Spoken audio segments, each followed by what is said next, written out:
بسم الله الرحمن الرحيم الحمد لله رب العالمين والصلاة والسلام على نبينا محمد وعلى آله وصحبه أجمعين أما بعد. The Prophet ﷺ said, طلب العلم فريضة على كل مسلم. That seeking Islamic knowledge is obligatory upon every single Muslim. The hadith is authenticated by Al-Albani. Imam Ahmad was asked this question: what type of knowledge is obligatory upon every Muslim? Is it obligatory for every Muslim to become a scholar?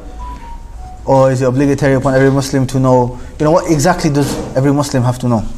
And he said, مَا يَقُومُ بِهِ دِينَهُ.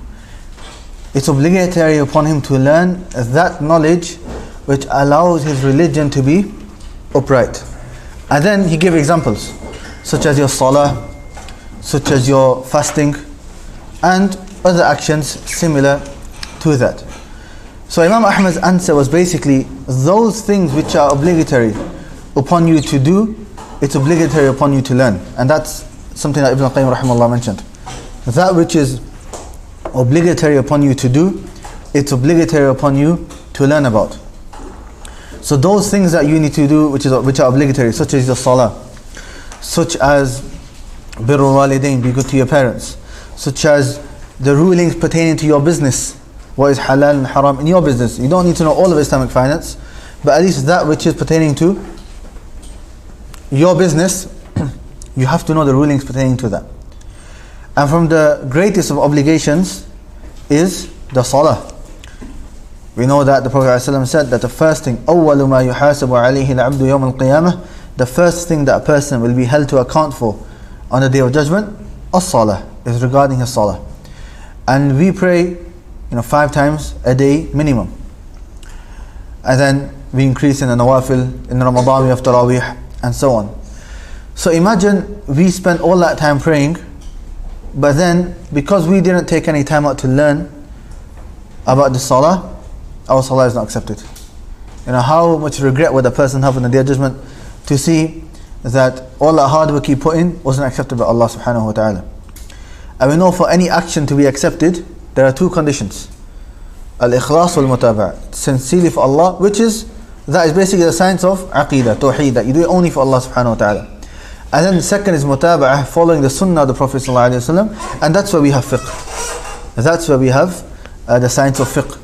It teaches you how the Prophet did something, what are the rulings, when is it obligatory to do something, when is it Sunnah, when is it Haram, when does it nullify the act, and when is the action accepted, and so on.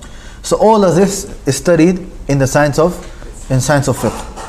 So that's why Aqidah is very important, and we've talked about this before. But then Fiqh is also important, because Aqidah teaches you who you are worshipping, and Fiqh teaches you how to worship that being. So we need to have both, and the Prophet ﷺ taught us both of them. So alhamdulillah, today we're going to be taking the fiqh of wudu and salah. Just before we start the fiqh of salah itself, just a quick introduction regarding fiqh itself. The first question is, what is fiqh? We hear this word a lot. What is fiqh? What is it? And by the way, these worksheets that you have, they're not something that I made. These are taken from Sheikh Sarhan's explanation of a book by Ibn Baz titled Ad-Durus al-Muhimma li'ammat al-Ummah, important lessons for every Muslim. So Sheikh Sarhan has a explanation. This is the translation of that. It's not the whole book, it's just a part of the book. The whole book is about 150 pages, the explanation. This is about 40-50 pages from there. So for example, this introduction of fiqh that I'm giving you, it's not in here, so make sure you guys write it down. Make sure you write it down, inshallah. So what is fiqh? Fiqh, the word fiqh linguistically means to understand. It means just to understand.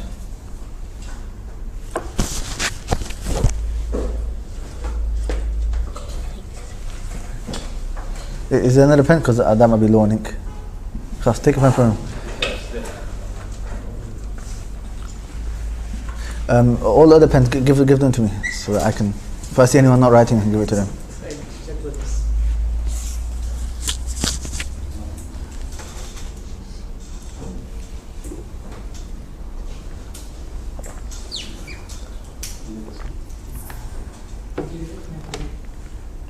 Khas, leave it, it's fine. Right, fiqh linguistically means to understand, just understanding. There are some ulama that say it means like a deep understanding and so on, but what seems to be correct is that it's just understanding generally. Okay? So for example, when Musa alayhi salam made dua to Allah, Rabbi shrah li sadri wa yassir li amri wa hlul 'uqdatan min lisani yafqahu qawli. I make my statement that they can do fiqh of it, meaning they can understand my statements. Because Musa alayhi salam, he had an issue in speaking, so he made this dua, yafqahu qawli.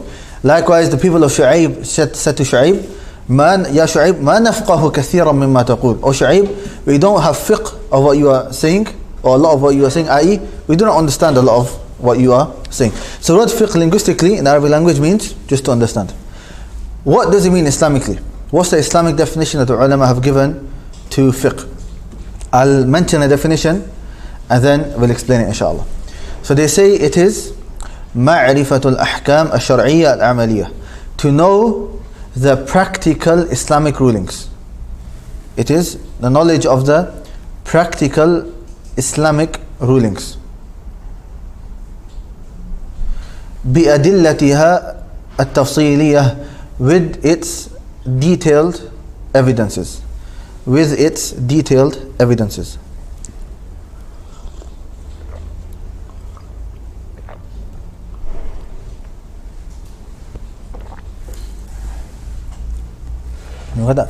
Knowledge of the practical Islamic rulings with its detailed evidences. Now, so what is fiqh?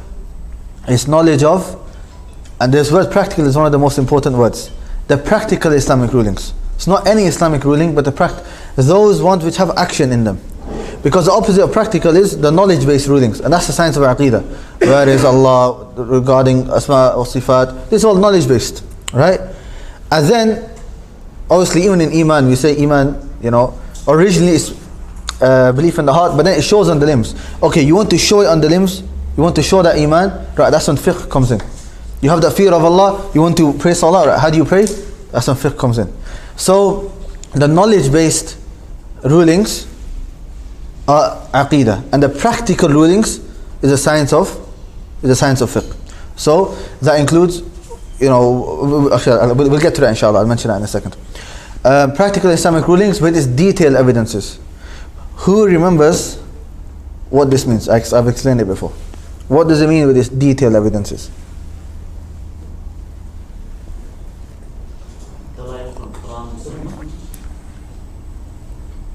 That's evidence. Why do we say detailed evidence?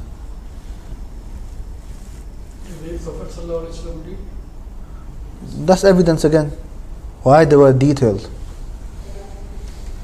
If you can't answer this, that shows to me you don't remember anything from Usūl al-Fiqh.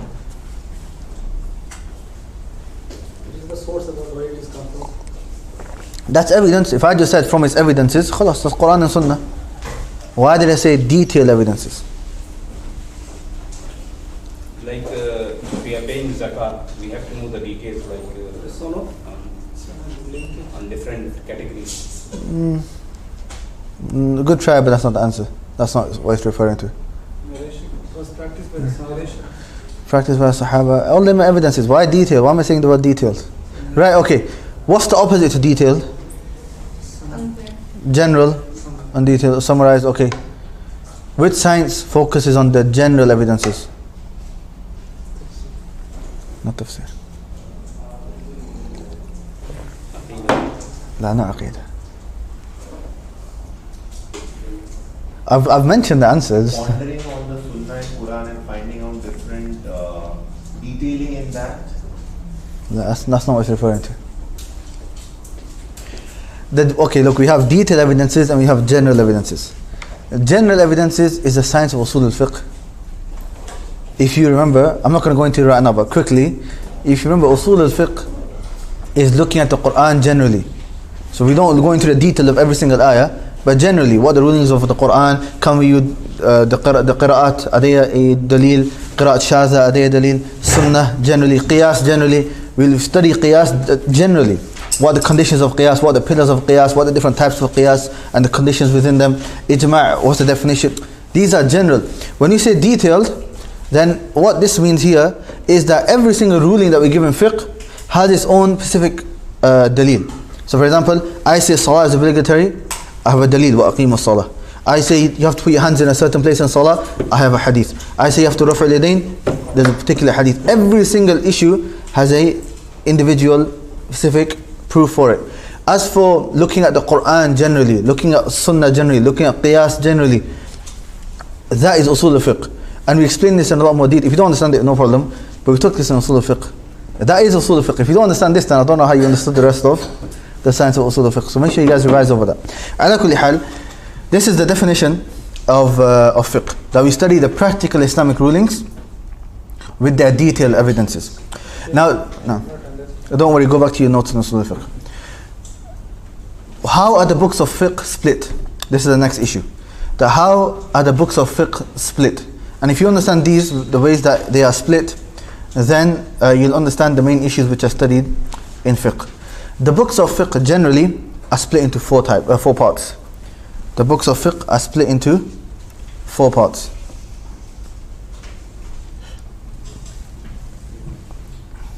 The first, ibadat, worship.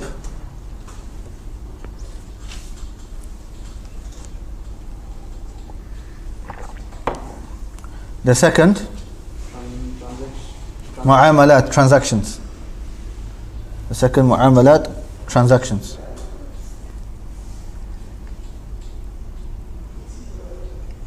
The third, ahkam al-usra, family law.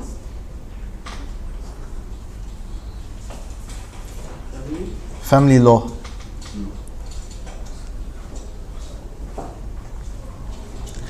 And the fourth, qisas is a part of it. It's called janayat, criminal law. Criminal law.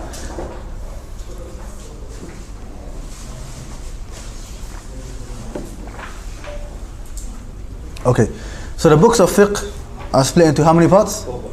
4 parts, good. So firstly, worship. This is basically the 5 pillars of Islam except for the first. Except for the shahadatain. Why? That's aqidah. So they study regarding Salah, and then they study regarding zakah, and then Sawm, and then Hajj. Okay? Khas. With that we finished ibadat. Then we move on to mu'amalat, transactions. Buying and selling and all the issues pertaining to that. And then family law, nikah, talaq, iddah, all these rulings. And jinayat is family law in regards to, criminal law. If somebody steals, what's the punishment? All of these types of laws. So for example, let's say I have a fiqh book, it's 4 volumes. Each volume is 1 part. If I wanted to find out, I've eaten unintentionally in Ramadan, what's the ruling? Which volume should I go to? Ibadat. Which chapter? Chapter fasting. Good. Now, if I did something, or me and somebody else, we did a transaction, and we're not agreeing on something, we have an issue, we need to know the ruling. Which one do we go to? Mu'amalat, transactions. Okay, 2 spouses have, a husband and wife have a problem. Where would they go for the ruling? Family law. Okay, somebody steals, where do you go to the ruling? Criminal law. Ahsan. So the books of fiqh are split into these 4 parts. Okay, so this is a quick introduction to what fiqh is. If you hear the word fiqh, this is what it is. The definition is knowledge of the practical Islamic rulings with their detailed evidences. Okay, and I think that's understood, apart from the detailed evidences part, which you guys need to go back to your Usūl al-Fiqh notes to find out what that means. Okay. And the books of fiqh are split into 4 parts, right? Worship, transactions, family law, criminal law. Okay, ahsan. Today we are studying which section of fiqh? Ibadat. We are studying Salah. Okay, and like I said, what we're using, normally the ulama mention Wudhū first, but the worksheet that we have has Salah first. No problem, inshallah. Now the issues pertaining to Wudhū and Salah are many, okay, and there are a lot, and there's many the Sheikh hasn't even the ones that Sheikh has mentioned, he's summarized, and there are many others the Sheikh hasn't even mentioned. Okay, but we don't have time to go into all of them. We don't have time to go into water, the different types of water, and then we tend to, if anybody wants to study them, class, you study a fiqh book. Okay, the objective of today's dawrah is that we study the main issues and the main rulings pertaining to wudu and salah. If somebody was to ask you, what are the pillars of salah? By the end of today, you should be able to mention all of them. What are the conditions of wudu? By the end of today, you should be able to mention all of them, inshallah. And I know there's going to be a lot of questions. Fiqh, the nature of fiqh is that there's a lot of questions. Okay? So I'm going to do the same thing that my teachers used to do in Madinah, which is, they say no questions except at the end of the lesson. Why? Because if you ask questions now, what's going to happen? We're not going to finish. Okay? So, especially once you get into the khilafi issues and so on, then that's some people enjoy it, but we don't have time for all of that.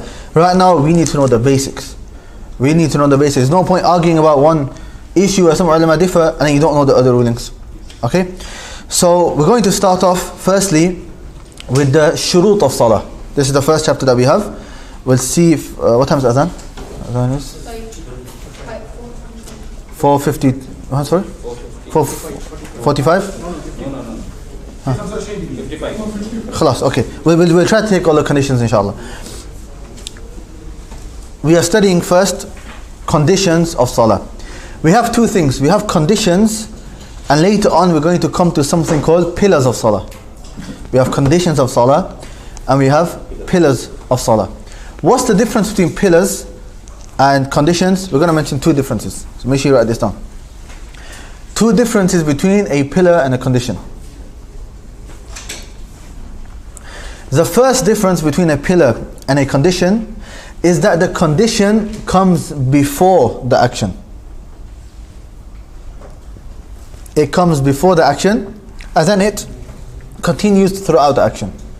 And then it continues throughout the action.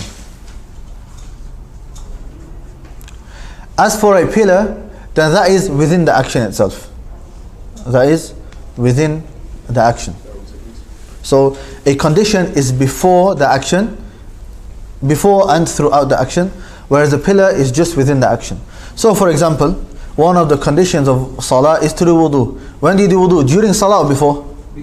Right, you do before. And does it continue with you throughout the salah? Yes, you have to keep that wudu with you, yeah, throughout the salah. Okay, reciting Surah Al-Fatiha is a pillar. Do you do that before or during? During the salah. So you can see that difference there. The second difference is that a pillar, it takes place just, we said during the action, but only a part of it. Meaning, like Surah Fatiha, it's only whilst you're standing, and later on you don't have to do it. So it's just a part of the action. It's not the whole action itself. Likewise, ruku' is a pillar, sujood is a pillar. Right, is the whole salah ruku'? La, ruku', and then there's different actions as well. Whereas a condition, the same example, wudu, it stays with you throughout the whole way. So it's not, you just have to have wudu whilst you're standing, or just whilst you are doing ruku'. La, it stays with you throughout the whole action. So these are two differences. The first, a condition starts before and it continues through the action, and whilst a pillar is just during the action. And secondly, the pillar is a small part, maybe not small, sometimes it can be big, but it's a part of the action, whereas the condition stays with you throughout the whole action, inshallah. So right now we are studying the shurut of salah. What we'll do is firstly read all 9. Okay, there's how many conditions of salah are there? There are 9 conditions. We're going to mention all 9, okay? And these 9 you have to memorize. After Maghrib, I'm going to test you on these 9 conditions. Make sure you have it memorized. You know, how bad does it look if you ask a grown man, what are the conditions of salah, and he can't give you an answer? Huh? So make sure you know the conditions of salah. You have to memorize them. So I'll quickly will mention them, and then I'll go through them one by one, inshallah. The first is Islam. A person has to be a Muslim. If a kafir prays, it's not accepted. The second is sanity. He has to have aql. He can't be somebody who's insane, or somebody who's crazy and so on. The third is tamyiz. Tamyiz. Don't worry, I'm just going to mention them quickly right now. I'll come back to them with a bit more detail. The fourth is having wudu. The fifth is removing najasa or impurities. The sixth is covering the private parts. Number 7 is the entering of the time of the prayer. Number 8 is facing the Kaaba. And number 9 is having the intention. So these are 9. So when I ask you, you should be able to say that Islam In Arabic or English, I don't mind. If you memorize it in Arabic, خلاص, you can memorize it in Arabic. But Islam, intellect or sanity, and if you use a similar word, it's fine. The age of tamyiz, having wudu, and so on. You should be able to mention all 9, inshallah. Let's go through them one by one. Firstly, Islam. A person has to be a Muslim. If a person isn't a Muslim, then his salah is not accepted. Here there's an issue that the ulama speak about in Usūl al-Fiqh, but we'll mention it here. If a non-Muslim prays, it's not accepted. Okay, everyone agrees. But is it obligatory upon the non-Muslim to pray or not? Is it obligatory upon the non-Muslim to pray or not? What do you think? Yes or no? Yes. If he prays, it's not accepted. So is it obligatory for him to pray? Yes. No? Behind you think no? Okay, behind you think yes? Ulama do differ. However, what seems to be more correct is that it is obligatory upon them. It is obligatory upon them to pray. And the proof for it is when the people enter paradise and the people enter hellfire. The people of paradise will ask the people in hellfire, and they will say, "Ma salakakum fi saqar?" What caused you to be in the hellfire?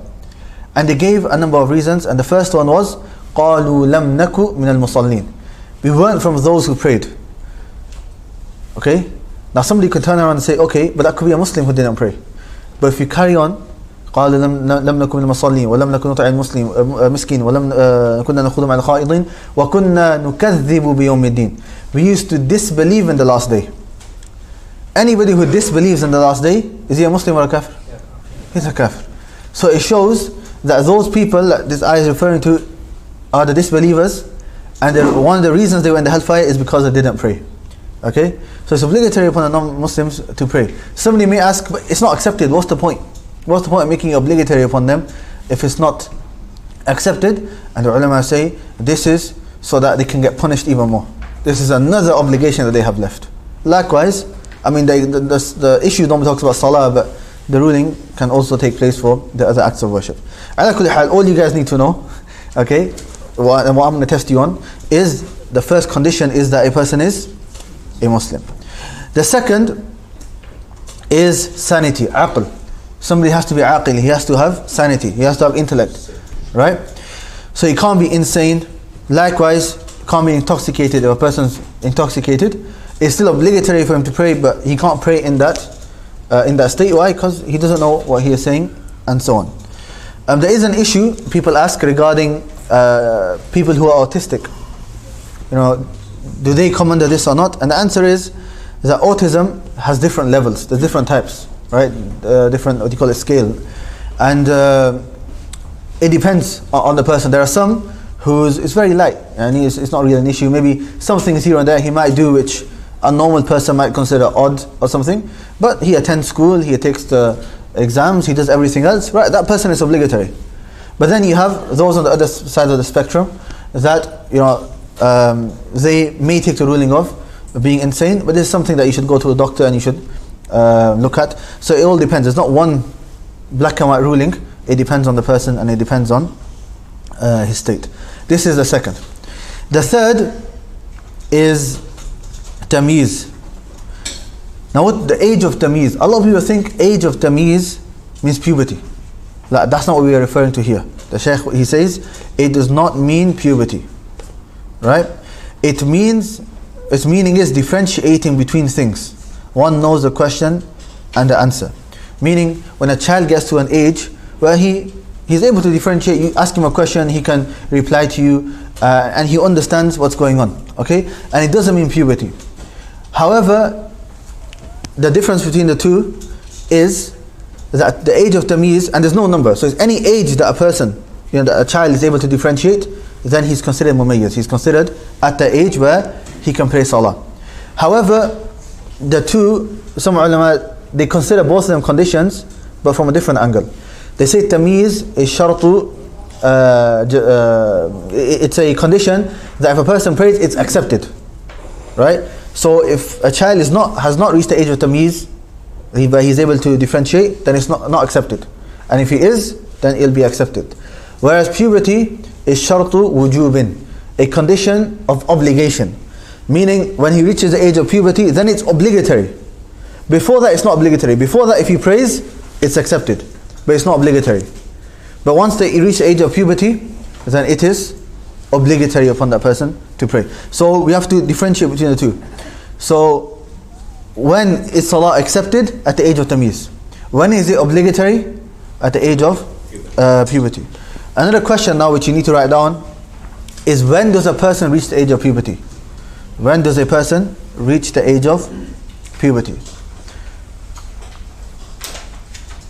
There are 3 signs of a person reaching the age of puberty, and there's a 4th one which is specific for the women. The first is that a person has a wet dream. He has a wet dream. So if a person has a wet dream, then he is considered reached the age of puberty. The second is that pubic hair grows on a person's body. Pubic hair grows on a person's body. If these two are not found, meaning he's not had a dream and there's no pubic hair, then if he reaches the age of 15, then he is considered baligh. He's considered reached the age of puberty. So a wet dream or having pubic hair, if these two aren't there, then the age of 15. And when we say 15, we don't mean Islamic calendar. Yeah, we are referring to the Islamic calendar. We're not referring to the Gregorian calendar. So Islamically, if a person reaches the age of 15, then he's considered reached the age of puberty. So make sure that you look at the Islamic calendar. And there's a big difference, maybe approximately just under maybe a year difference. So make sure you look at the Islamic calendar. And there's a 4th one, which is for the women, which is if the woman, her menstrual cycle starts. If her menstrual cycle starts, then she has also reached the age of puberty. So this is in regards to the 3rd condition, which is tamyiz. I will read what the Sheikh says. He says, it does not mean puberty. We've explained the difference. Tamyiz is when it's accepted, and puberty is when it's obligatory. Its meaning is differentiating between things. One knows the question and answer. There is no specific age. Usually it is 7 years old. You could say average 7, but some people could be less and some could be more. When is the prayer of the child valid? If he is able to differentiate, otherwise prayer is invalid. Okay? Now we have the 4th condition, which is in regards to wudu. 4th condition, which is wudu. Now, when we talk about wudu, literally the ulama normally they don't say the word wudu. They say the condition is raf'ul hadath, which is a better translation. It's better to use this word than the word wudu. And raf'ul hadath means to remove the state of impurity. To remove the state of impurity. And why is this better? Because it's not restricted to just wudu. It's not restricted to just wudu. Because removing the state of impurity, these states are 2 types. We have major impurity and we have minor impurity. So it's not always just wudu. What is major impurity? Major impurity is when you need a shower. And minor impurity is when you need to do wudu. You need to do wudu. We're not going to talk about them right now, because it's going to come later. Later on we're going to talk about the fiqh of wudu, and inshallah showering as well if you have time. We'll talk about the details of this over there, inshallah. But this is the 4th condition. The 5th condition is removing impurities. The 5th condition is removing impurities, najasa, from 3 things. So when you are praying, you have to make sure that 3 things are clean and pure. The first is your body. Make sure there's no impurities on your body, whether it's your hands, your legs, whatever it may be. The second is the place that you are praying. And when we say place, we don't mean the whole room. So if I'm praying here, the whole room is not a condition. But the place where I'm praying, so my unit of where I'm praying, just until where I'm doing sujood, right, until there, that's the area that needs to be clean. For example, let's say there's some urine in that corner of the room, okay? And if I pray in this corner over here, is my salah accepted? Yes, it is accepted. If I pray over there, then it's not, okay? And the third is your clothes. The third is your clothes. You have to make sure that your clothes are clean. So removing impurities from three things: your body, your clothes, and the place that you are praying. If one prays with it whilst knowing and able to remove it and remembers it, then the prayer is invalid. Okay? Now, so if a person knows and he prays, then the salah is not valid. What if a person didn't know? He prayed, and after prayer he found out that there are impurities on him. What's the ruling on the salah? Huh? It's accepted. Now the answer is that it is accepted. If a person didn't know and he prayed and there was impurities, then it is accepted. And the proof is the hadith of Prophet ﷺ when he was leading the Sahaba in prayer. During the Salah, the Prophet ﷺ, he took off his sandals and shoes. And all the Sahaba did the same. And later on, after Salah, the Prophet ﷺ looked and he saw that no one had their shoes and sandals on. So he asked and inquired. And they said, because we saw you do it, O Messenger of Allah. And then the Prophet ﷺ said that I only did this because Jibreel ﷺ came to me in the prayer and he told me that I had impurities on my shoes, so I took them off. How does this hadith show that if a person finds out later he doesn't have to make up the salah? Because the Prophet ﷺ didn't repeat his salah. So the Prophet ﷺ had started. He didn't make up those raka'at that he had prayed with the impurities on. So, and here we can take a general principle as well. General principle, which is that if there's something that you are commanded to do and you don't do it, then you have to redo the action. Okay, and I'll explain it. Something you are commanded to do and you don't do it, you have to redo the action. But something you have been commanded to stay away from and it takes place unintentionally and so on, and you find out later, then you do not have to repeat it. So an example of the first, something that you have to do, and if you forget and you find out later, then you have to repeat. Like wudu, for example. You pray without wudu, like you have to repeat your salah. Okay? But something that you have been commanded not to do, i.e. you should not have impurities, you should be clean of impurities. If there are impurities and you find out later, then you don't have to make up that salah again. And what's the proof? One of the proofs is this hadith that I mentioned, which is in Bukhari. Now this is one of the proofs, and there's others as well. Like I said, today the objective is what? The objective is not to go into the details. Right now I just need you guys to know the basic ruling. So I might not always mention every single daleel and everything, but that's only because of time. Okay? I need you guys to know the basics. Removing, and I said if you want more detail, then I'm planning anyway, after I go back to UK, I'm planning to start a fiqh class anyway online. Anyone wants to join, they can join that inshallah. Right, removing it is divided into three categories. Right, najasa is split into three categories. We have najasa al-mughalladha, which is a severe type of impurity. We have a light, mukhaffafa, a light type of impurity. And we have najasa mutawassita, moderate, yani in the middle type of impurities. What's the severe type of impurity? That is the saliva of the dog.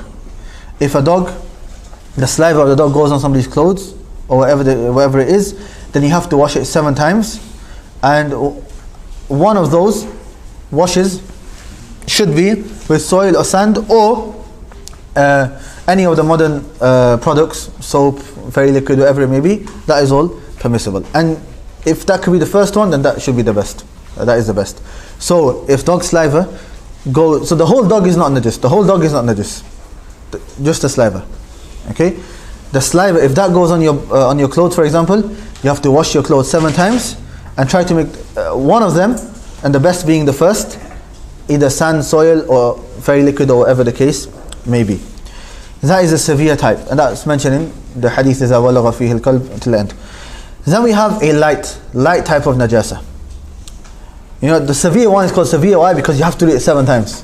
Right? You can't do 6. You can't, even if after 2 washes it goes, you have to do it 7 times, because the hadith says 7. Some ulama in the severe one, the hadith just mentions dog. Some ulama, the Hanabila and others, they also add in khinzir, pig. They say pig as well. However, majority of the ulama, Ibn Uthaymeen and others, they say that the pig doesn't enter. Why? Because it is not mentioned in the hadith, and to do qiyas upon it is incorrect, because there is differences between the two. And the Arabs knew what a pig was, hence it was made haram, and the Prophet still didn't mention it. Okay, so if it did have the same ruling, then the Prophet would have definitely mentioned it. The second is light type of impurity. This is a urine of a boy who has not begun eating. Okay, so this is the main one. So if there's a young boy who has not begun eating, he doesn't eat food, he's still taking his food source from his mother. Okay, if the urine of that young boy, so basically a baby boy, goes on a person's clothes, then it would come under the light type of impurity. Likewise, madhi, and also money. You know what comes out of a person is a number of things. Write this on the side, inshallah. What comes out of a person's private parts are a number of things. Firstly, bowl, which is urine, which the ruling of it will come. It comes in the moderate type. Then we have money being semen or sperm. Yeah. Now, sperm itself is pure. In of itself, it's actually pure. And if there is some on the clothes, Salah is accepted. Okay, doesn't mean you should do it, you should try to clean it obviously, but if it is on the clothes, it is accepted. And the proof is the hadith of Aisha radiallahu anha. She said that that would be on the clothes of the Prophet ﷺ, and she would scrape it off. And by scraping, you can't take all of it off. So it would show that the Prophet ﷺ sometimes maybe would have it and he would pray. So that shows that your Salah is accepted. Then we have madhi. Madhi is pre-seminal fluid. It's this type of fluid that comes out when a person is having a lot of desires and so on, and it's different to madhi. Madhi is more of a cloudy substance, and it comes out, they say dufqa, and it comes out like it shoots out basically, whereas madhi is see-through, it doesn't really have a color, and it comes out a little bit at a time. This is called madhi, pre-seminal fluid. So sometimes maybe during foreplay or something like that, it could come out. Okay, this is najis. This is najis. So money is pure, but this is najis. This is impure. And then there's another thing as well called wadi. Wadi is a fourth one, which is a bit more rare. But this, if like the weather really changes and so on, or somebody picks up maybe something heavy, this is also something that could come out, and this is also impure. So if you come back to the light type of najasa, it is the urine of a boy who has not begun eating. And also for madhi, which is one of the types. And also for money. Even though we said money is pure, it's still best to clean it. How do we clean this? What's like the minimum way of cleaning this? So if there was a young boy who urinated on clothes, how do we clean it? The Prophet ﷺ would sprinkle water if it was wet. There's no need to wash and squeeze, meaning you don't have to properly wash it and squeeze it. You can just sprinkle water over it and dust it off as it was dry, meaning just get rid of the impurities like that. And that's narrated upon the Prophet ﷺ. So obviously if you can wash it, it's better. But obviously back in the day, maybe it's more difficult for them to have more clothing and so on. And if somebody's maybe traveling, and there's all these circumstances that a person might be in that situation where he needs this ruling, So don't always think that, okay, yeah, but when do we need to know this? There might be times when you need to know. Maybe Salah time is about to finish, 5 minutes left, and you're in this situation. You don't have time to wash, right? So these rulings are very important as well. And then we come to the moderate one. That's all the other types of impurities. All the other types of impurities come under moderate. That's why you put moderate at the end and not in the middle. Okay, if you know what the severe type of najasa is and you know what the light type of najasa is, then everything else is moderate. Hence it says urine, etc. is removed by washing it and squeezing the water out of it. How many times do you have to wash it? No number, just until the najasa is cleaned. Okay, so now. Not a doubt, sir. Urine of a boy means only boy or the only boy. Only a boy. Nah, because that's what comes in the hadith. Okay, so these are, of this boy, 2 conditions. It has to be a boy, it can't be a girl, and he has to not have begun eating. Okay, not eating. So it is still taking his food from his mother. Now. So these two conditions are very important. No. Okay, so this is in regards to the fifth condition. And now the Sheikh also adds in some more information regarding impure substances. What are some of those things which are najis? Okay, those things which are impure. So this is good to know. What is impure? It's not just urine, there's other things as well. So human urine and feces, urine and dung of animals which are not permissible to eat, their meat, predatory beasts, except what is difficult to avoid, such as cats. Yani those animals that eat other animals, okay, they are impure, except for those which are difficult to avoid, such as cats. You know, the Prophet ﷺ, he mentioned in a hadith, إِنَّهَا مِنَ الطَّوَافِينَ عَلَيْكُمْ, that a cat is from the طَوَافِينَ عَلَيْكُمْ. So that adhan finish.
Okay.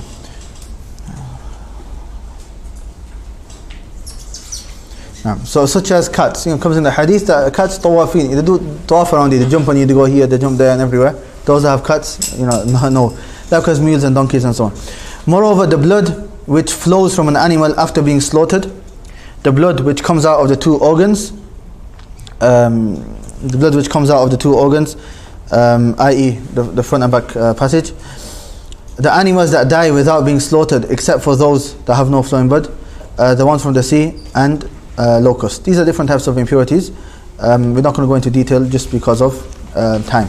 Okay, so here we've taken first 5 conditions of Salah. There are 9 in total. After Salah, I'm going to test you, know the names of all 9. After Salah, I'm going to test you on the names of all 9 because they're mentioned in the beginning. So make sure you memorize what all 9 are. As for the details, then only of the 5 that we have taken. And also, it's important to mention as well, you know, some of these issues, you know, somebody might be sometimes shy to speak about some of these issues. However, it's very important that we speak about them. Why? Because they're from the religion. You know, Allah subhanahu wa ta'ala says, وَاللَّهُ لَا يَسْتَحْيِي مِنَ الْحَقِّ. Allah is not shy from the truth. And even some of the female companions of the Prophet ﷺ, they used to come to the Prophet ﷺ and ask the Prophet ﷺ questions regarding the menstrual cycle and so on.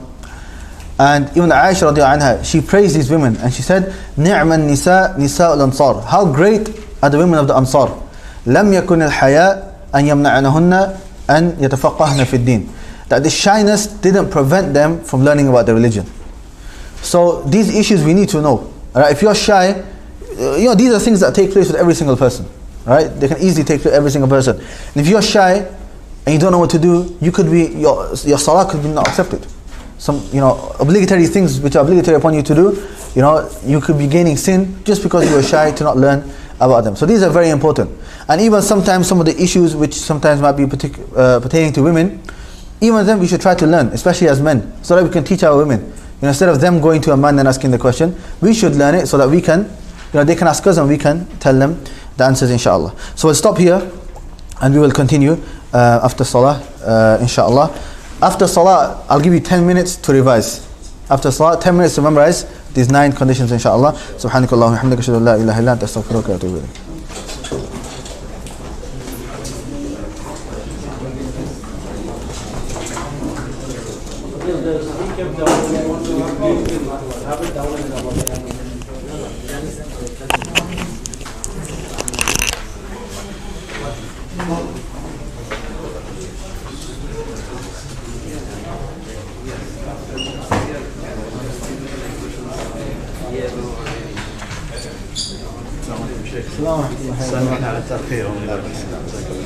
Which book is this one? This is the actual one from Sheikh. This is the Huzaifah? نعم شرح دروس مهمة.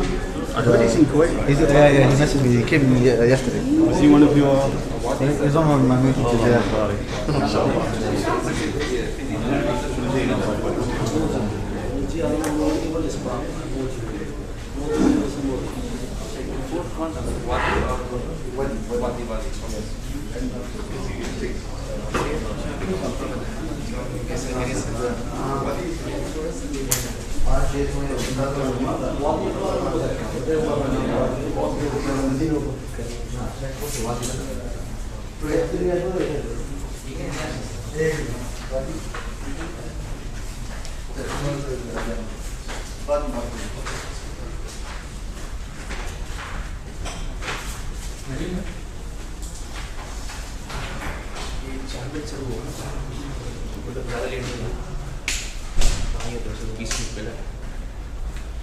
Taxi में आया कुछ गाड़ी का इंतजाम किया नहीं हुआ तो टैक्सी में क्या चाहिए वो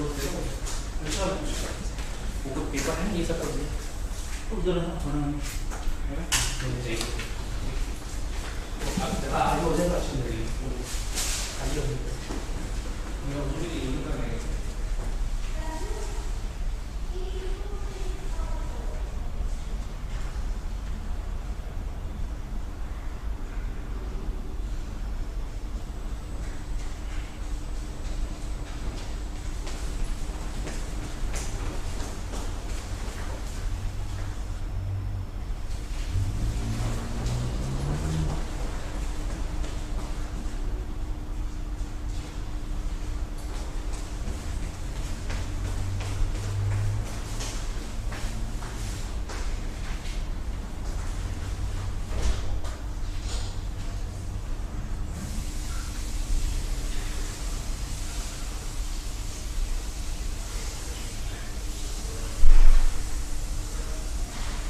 دام ما طلع الاعلان يمكن معناته ما يشتغل صح؟ قلت لي يشتغل بس سويت شيء. قلت لي لا ذاك عن شوف المفروض يشحنونه. شوف طقطق وينه؟ شنو؟ الميكروفون. لا طقطق على اي واحد الاثنين امسكهم ويا بعض فيهم.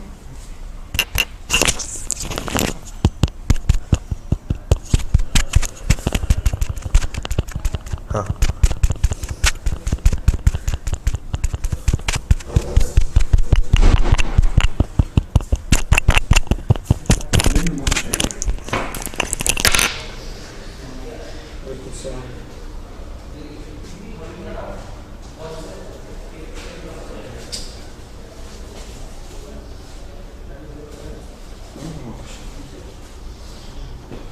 زين شلون عبد الرحمن؟ نيد وايرلس؟ ليش ما يصير شوي؟ امسك شوي. خذ شوف في شيء. شوف.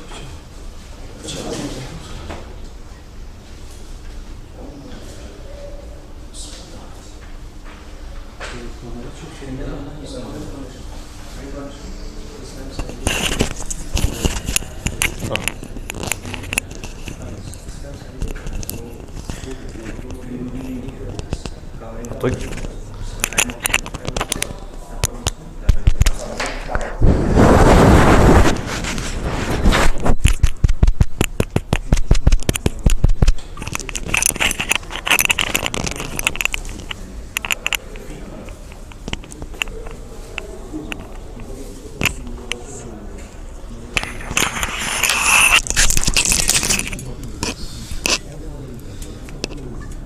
السلام عليكم ورحمة الله وبركاته. السلام عليكم ورحمة الله وبركاته. السلام عليكم ورحمة الله وبركاته. السلام عليكم ورحمة الله وبركاته. السلام عليكم.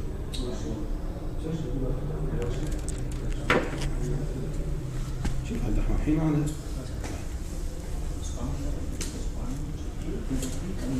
شوف وايرد مايك one mic.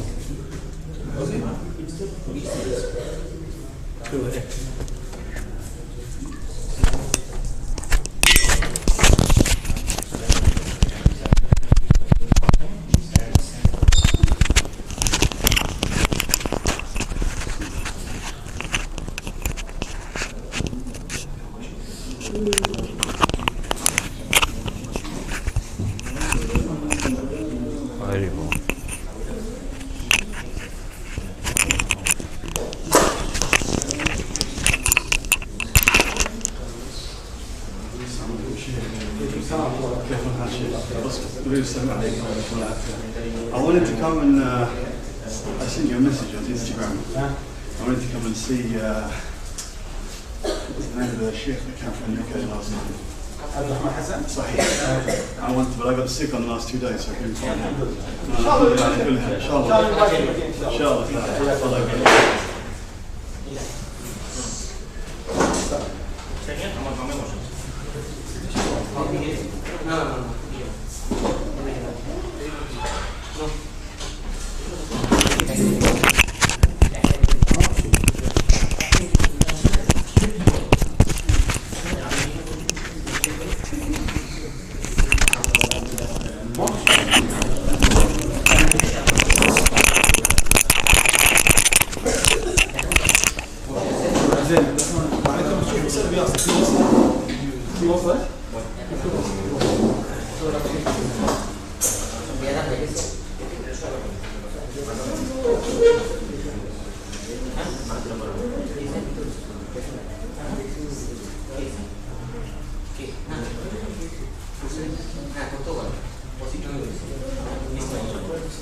دكتور وين ثاني؟ شوف شوف هذا لا صلاح الاختيار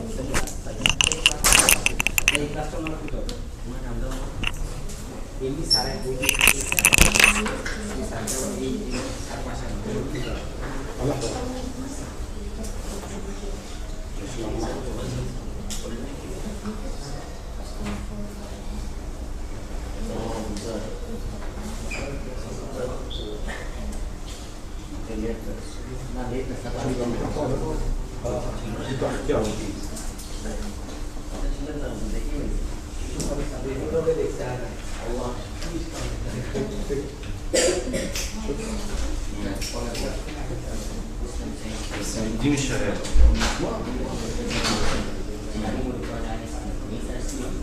انت كان عندك واحده الوايرلس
اوكي شوف كان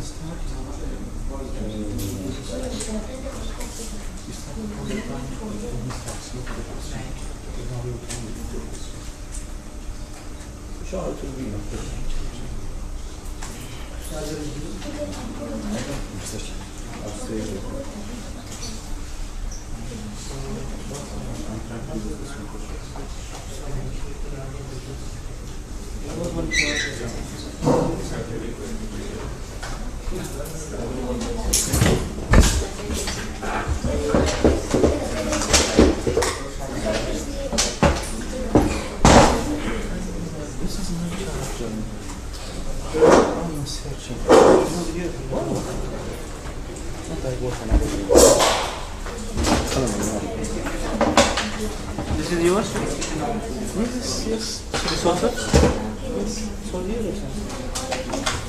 اوكي These are the main things you can sell. Yes, yes. We have to sell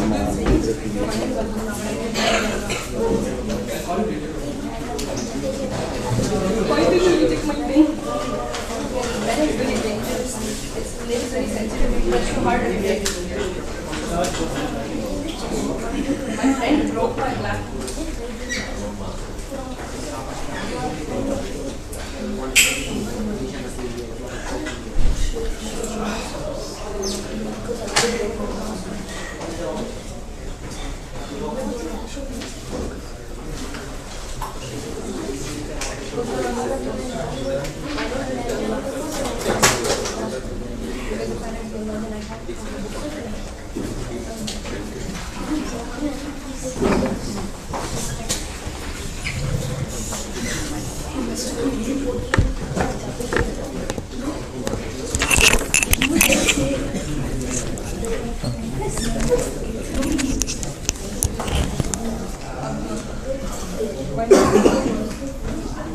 There is no end.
السلام ورحمة الله. ازيك يا شيخ؟ كيف حالك؟ كيف الحال؟ الحمد لله. كله تمام؟ ايه الحمد لله. الله فيك. انا جيت وانت كنت لسه ابتديت الدرس فما لحقتش اسلم عليك. كيف؟ لما جيت وانت كنت ابتديت الدرس ما عرفتش اسلم عليك. لا عادي عادي ما في مشكلة ما في مشكلة الحمد لله.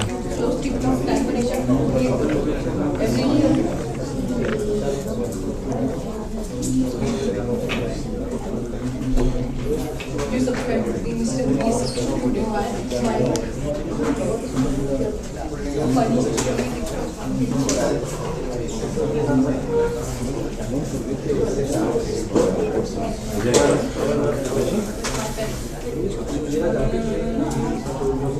نبدأ.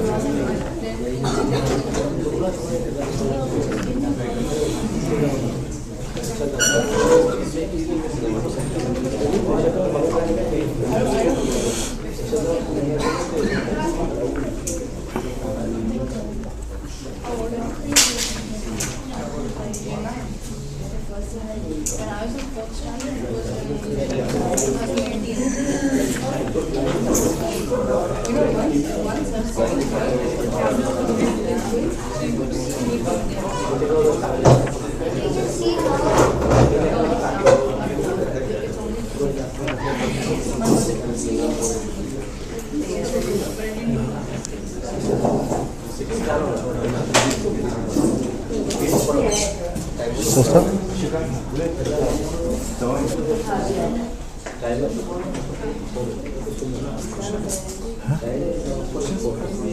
Questions बाद में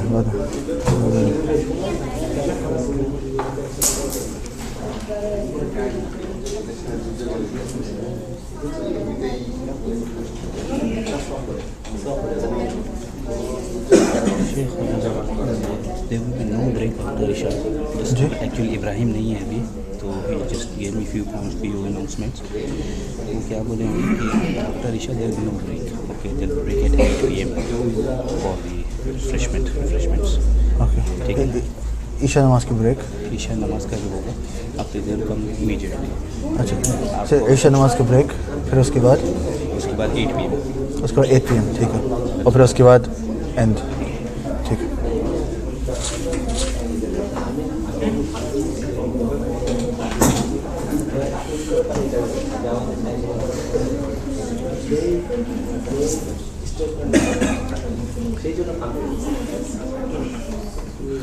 طيب بسم الله الرحمن الرحيم الحمد لله رب العالمين والصلاة والسلام على نبينا محمد وعلى آله وصحبه أجمعين أما بعد definition of fiqh definition of fiqh stand up stand up So the definition of fiqh in terms of language is understanding. The definition of fiqh in Islamic terms is to know the rulings and the detailed evidences. Close, to know the practical Islamic rulings with the detailed evidences. Alhamdulillah, you got it. Why are you scared? Alhamdulillah. Right. How are the books of fiqh split? There's 4 books. 4 parts now. 4 parts, yes. Ibadah. Worships? I'm getting Arabic, I'm good at English. Yeah, English is fine. The Transactions? The Family law? Criminal law. Ahsant. Let's count back. What are the 9 conditions of Salah? Islam? Sanity? Age, Tamyiz? Wudhū, Wudhū? Removing impurities? the time of Salah, The time of Salah? the direction, Qibla, Facing the Qibla, facing the Kaaba? Intention? and One left. I'll give you that. Covering the private parts. Okay, Ahsan, very good. What's the difference between a pillar and a condition?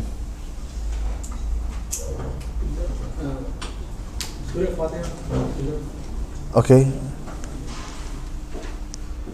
What's the difference between a pillar and a condition? Sit down. Next. A condition is before the action and it keeps throughout the action. Condition before and throughout the action. And pillar is within the condition. Within the action. Within the action. Within the action. That's one difference. Another difference? I mean, this is the main difference, but we mentioned another one as well. A pillar is just? A pillar is just a part. Just a part of the action? Just a part of an action. But condition is it's throughout the whole action. Throughout the whole action. Okay, good. Ahsan. Okay. What have we taken? What is the age of Tamyiz, Fahd? 7 years. La. You didn't say 7 years. Not 7 years. The age of Tamyiz is not 7 years. It depends on the person, but usually it's around 7. Usually it's 7, but it's not always 7. And it depends. How does it depend? Based on the person. Based on the person. So what is the actual age? Like, when do we know? When they can differentiate. When they can differentiate, you ask questions or you say certain things, they understand what you're saying. Very good. You're close, but you're more precise. Okay. what should we take? Two types of spiritual impurity.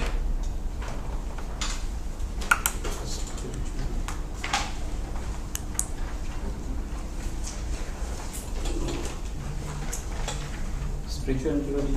And the state of impurity that person is in. You don't have wudu. That's one type. What's the other? Okay. So najasa is there. No, that's something else. Types. Okay. This moderate. No, not that. Class, it's okay. Huh. Major and minor. Major and minor impurity. Major impurity is? Major will require shower. Require a shower. And minor? Minor, it's just with the wudu. Just with wudu. Good. The different types of removing of impurities. You said there are three types. Sprinkling water. Okay, sprinkling water. That's which type? That is Like what? okay, for severe. Okay, severe is one. Severe, quiet. Severe is saliva of dog, and you wash it 7 times. Once with soil or something similar. Now, And then light is sprinkling water and rubbing on the face. Sprinkling and rubbing, and give me examples of that. So madhi, mani, and urine of a boy. Madhi, mani, and urine of a boy who is just breastfed. who is just breastfed. Now, and the third, That is moderate. moderate. And that is washing and squeezing. That's cleaning. Yeah, it's cleaning, washing, squeezing, and so on. And that is everything other than the first 2 types. Good. Okay, khalas. That's fine, inshallah. I will continue, inshallah, now from condition number 6. From condition number 6. The 6th condition of salah is satrul awrah, covering the private parts. Covering the private parts. And when we talk about covering the private parts, then different people have different rulings. Okay, there's obviously one main ruling, but there's 3 different rulings depending on the person. As you can see again, moderate, severe, and light. Let's start from light first. Light is such as the private parts of a 7-year-old to 10-year-old. Okay, so basically, a child 7 to 10. What do they have to cover? They should at least cover the 2 private parts. The minimum is the 2 private parts. Okay, that's the minimum. And you'll realize the difference between a man later on, inshallah. The severe type of covering in salah is for the woman, i.e., the private parts of a woman who has reached the puberty, she must cover her entire body. So how much a woman who has reached the age of puberty has to cover? Their entire body, except for her face. Except for her face, unless there are strangers, those men who are not her maharim in front of her, then she should cover her face also. And then everybody other than a woman who has reached age of puberty, or a child from the age of 7 to 10, then they come under the moderate, which is majority of the people here and so on, which is other than those mentioned in the other 2. It is a condition to cover from the belly button to the knees, from the belly button to the knees, and it's better if you can include the knees as well. And also, not only that, it is recommended to cover the shoulders as well. And to cover the shoulders as well, because the Prophet said in the hadith, "La yusallinna ahadakum," none of you should pray, "Laysa ala atiqihi shay," whilst there is nothing over his shoulders. The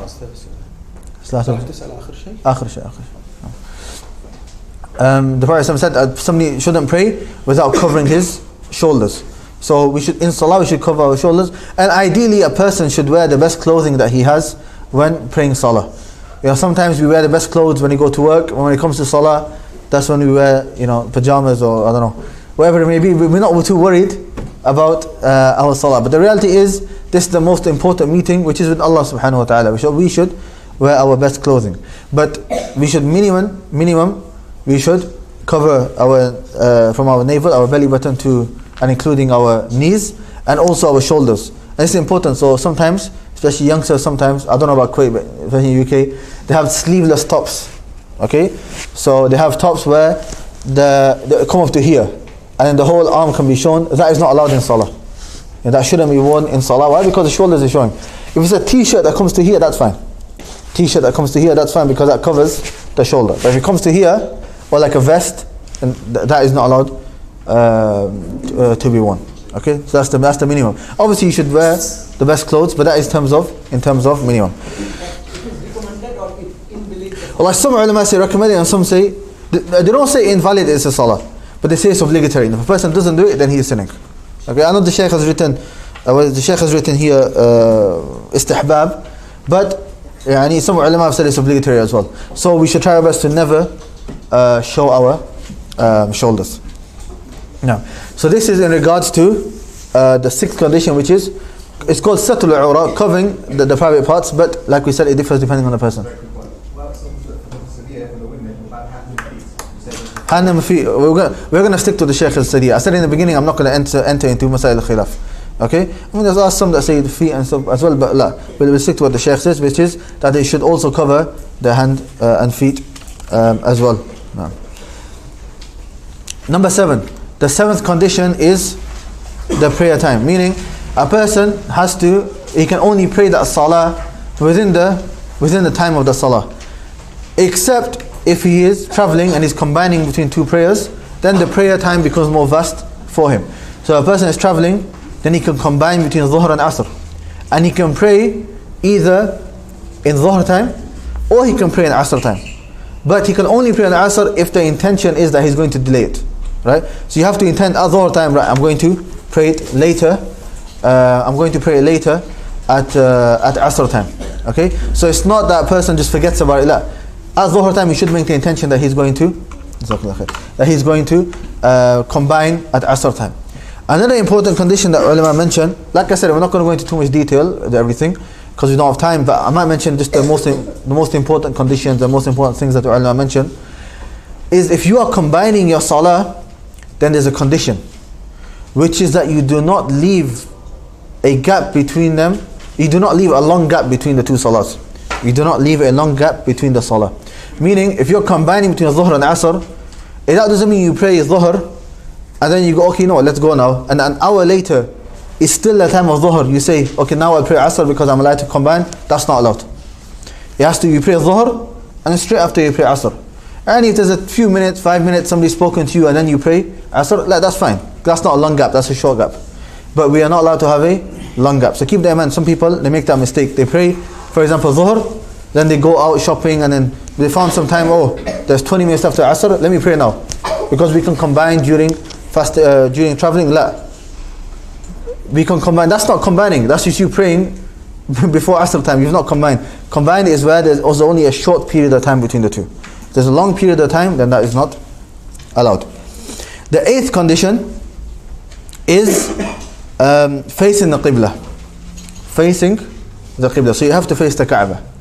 If you're in Mecca and you can see the Kaaba, then you have to face exactly the Kaaba. If you can see the Kaaba, then you have to face exactly the Kaaba. If you can't, like we are here, or maybe anywhere else in the world, then you have to face the general direction of the Kaaba. The general direction, meaning if the Kaaba is here and you've ended up praying here, the Salah is accepted, it's fine. Okay? As long as it doesn't go, normally they say 90 degrees on both sides. Ma bayna al-mashriqi wal-maghribi qibla. What's between the east and the west is the qibla. So as long as it's in the general direction, that is fine. Obviously if you're praying in the other direction, then that's not facing the qibla. So we have to face the qibla, which is the Kaaba. We'll read what the Sheikh, he says, recommended prayers whilst traveling are an exception. Now, nawafil salah, if you are traveling, then you're allowed to not face the qibla. That's like an exception, especially if you're in your car. Let's say you're in your car or you're in a train or whatever it may be. Khlas, it's not, your seat's not facing the qibla, right? It's permissible for you to pray in any direction that you can't for nawafil salah. Okay, it's permissible, meaning it's not an obligation for you to get up and get down and find somewhere to pray facing the Kaaba for nawafil salah. As for obligatory prayers, then yes, if you're able to, then you have to get down and you have to face the Kaaba. If you're completely not able to, like on an airplane for example, certain airlines there's no space and they don't allow you, then you can pray in any direction that you any direction that you are able to pray. Obviously try your best to work out where the Qibla is. Sometimes ask them, they may know. If they don't, then try to work it out. And if you're not, let's say you're facing this way and the Qibla is that way, and they're not giving you permission to pray, then it's permissible for you to pray in whatever direction you can, because you don't have any other You don't have any other option. So if you read what the Sheikh says here, recommended prayers whilst travelling are an exception. One prays whichever direction the means of transport is travelling. Example, prayer in the plane. Moreover, the one who is unable to face, and he's unable to face the Qibla for whatever reason it may be. And I give the example that on a plane they don't allow you at all, then you're not able to.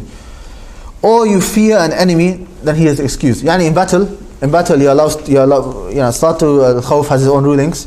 We won't have time today, maybe a different time we'll go through how to pray Salatul al-Khawf. But in battle, then you're certain, if there's a lot of fear, then khalas, you can face whatever. And you can face the enemy. So that you can see, and if they start attacking, then you can break your salah and you can pray. Now, the ninth condition is your intention. The ninth condition is your intention, which should be in the heart. To verbalize it is considered an innovation. It's not allowed for a person to verbalize the intention. You can't say, I am praying this 4 rak'at behind this imam and so on. No, that is not allowed. The Prophet ﷺ never did that. The Sahaba never did that. For any act of worship, not even salah. The only time is for hajj. But that's not, but the Prophet would say, Labbaik Allahumma hajjan or umratan, whatever the case may be. Oh Allah, I am making umrah or hajj. Firstly, that is only for hajj and umrah. And secondly, that is not the intention. That is not the intention. That's just one of the acts of worship that you do. Just like in the beginning of salah, you say Allahu Akbar. It's like that for hajj and umrah. That's not really the intention. So, and that's with anything. You go to the masjid, you don't say, I'm entering the masjid, I'm now putting my right foot in the masjid, I'm putting my left foot in. No one does that. So it shows that the intention, where is it? It's in the heart. So as long as a person has the intention, right, I'm praying the Dhuhr Salah, Asr Salah, whatever the case may be, that is enough. Likewise with wudu. You don't need to say anything aloud. The fact that you've got up and you're washing your body parts in this certain order, that shows that you have the intention, because otherwise nobody washes themselves in that order except if it's for wudu. No. The prayer is invalid even if one thinks about it sometime before the prayer or intends to pray the obligation of the time. Meaning, the intention, it doesn't have to be exactly at the time of salah. If you made the intention, right, I'm going to leave the house to pray Dhuhr, right, that's your intention, of course. It doesn't, if at that time maybe you weren't really paying attention and you started salah, that's fine, because the fact that you left the house, that was your intention. So if it's a little time behind, then that is fine. The point being, intention is not something difficult at all. Right? Intention in terms of which salah you are praying. But intention in terms of, are you praying for Allah or are you showing off? That's a different issue. And that is something which every Muslim should try their best to always fight shaitan and to make all of the acts of worship sincerely for Allah subhanahu wa ta'ala. So with this, alhamdulillah, we've taken the pillars the conditions of salah. 9 conditions, very straightforward. I'm going to try my best to stick to what is in the book from now because of time. I'm going to try my best not to add extra. So don't worry, you might not have to write too much, but you will have to learn everything. So we've taken 9 conditions of salah. After Isha, I'm going to test you. Don't think I've tested you on conditions of salah. I'm not going to ask you again, right? I'm going to ask you again. Now we move on to pillars of salah. We've taken conditions. We're going to move on to, pillars of salah. Very good. How many pillars of salah are there? 14. You should be able to mention all 14. Okay, from the top of your head, right? Al-Qiyam al-Qudra Takbirat al-Ihram. I know them Arabic, but in English, right? Standing up, if able, first takbir, reciting Surah Fatiha, bowing, and so on. You should know all these 14, right? We'll go through them one by one, inshallah. But let me just go through all 14, inshallah. Number 1, standing if able. Number 2, first takbir. 3, reciting Surah Al-Fatiha. Number 4, bowing. Number 5, standing straight after bowing. Number 6, prostrating, yani sujood. Number 7, upon 7 body parts. Number 7, getting up from prostration. Number 8, sitting between the 2 prostrations.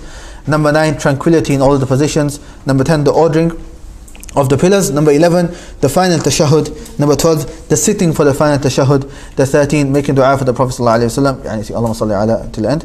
And number 14, giving salam on both sides. Assalamu alaikum wa rahmatullah. Assalamu alaikum wa rahmatullah. These are 14 pillars of salah. Very important for a person to know all of these 14. We'll go through them inshallah. The first is standing if able. Standing if able. So look at that condition. If a person is not able to stand up, then they can sit down. And if they can't sit down, then lie down. If they're lying down, and they can't move at all, because if you're lying, then you should at least, if you're sat in a chair, at least ruku', you should indicate by going forward, and then sujood going forward. If a person's, paralyzed, right, he can't move at all, how does he indicate if he's going into sujood or ruku'? With his eyes. Now may Allah protect all of us, but if a person was in that situation, then with the eyes. The point being is there is no excuse for anybody.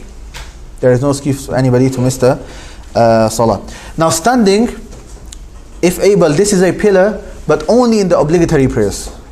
Only in the obligatory prayers. As for the recommended prayers, it's permissible for a person to sit down. It's permissible for a person to sit down. However, if a person does sit down, then as the Prophet said, he only gains half of the reward. He gets half of the reward. But it's permissible. So like in Tarawih, for example, it's permissible for a person to sit down. I mean, even in normal Salah, if a person is really hurting, then he can't sit down as well. But in Tarawih, he just feels a bit lazy. It's permissible for a person to sit down, but it's half the reward. If you read what the Sheikh he says, he splits it into two and he says, recommended prayers, the prayer is valid if one prays sitting, however, the reward is half of the one who prays standing. If one prays lying down, he gets half of the reward of the one who prays sitting. In the obligatory prayer, standing is a pillar. A person is excused if not able to stand up at all, or is able to stand but unable to focus. If one is able, if you're standing but it's hurting you, it's not that you can't stand, but by you standing there's a lot of difficulty and you can't focus, it's permissible to sit down. Okay? And obviously, how much is that? Every person knows their own situation. If one is able to stand even for part of the prayer, then he or she does so. This is very important. This is very important, especially on those that pray on chairs. Some people, they can't do sujood. That's too much bending for them. Okay? That's fine. They can do sujood on the chair. But they're able to stand up and recite Surah Fatiha. Right? During Surah Al-Fatiha, they have to stand up. It doesn't mean that Salah, right? They can't do sujood. They can't do sujood on a chair. That means the whole Salah is on the chair. No. What they are able to do, they're able to stand up for Surah Fatiha and for the ruku' and standing after ruku'. Right? That they have to stand up. As for sujood and sitting between the sujood and tashahhud, then they can sit down on the chair. So basically, whatever you are able to do, you do. And whatever is difficult, that's what you sit down for. That's what you sit down for. Here's something very important. Something very important. You enter into the masjid, right? We know if you enter into the masjid and the imam is in ruku' and you catch the rak'ah, then you catch the imam in ruku', you've caught that rak'ah. However, what some people do is they miss out this first pillar. So for example, I'll show you. Okay? Just make sure the camera gets me, inshallah, yeah? Okay? So for example, the imam is in ruku'. Okay? I've come into the masjid, I say, Allahu Akbar. Is that correct? No. Why is it not correct? Why? I'm not standing. The first pillar is not there. I have to stand up, say Allahu Akbar, only then I'll go into ruku'. If I come in and I say, I'm like this, and I say Allahu Akbar, then la. Then I'm not standing. Am I standing? That's not standing. I've started the bowing, right? So you have to stand up fully. You say Allahu Akbar, and then you go into ruku'. Okay? Whereas just saying Allahu Akbar like this, it doesn't count. So be very careful. Don't rush into the prayer. And if you miss the Imam ruku', the Prophet said, "Ma adraktum fasallu wa ma fatakum fatimu." Wherever you catch, then you catch it, and if you miss it, then make it up later. The main thing is you have tranquility and you don't rush in your prayer.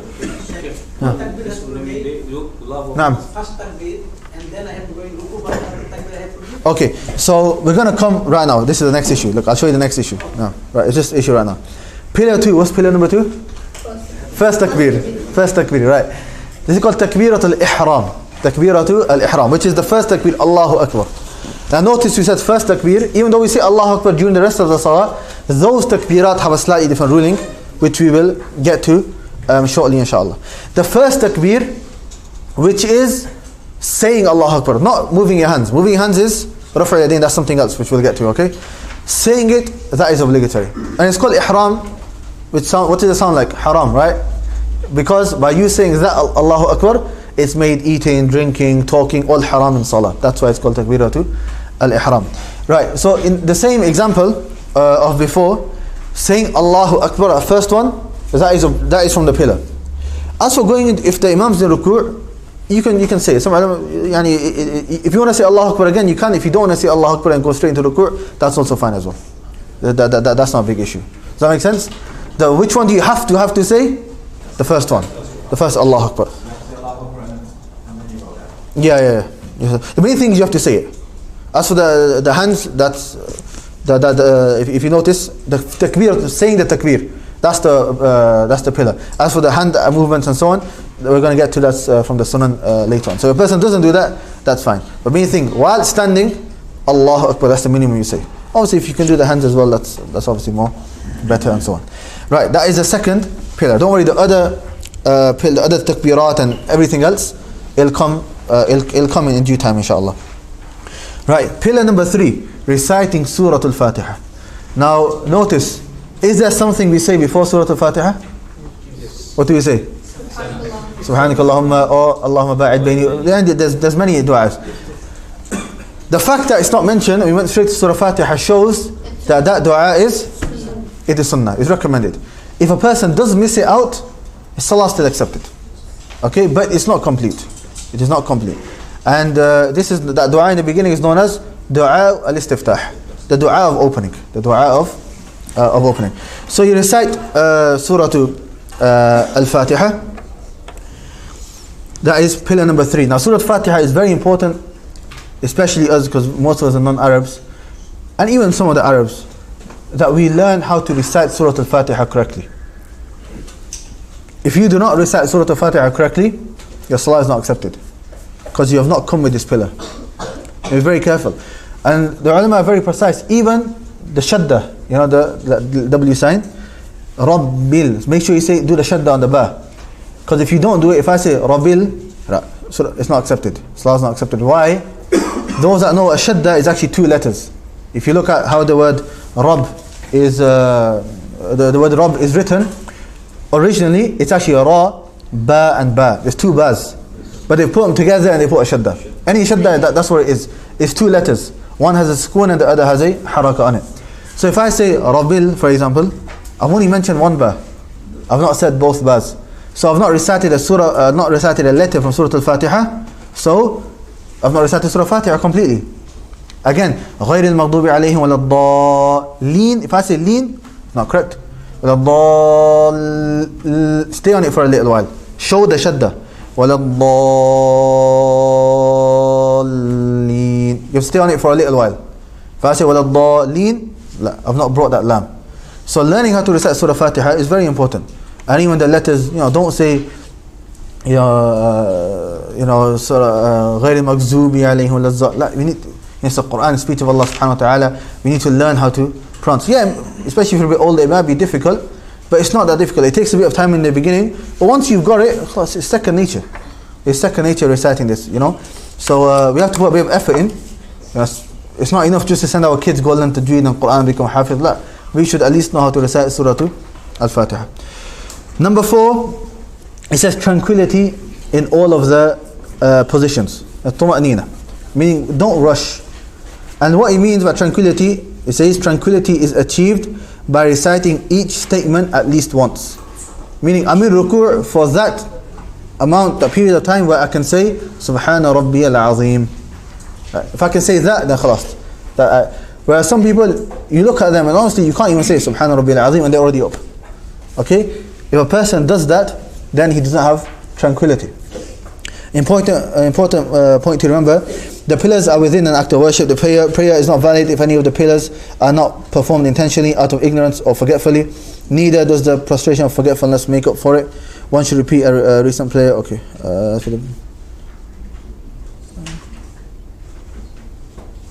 One second. Pillar 4.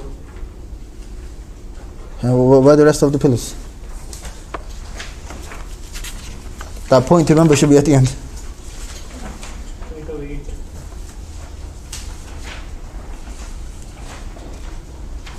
Okay, khalas. I don't think the Sheikh explained all of them. If you go back to page 95, okay, we'll go through them here, inshallah. I'll go through them here, inshallah, not a problem. Where it says pillars of prayer, okay. I think the Sheikh, he just, what's in the yellow box and the main box, that's the actual text, and the rest is the explanation. The Sheikh just maybe explained the things which needs explanation. Those things which are clear, he left. Okay. So we took standing if able. Number 2, takbirat al-ihram. Number 3, reciting Surah Al-Fatiha. Number 4, ruku'. Number 4 is ruku'. Ruku', ideally, right, it should be a person's back is straight. You know, some people have they you know Fahad, come here, my apprentice, right, Fahad, I want you to do ruku' inshallah. Okay, I want you to show the people how to do ruku'. So do ruku' this way so that people can see your back. Okay, go into ruku' inshallah. Yeah, okay. Now that's accepted, but make your back a bit more straight, head up a bit. Right, I can't see from it. Is that straight? Yeah, is that straight? Khalas, it's straight. So that's how ruku' should be when a person's back is straight. Someone saw the ulama have said it should be that straight. If you put a glass of water on it, it shouldn't fall. Don't move, it's going to fall. Right, alhamdulillah, it's fine. Jazakallah khair. Okay, do you want some water? No, okay, right, stay 1 second. Right. So that is how much ruku' should be. However, I want you to go up a bit. Go up a bit more, right, a bit up, right, stay there, right. Is that accepted? No. Go down slightly a bit more, right. Is that accepted? No. La, that's accepted. Right, go up higher. Right, is that accepted? No. Right, that's not accepted. Go higher. Is that accepted? No. What was the difference? It was only a slight difference. What was the difference? The difference was the minimum that you need is that your hands should be on your kneecaps. Your hands should be on your kneecaps. So for this one, look, his back's not straight, but your hands are on your kneecaps, right? So that's the minimum. Okay? It's not something you should do, but in terms of being accepted, that's the minimum. Ideally, it should be straight, like we explained.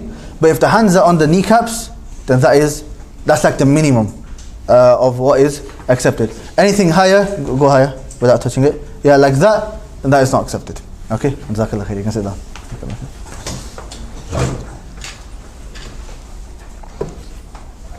So that is in regards to ruku'. So ideally, your back should be straight. And maybe practice, you know, sometimes you can't tell yourself, do ruku', ask your friend to look and say, okay, is my back straight, tell me how much to do, and so on. Okay, but the minimum should be, is that your hand should be on your kneecaps, okay?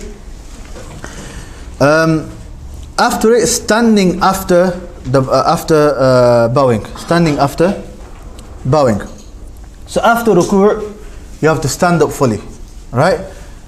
What's your name? Abdullah. Right. Abdullah, I want you to do ruku'. Do ruku', it's fine. Just do ruku', yeah? Now, we say, Sami' Allahu liman hamidah, stand up. Now, is he standing? He's standing fully. Look, his back is straight, right? And now he said what he needs to say, and I can go into sujood. Okay. However, what I want you to do now is, I want you to come up, but don't stand up fully. Bend up a little bit and then quickly go into sujood. So go from ruku' up, yeah. You see what he did there? Okay, do it, face this way, and do that again. Go on, Sami' Allahu liman hamidah, Allahu Akbar, right? Anyone see that? One more time. I'll be the imam, okay? Sami' Allahu liman hamidah, Allahu Akbar. Right, he's gone down. Did he stand up fully? He didn't stand up fully. You can see when he went, and before going back into sujood, Allahu Akbar, his back was, show you how was your back? It was curved. It was about there. See, he stopped there. And he said, Rabbana wa lakal hamd, and he went into sujood. That is not accepted. Why? He's not standing, he's still bent, right? That is not considered standing. What's considered standing? That's standing. Okay, so be very careful. There are some people that pray Salah a little bit quick. Okay, so what do? Ruku', and then Sami' Allahu hamidah, Allahu Akbar, like straight away. I don't know if to recite something or not, but you can tell, even just by the action itself, they've not stood up. You need to stand up fully. That is a pillar of Salah. If a person does not stand up fully, that Salah is not accepted. So it's very important. Standing after ruku'. Standing fully after ruku'. So make sure you stood up fully, and then you go into sujood. After number 8, number 6, prostrating upon 7 body parts. And the Prophet said, "Umirtu an ashtuda ala sab'ati a'zumin." I've been commanded to do sujood upon 7 body parts, and he mentioned them. One is basically the forehead to your nose, this area here. That's one. That's one. And then your two hands, your two knees, and your 2 feet. Okay? Be very careful with some of these, right? Make sure that your hand, it doesn't have to be the whole hand. You know, it doesn't have to be like that necessarily. As long as part of it is touching the floor, then that is fine. But be careful, especially with your feet, right? Especially with your feet, right? No, it'll be a bit difficult. If there's somebody smaller, I might have brought them up here. But there are some people, they're doing sujood, what happens? Right, this is the floor, their feet are flying in the air. Okay, no. That's not allowed. Should I bring them on the table? No? Here, can you put the camera there? Khalas. What's your name? Abdurrahman? Abdurrahman, come here. Right? I want you to do sujood. Do prostrate on the floor, if you can. Do face this way, face the wall, so that we can see. Yeah. So if you look at your feet, look, his feet are touching. Ideally, he's got shoes on, so it's a bit more difficult. Ideally, the toes should be facing the qibla. Okay. Well, there are some people. Stay there. Some people, what they do is that they have their feet, but they have their feet like this in the air, like that. Or there are some people that like to do things like this, right? And the feet, right? Is his feet touching the floor? No. It's not touching the floor. So is this sujood accepted? No. It's not accepted. What if one's on the floor and the other one's on top of the other? No. But it's touching the floor. Ah, good. Both of them have to be touching the floor. Both of them have to be touching the floor. So if it's like that, then his sujood is accepted. Okay? And he's got shoes on, but ideally the toes should be facing the qibla. Jazakallah khair.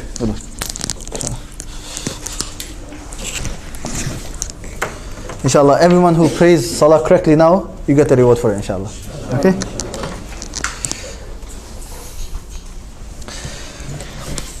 And then getting up from prostration, meaning after sujood, you get up, and that leads us on to the 8th one, which is sitting between the 2 prostrations. Make sure you sit. Again, similar to the standing after ruku'. Right? You are sitting, make sure you've sat properly. Not you come halfway and then you go back down. Okay, la. You have to get up fully. Number 9, tranquility in all the positions. And we said the minimum for tranquility is what? That you're able to recite what you need to recite at least once. Right? So in ruku', Subhana Rabbiyal Azim. If you've done that, that shows the minimum amount of tranquility in that. Number 10 is the order of the pillars. Meaning all of these things that we have mentioned have to be in order. These pillars have to be in order. So if somebody does sujood before ruku', you don't say, oh, at least he did everything. It has to be within that order. The 11th is the final tashahhud. Yani saying at-tahiyyatu lillah till the end. The final one is a pillar. And number 12 is sitting for the final tashahhud. And what's the difference? One is the speech and the other is the action of sitting. So somebody stands up and says the tashahhud, and that he's brought the 11th one, but he's not brought the 12th condition. Number 13 is making dua, saying Allahumma salli ala Muhammad till the end, saying that for the Prophet sallallahu alaihi wasallam. And lastly, saying Assalamu alaikum wa rahmatullah and Assalamu alaikum wa rahmatullah. So these are 14 pillars of Salah. Like I said, I'm not going into detail with every single one, but I've tried to mention the main things what you need to know in regards to these pillars. I think it's time for Isha now. Yeah? First tashahhud is not a pillar. It is an obligation which we'll come to. Anything not mentioned here and you're thinking about, it's going to come. We didn't mention saying Subhana Rabbil A'la. We didn't say Subhana Rabbil Azim. That'll come inshallah. You have, now it's going to be time for Salat al-Isha. You have until, I'm going to give you from now 45 minutes until 7 o'clock. That means after Salah you have at least 20 minutes maybe, or a bit more. Revise everything we've taken. The introduction to fiqh, the 9 conditions of Salah, and the 14 pillars of Salah we should know inside out. Inshallah, I'm going to test you, and every single person should be able to say, easy, pillars of Salah, 14. 1, 2, 3, 4, 5, 6, 7, 8, like that. And memorize them in order. If you memorize it in order, it's easier to remember. So khalas, at 7 o'clock inshallah, we will continue. Subhanakallahumma hamdika ashhadu an la ilaha illa anta astaghfiruka wa atubu ilaik. Just 1 second, there's some announcements quickly inshallah. Okay, so as Sheikh said, after Isha there's no break, just a few minutes for the revision, okay? And secondly, there will be a break at 8 p.m. Okay, so everybody they can go down and have your snacks and down. Okay, and other thing is there's attendance. For the attendance, the barcode is there. Okay, please don't forget to scan the barcodes. And apart from this, there means the regular classes which we are having. Okay, from next Sunday again, it will be continued, and the sitting arrangement will be same as like before. Means the men, they will be sitting over here. Okay, and the ladies second floor, and the other workshops are as scheduled. It will be followed. Jazakallah khair. Okay, Jazakallah.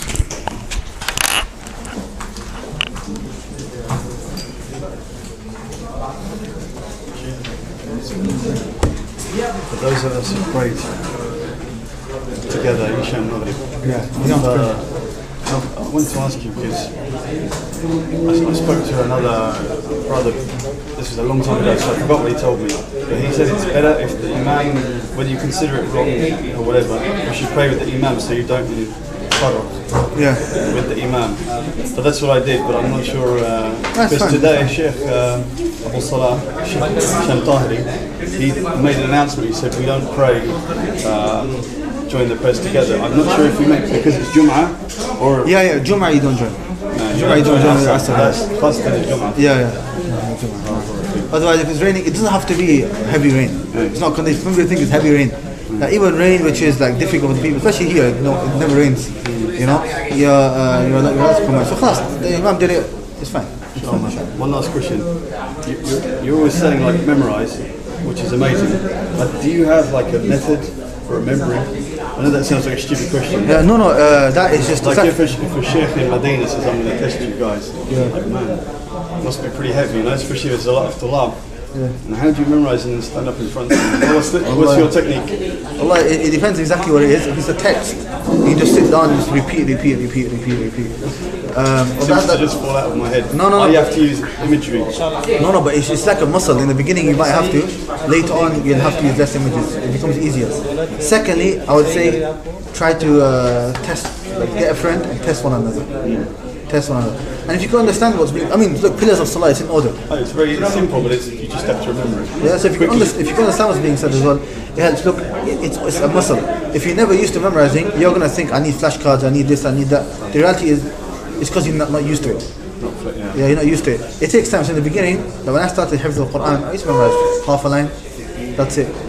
And then one line, half a page, and then a page, and then 3 pages a day. And alhamdulillah, at the end I was doing 5-6 pages, you know. Those surahs, I've heard before, but you know, it kept increasing. If you told me in the beginning that for the majority of my hifz I would do 3 pages a day, it's just practice. It has to be daily though, If you don't memorize daily, it's going to get weak again. That's probably the problem. Barakallahu feekum. ये कुछ नहीं जो कह रहे हैं ना तशहुद पढ़ना है ये आखिर में ज़रूरी है ठीक है अब कभी होता है इमाम जो होता है ना जल्दी से कर लेते हम तशहुद पढ़ लेते हैं दुरूद नहीं पढ़वाना मिनिमम अल्लाहुम्मा सल्ली अला मुहम्मद इमाम कर भी ले तो हमारी नमाज हो जाएगी इमाम हाँ एक तरह आपको कंप्लीट कर लो और थोड़ा सा के बाद आपने इस्लाम देखो और हम सुबह में जाए सुबह वाला पढ़ने की जरूरत है नहीं बस पढ़ सकते हैं इसको नहीं पढ़ सकते क्योंकि रुकू भी मिस हो जाएगा नहीं पढ़े तो चल जाएगी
Then I asked him today in my mission for Jummah, that he knows to help me to, doing the best for this raining. But that's for this Jummah prayer. But if it's you join the last year, because it's Jummah, makes sense. Where are you from, bro? I can tell you a British, so they say if you did that, you could another start to become yeah, it's the rain, so they where are you from? Manchester. From Sheikh, he's off. Where are you doing good? Really? English something. Yeah, well, they've changed the name a couple of times. They don't use the name of the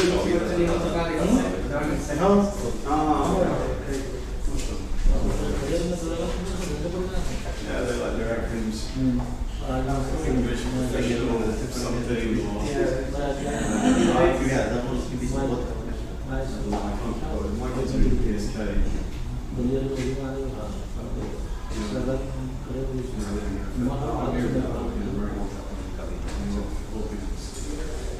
they like to do the English No, I came to engineer. I graduated in the UK.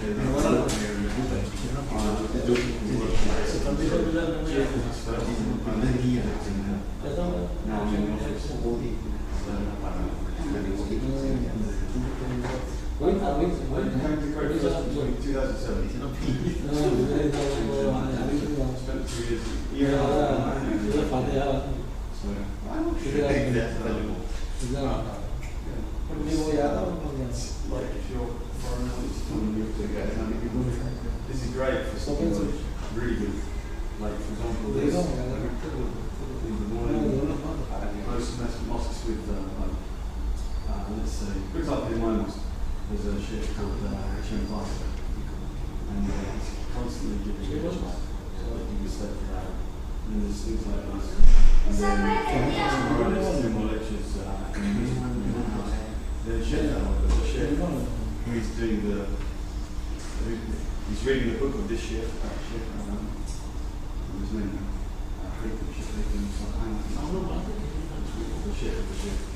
he's hearing for it, so tomorrow after the Isha, you can literally spend your whole time like seeking knowledge.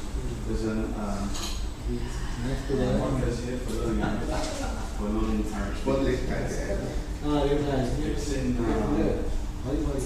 no, I just hear it all the time. So it's close to my house, in 2 feet. I go there a couple of times a week. Finding a job and staying here.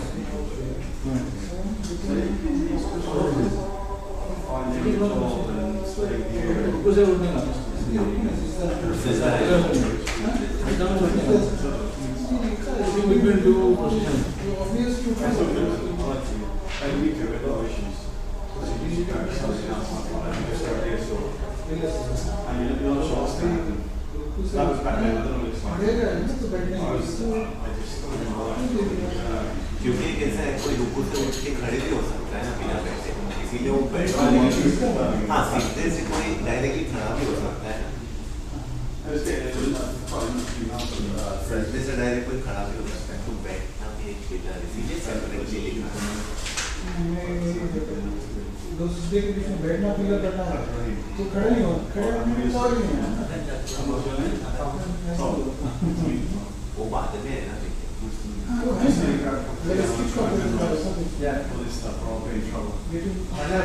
came in and the first page of the bed is not on his starts with the No, it's there. this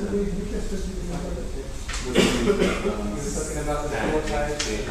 That's not on his getting after from meditation. दो होने के बाद में दोनों वाली के बाद में नहीं होगा क्योंकि सिटिंग रूटीन फ्रस्ट्रेशन उसके बाद उसके बाद ही आएगा। एक मिनट, 2 चीजें, एक तो हाँ तो उसके लिए उठना ही है ना। वो एक उठना भी एक उसके अंदर पिलर है।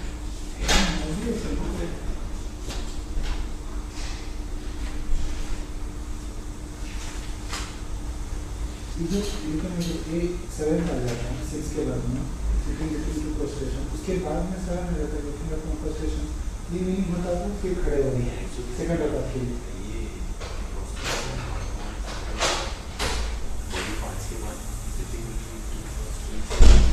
अगर होता इसके बीच का मैपिंग कैसे तो मालूम है ना तरीका, इसके बीच की मैपिंग कैसे वो तो एडजस्टेड है ना। लेकिन knowing the procedure of prayer only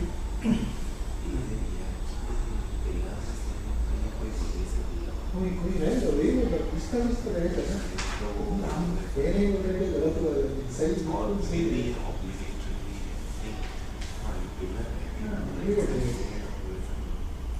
इसका मीनिंग रहेगा।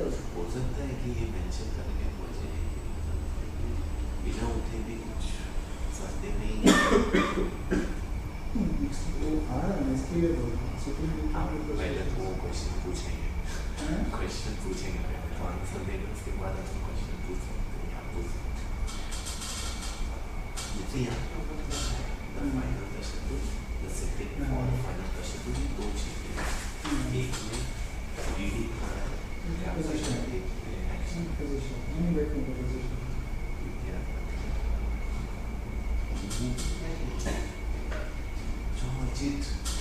जीत पूछे थोड़े साथ नहीं यार लीजिए ना भाई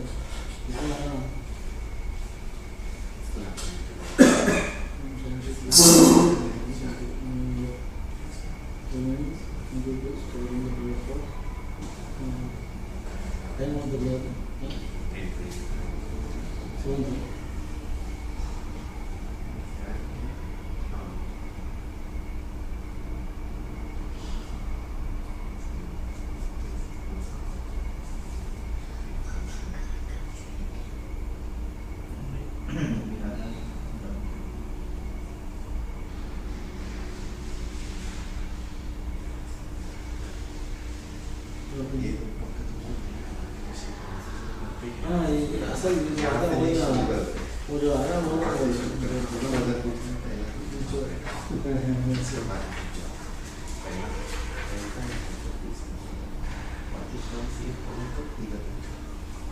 स्टार्टिंग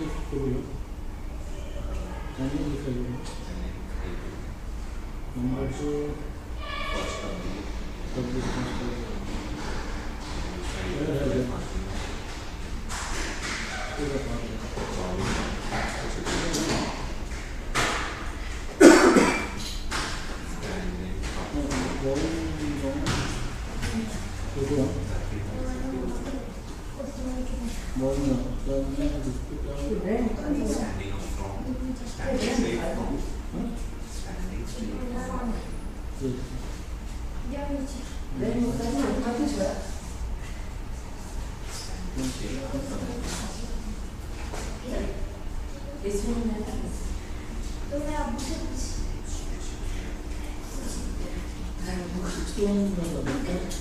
इसको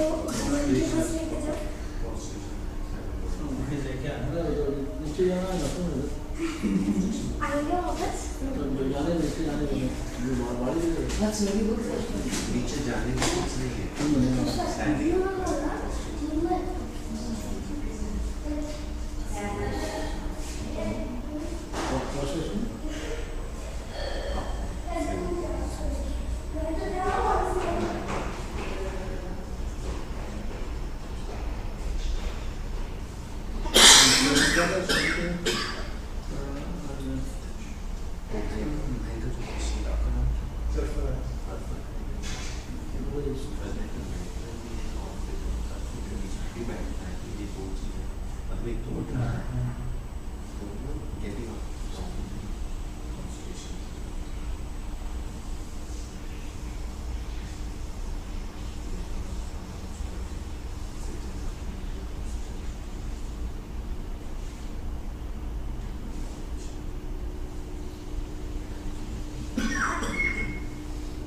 Sitting between two questions.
Just tell you what you said.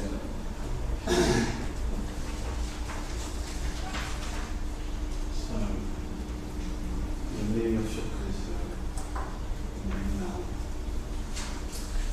And that your mother explain something.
How many conditions does the prayer have?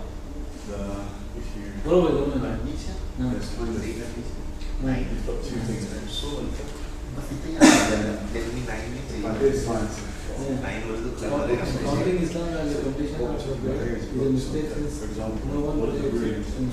Two or four. The source of legislation. Counting Islam. What are the sources of legislation? Islam as a completion of the prayer is a mistake since no one prays except the Muslim. Two or four. Narrations of the Salāh and so on and so forth, like custom, etc. So these are things like the age of differentiating the is main the age of types of maturity. worship. So rulings on worship, rulings on The age of differentiating family is laws, the age of maturity. and rulings on criminal laws. Removing impurities, include the body, clothes, and place, true or false? Removing impurities, include the Then this body, one, which is clothes, very important, and you place. get the difference between a prayer and a condition. The Very, very impurities, the important, pick like, because this is something. civil or No, I moderate. was just The impurity I of was the listening to this, I was like, oh man, simple things like that make it a lot easier for me to read. sperm is So condition, sperm is impure since Comes we have to take before a shower after it comes out. the True or action, false? and it false. continues throughout. There is no difference Example, between before drinking water and washing. Condition of True or prayer. false? So it's going to be present before the Are animals that die before being If they impure or true or false? then that condition is not met and your prayer is not valid. So within the action. Wash the saliva of the So for dog. example, We may wash the saliva of the dog. pillars of the The prayer, other like hand, standing, send such that's as just the model part of includes the prayer true or within the false? whole actual prayer. Okay, so that all I just thought there was There are number one. animals that are difficult The difference between a pillar and a condition, that is from point number others, one. Well, that's not what it's from talking. others, those Point that number are two in is often pillar so that cloud may be takes increased for place some within the but action not for the others. whereas a condition stays throughout. The animals that are difficult to protect one's self from others, As a from other those that enter and exit Whereas a often condition show the stays gap may be throughout. impure or So some those are the wild two, that's the way you Not for mentioned others. it, so I just mentioned to you saying. love, that which does not have fallen grace. Grief here means soul. That which does not have flowing soul. This stuff is Grief teaching now. here means soul. I'm not going to give you a percentage, but a high percentage of person has no idea. That which Like, woman it. even myself, That like, which this does thing's not have feeling quite sharp. flowing. It's It's good, really good at making because I haven't got that. So fun tries to make you feel lazy to come, but when you can't. The blood which remains in the veins is impure. No? So like, it's important to keep. How many pillars does the prayer So have? even if you're doing a little How bit many every pillars? day, Yes. well, it's better to do a little bit every day. Thank you, rather Lord. than a lot, 14. infrequently. Initial takbir means raising the hand to or for. And he was just saying the same thing about, I asked him, how do you memorize it? Raising hand में He said, Just "Look, he said, it's like, raising hand is not you it. start off with like, struggling with half a line. If one And he said, suggests "I can memorize 6 pages." नहीं नहीं एक वजन So a lot of people say, वही है anyway, there you go, man. Hopefully I didn't नहीं first play into that. Allah Akbar Exactly. अपना सब ठीक हो गया अल्लाह अकबर बोले वो हाथ कसरत से फर्स्ट था फर्स्ट स्टार्टिंग था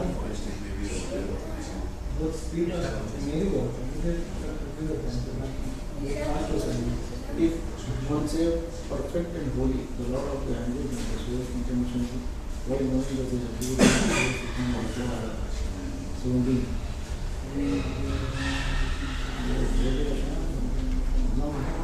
first one says what is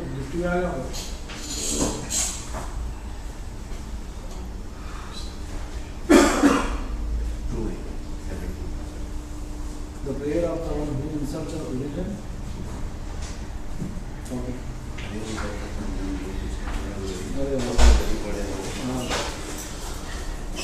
What is the fiqh? Practical rule.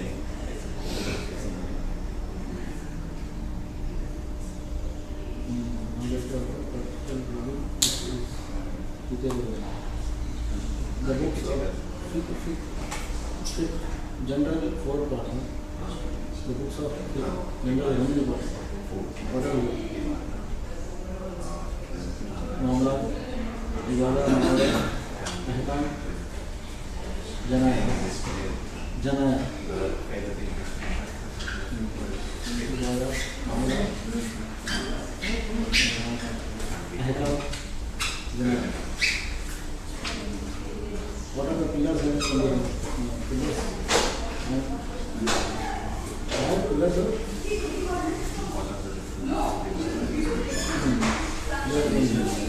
before that is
अब इससे हमें क्वेश्चन पूछे तो नहीं आ रहा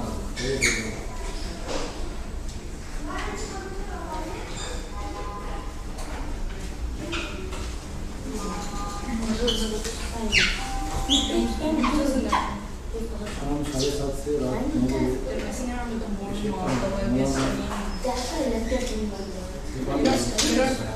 बजे the sheet is in 9 and 8. We waste that 9 to 10. What is ask me anything. Book of what are 4 types of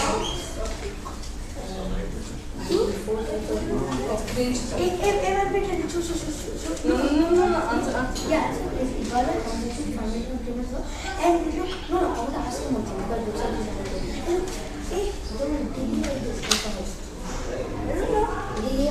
He was sitting here. I saw him sitting here. Well, give the marker. I don't know match it going. I actually felt back there. I didn't felt. Where was the caps? Caps here. The caps are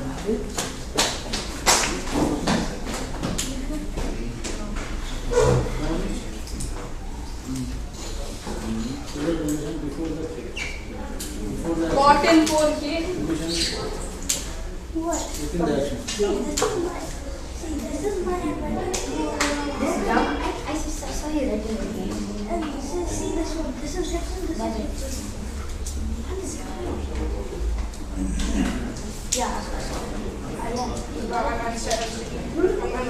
study busy. I'm busy studying. Ask me this. I'll also ask you. I'll ask you a very hard question. Except for what is this? No, I didn't talk about it. Then I have some mistakes. No, you won't ask also. This is not called.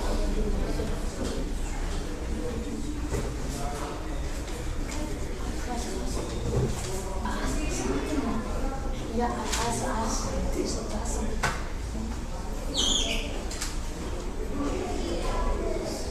What does it mean by tranquility in all positions? Tranquility.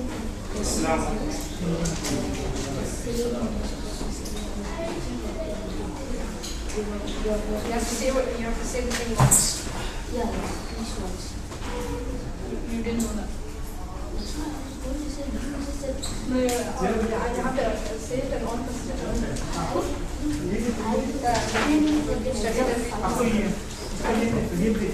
You're in 7th, not in 8th. You're in 7th. You told me you're in 8th. You told me you're in 8th. You're in 7th. You told me you're in 8th.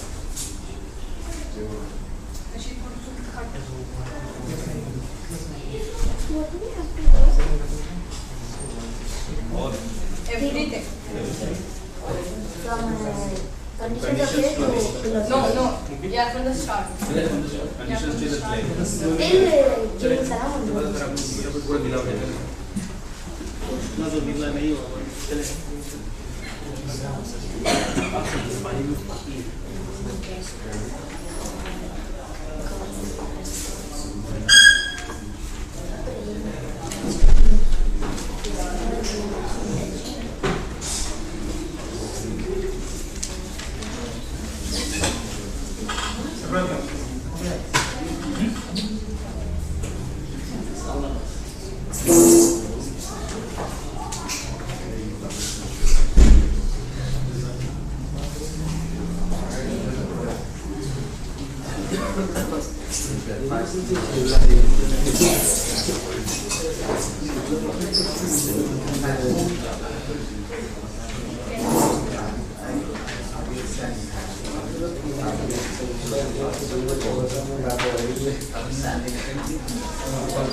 पूछेंगे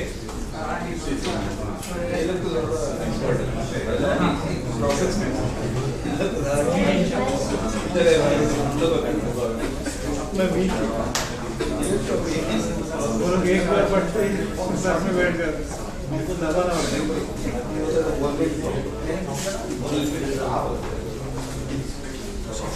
बनते थे पहले हम भी सीखते थे इसे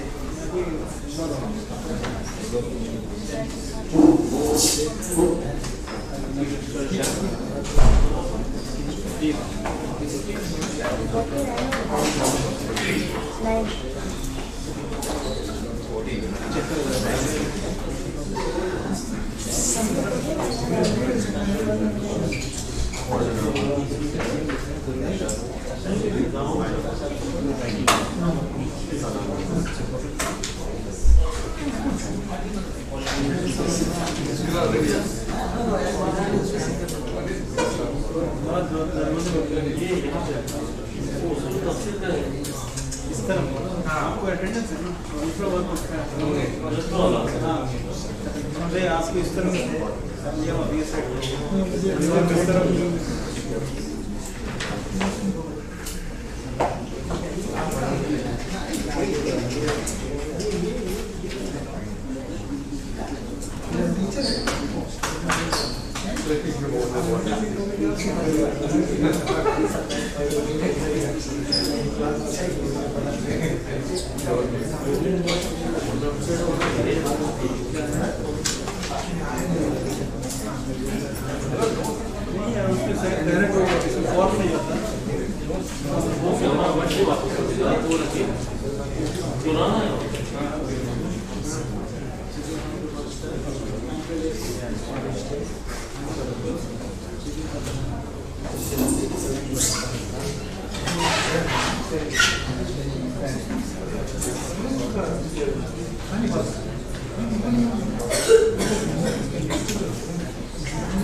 वो मसला नहीं बस अटेंडेंस चाहिए अटेंडेंस के लिए डेट से आता आज का डेट से वहाँ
definition is exactly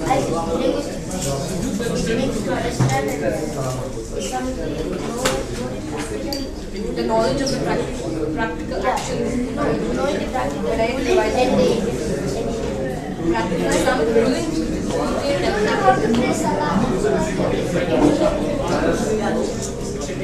Yeah, okay.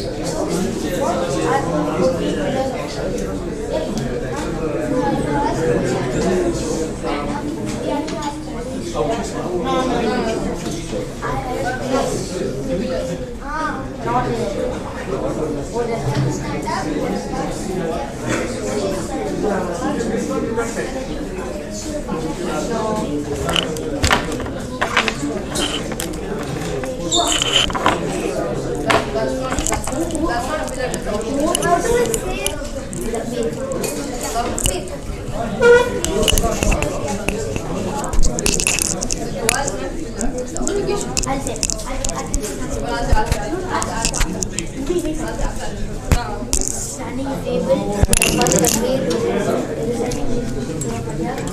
standing up. No.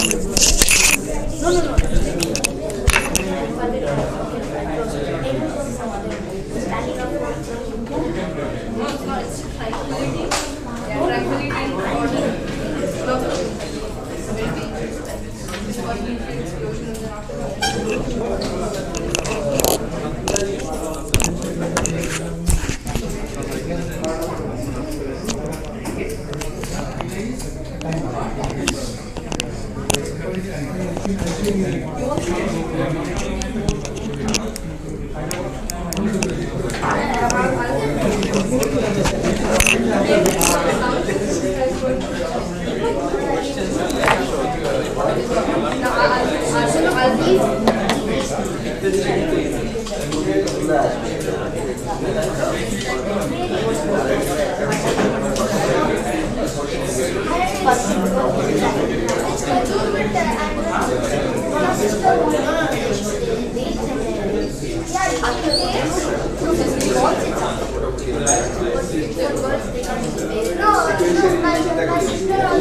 Tranquility in all the positions.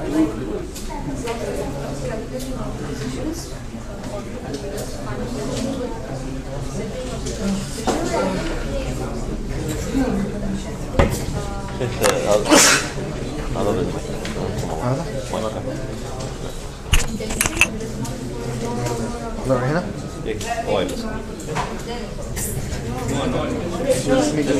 Getting up अभी तो किलो ये हो गया सजदा जो आज़ा के साथ उसका सजदा करना है गेटिंग अप फ्रॉम प्रोस्ट्रेशन वाला सजदा का समझ नहीं है getting up. Because sitting is already there. Sitting is already there. It's slightly different. That's getting up. It's sitting. Somebody may get up but not sit. Maybe they get up and they stand up again, for example. You know? I don't mention it. That's what. इसमें इतना deep नहीं है. No, it's not deep. बस अगर इसमें आपको visualize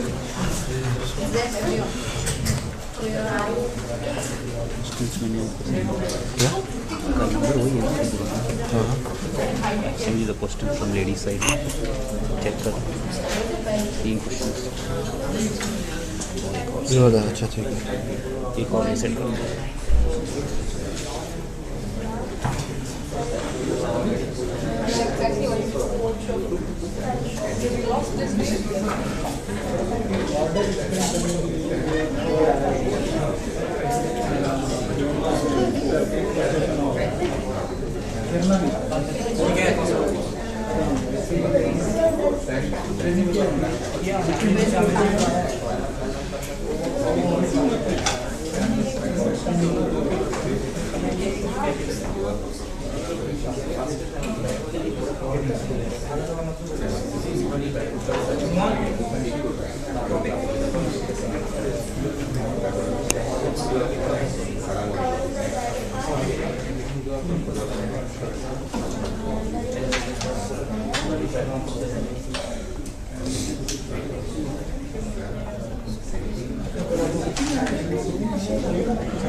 के बाद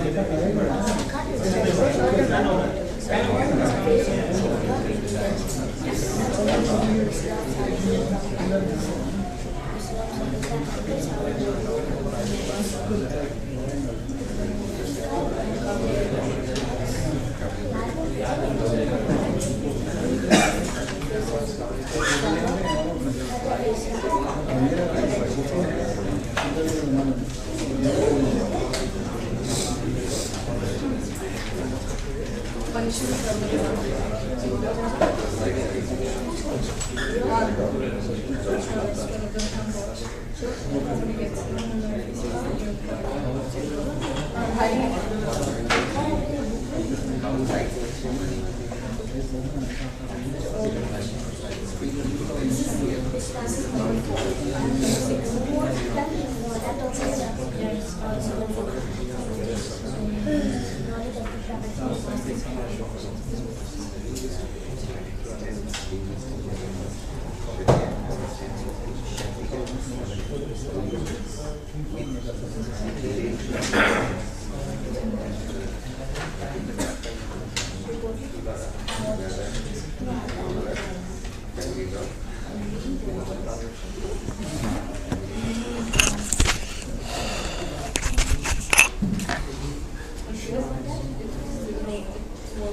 know how pens actually work? I saw like videos on microscope, like the ball rolls, and it gets in and then it rolls to see some of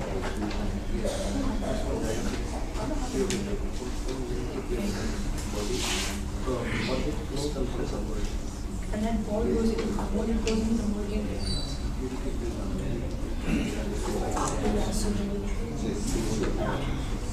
Yeah, then this will happen.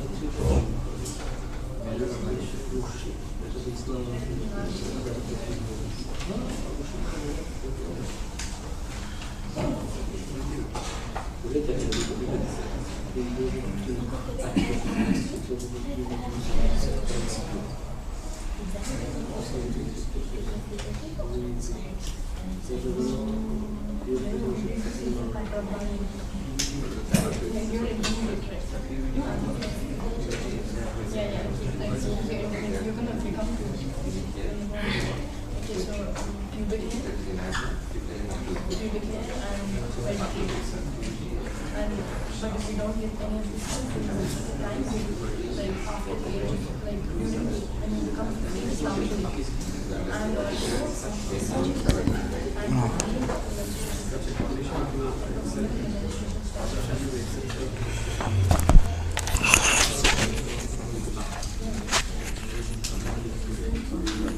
एक है दूसरा है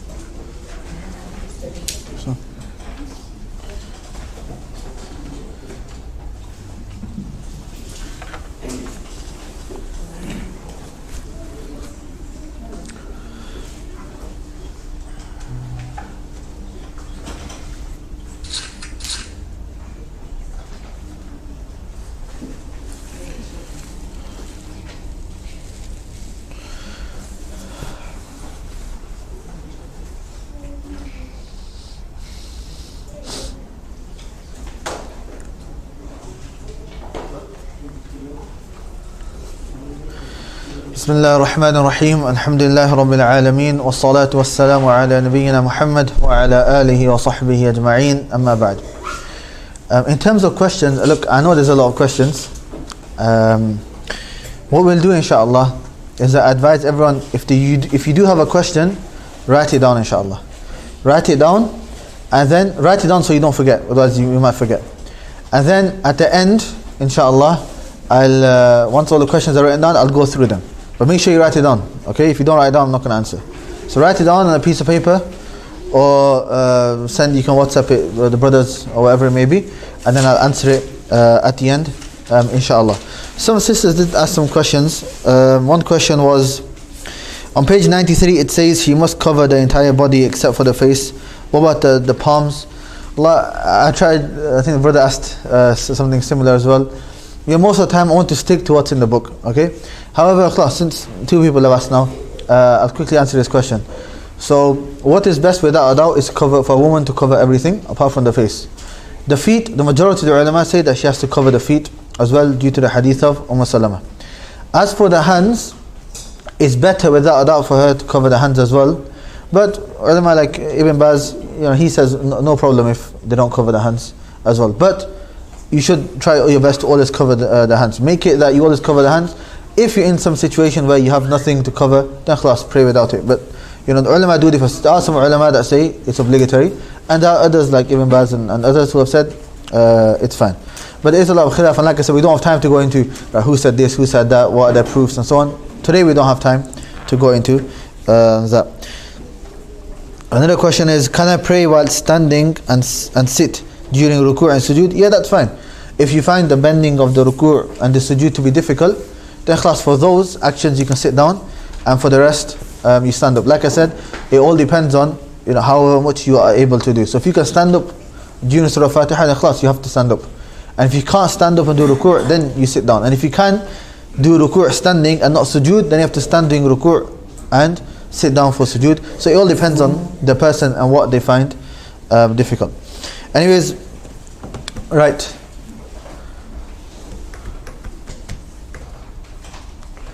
Nine conditions of wudu. 9 conditions of the prayer. No. Of prayer now, I'm sorry.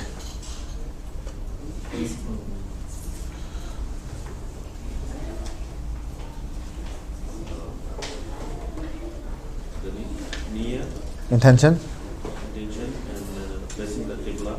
Facing the qibla.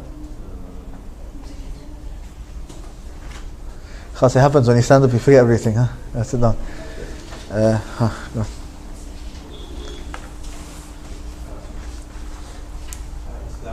Islam.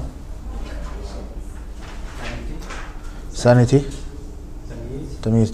These three, Islam, sanity, tamyiz, plus intention, these are 4 conditions for every single ibadah. Person has to be a Muslim, he has to have intellect, reach age of tamyiz for it to be accepted, and have the correct intention. This is for every single ibadah.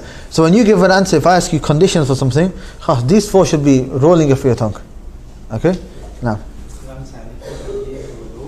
Now, wudu. With wudu, what did I say? A better way of saying it was? Now, say removal of hadith. The Arabic word is hadith. Hadith includes whether it's wudu or a shower, depending on major or minor. Now, removing of impurities. Remove impurities.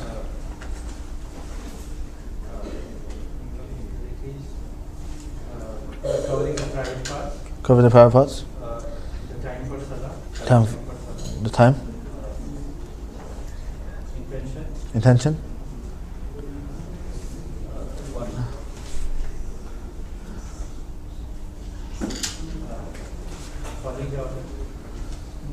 That's a pillar. Where do you pray? That's when, where? Or which direction? Facing the qibla. Very good. Ahsan. So there are 9 conditions. Okay. Same question. 9 conditions of Salah. Islam. Tamyiz. Sanity. Okay, I don't want you guys to say wudu anymore. Removal of hadith. Say removal of hadith. No. No. Removing impurities. Covering private parts.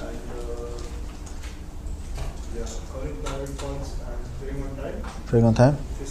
Facing the qibla. And intention. Very good. Go on, Fahd. Same question. Islam, sanity, tamyiz, having wudu, removing najasa, covering the private parts, entering the prayer in its time, facing the Kaaba, and the intention. MashaAllah, very good. So how old are you? 11, MashaAllah. I was told there was a girl, 9-year-old girl on the sister side, she also memorized all the conditions and I think majority of the pillars as well. So MashaAllah, we got kids memorizing it. Come on. Come on. Same question. Islam, sanity, tamyiz, removing the hadith. Removing hadith? Removing the impurities. Okay. Covering the private part. Reaching the time. Time. And facing the qibla. And intention, good. Right, okay, I think everyone, we've got the conditions now, yeah? Okay, Subhani, pillars. Standing if able, then takbir, then Surah Fatiha. Standing if able, takbir to ihram. Be careful because there's other takbirat as well. Fatiha. Surah Fatiha, then going down. Ruku'. Then standing straight from the ruku. Standing from the ruku. Sujood, touching the 7 parts. Sujood, 7 parts. Are forehead, 2 hands, 2 knees, and 2 feet. No. Then sitting, getting up from the prostration. Getting up from prostration. Sitting in between the prostration. Sitting in between them. Then tranquility. Tranquility. Maintaining the order of the pillar. Order. Then sitting for the final tashahhud. Sitting for the final tashahhud. Final tashahhud. Final tashahhud. Making dua for Prophet Muhammad sallallahu alaihi wasallam. Dua for Prophet and Salah. And the Salah. Very good.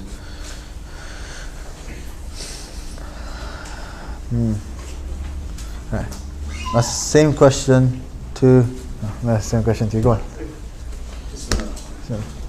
So conditions for the. That pillars. Pillars.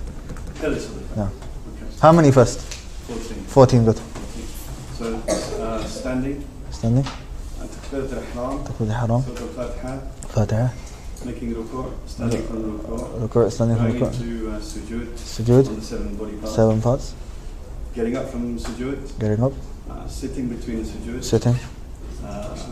The tranquility. Tranquility. In all pillars. The correct order of the pillars. Order of the pillars. Sitting. Well, which tashahhud? Sitting for the tashahhud. Nah, which one? 8 tashahhud. Which the tashahhud? first or the second? Tell me, which one? You tell me. For both. No, you have to sit for obviously both, but one's a pillar, one's an obligation. Which one's the pillar? This is a guess, the last one. The second one. What about Fajr? Well, there's only one. So. There's only one, so what do we do? So say final one. Final. Whichever one's the final one. Final. And then you have, subhanAllah, I broke my clothes. So then you have tashahhud, sitting for the tashahhud, sending prayers upon the Prophet Muhammad sallallahu alayhi wa sallam, and the salam on both sides. And the 2 salams, very good. Ahsan. Your friend next. What's your name? Yusuf. What was your name? Ibni. Oh, Ibnuk, mashallah. Abu Yusuf and Yusuf. Yusuf. I should be asking Yusuf, I shouldn't be asking Abu Yusuf, right? So standing properly. If able. Standing if able now. Standing if able. Takbirat al-ihram. Fatiha. Ruku'. Standing from ruku'. Sujood. Getting up from sujood. Getting up from sujood. Sitting between 2 sujood. Tranquility. Tranquility. All positions. In the order. Ordering. Then I got this. This is the current number 10th. Yeah, you've done 10 now. So the 11th one is. I've got it. Let me go back. What do we do at the end of Salah? Final tashahhud. Final. No. Tashahhud. Final tashahhud. Sitting. And they're sitting for it. Making dua for Prophet No. and salam both sides. And both salam. Very good. Ahsant. Okay. One more person can answer this question. Standing straight if able. Standing if able. Takbirat al-ihram. Fatiha. Ruku. Fatiha ruku'. No. Straight after ruku. No. Prostration on 7 limbs. Prostration. 7 body parts. No. Getting from sujood. Sitting between 2 sujoods. Tranquility in all the positions. No. 11th.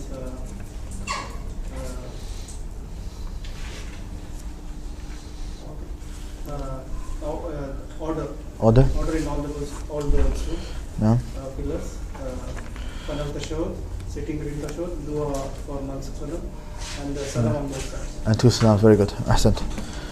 What are the 2 types of hadith? The 2 types of states of impurity?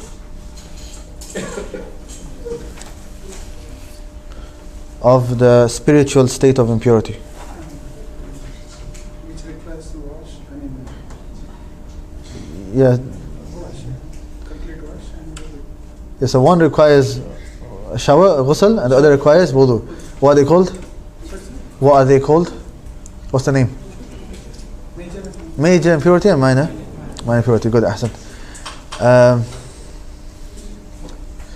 Here. What are the 3 types of removal of impurities? Severe, moderate and light. Severe, moderate and light, good. So moderate is when the dog Severe is? Severe is when the Dog licks. How many times do you wash it? 7 times. 7, one with soil. Would be with sand. Now, okay, the second, moderate. The moderate is. The light one. Now. The light is when a baby boy urinates. Any baby boy? Which is on milk, which is not eating. But it's not eating yet now. You can sprinkle the water. Sprinkle the water. And what's the last one? Moderate? Whichever thing is remaining, like Yeah. urine or anything which you wash. Ahsant. Very good. Very good. What else do we take? Now, the different types of things that you have to cover. What's your name again? Hassan. Now, the different covering of body parts or private parts. Now, stand up. For the children from 7 to 10 years,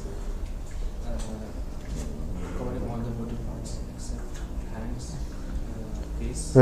The children from 7 to 10. What about them? Covering the body parts. They have to cover the whole body. No, not the whole. From the belly to the knees. From belly to the knees. La. You don't say belly to the knees. Just the private parts. The private parts. Now. And for the baligha, the one who has reached puberty. The female who has reached the age of puberty. They have to cover from a whole body except hands. Except face. Face. Except face. We said hands. Some khilaf. No. And then the last one. Except in the other one, they have to cover all the body parts. La. The others are like the men. They have to cover from the belly button to the knees. Belly button to knees and till the including the knees now, and also what else?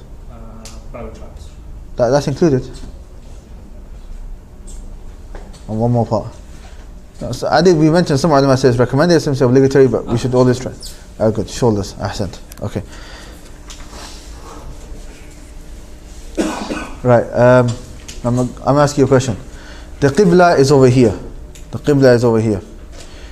I pray in this direction. Is my Salah accepted? In front of the Qibla? If you are seeing the Qibla, no. Okay, very good. See, that's a very good answer. He didn't say yes or no.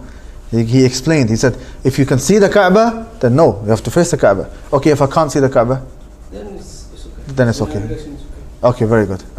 See that's very good. You have to be very precise. Don't say yes or no. Say if you can see the Kaaba, and you'll find the ulama. If you ask them a simple question, you'll see if this is the case, then this is the answer. And if this is the case, it gives you full clarity of the issue.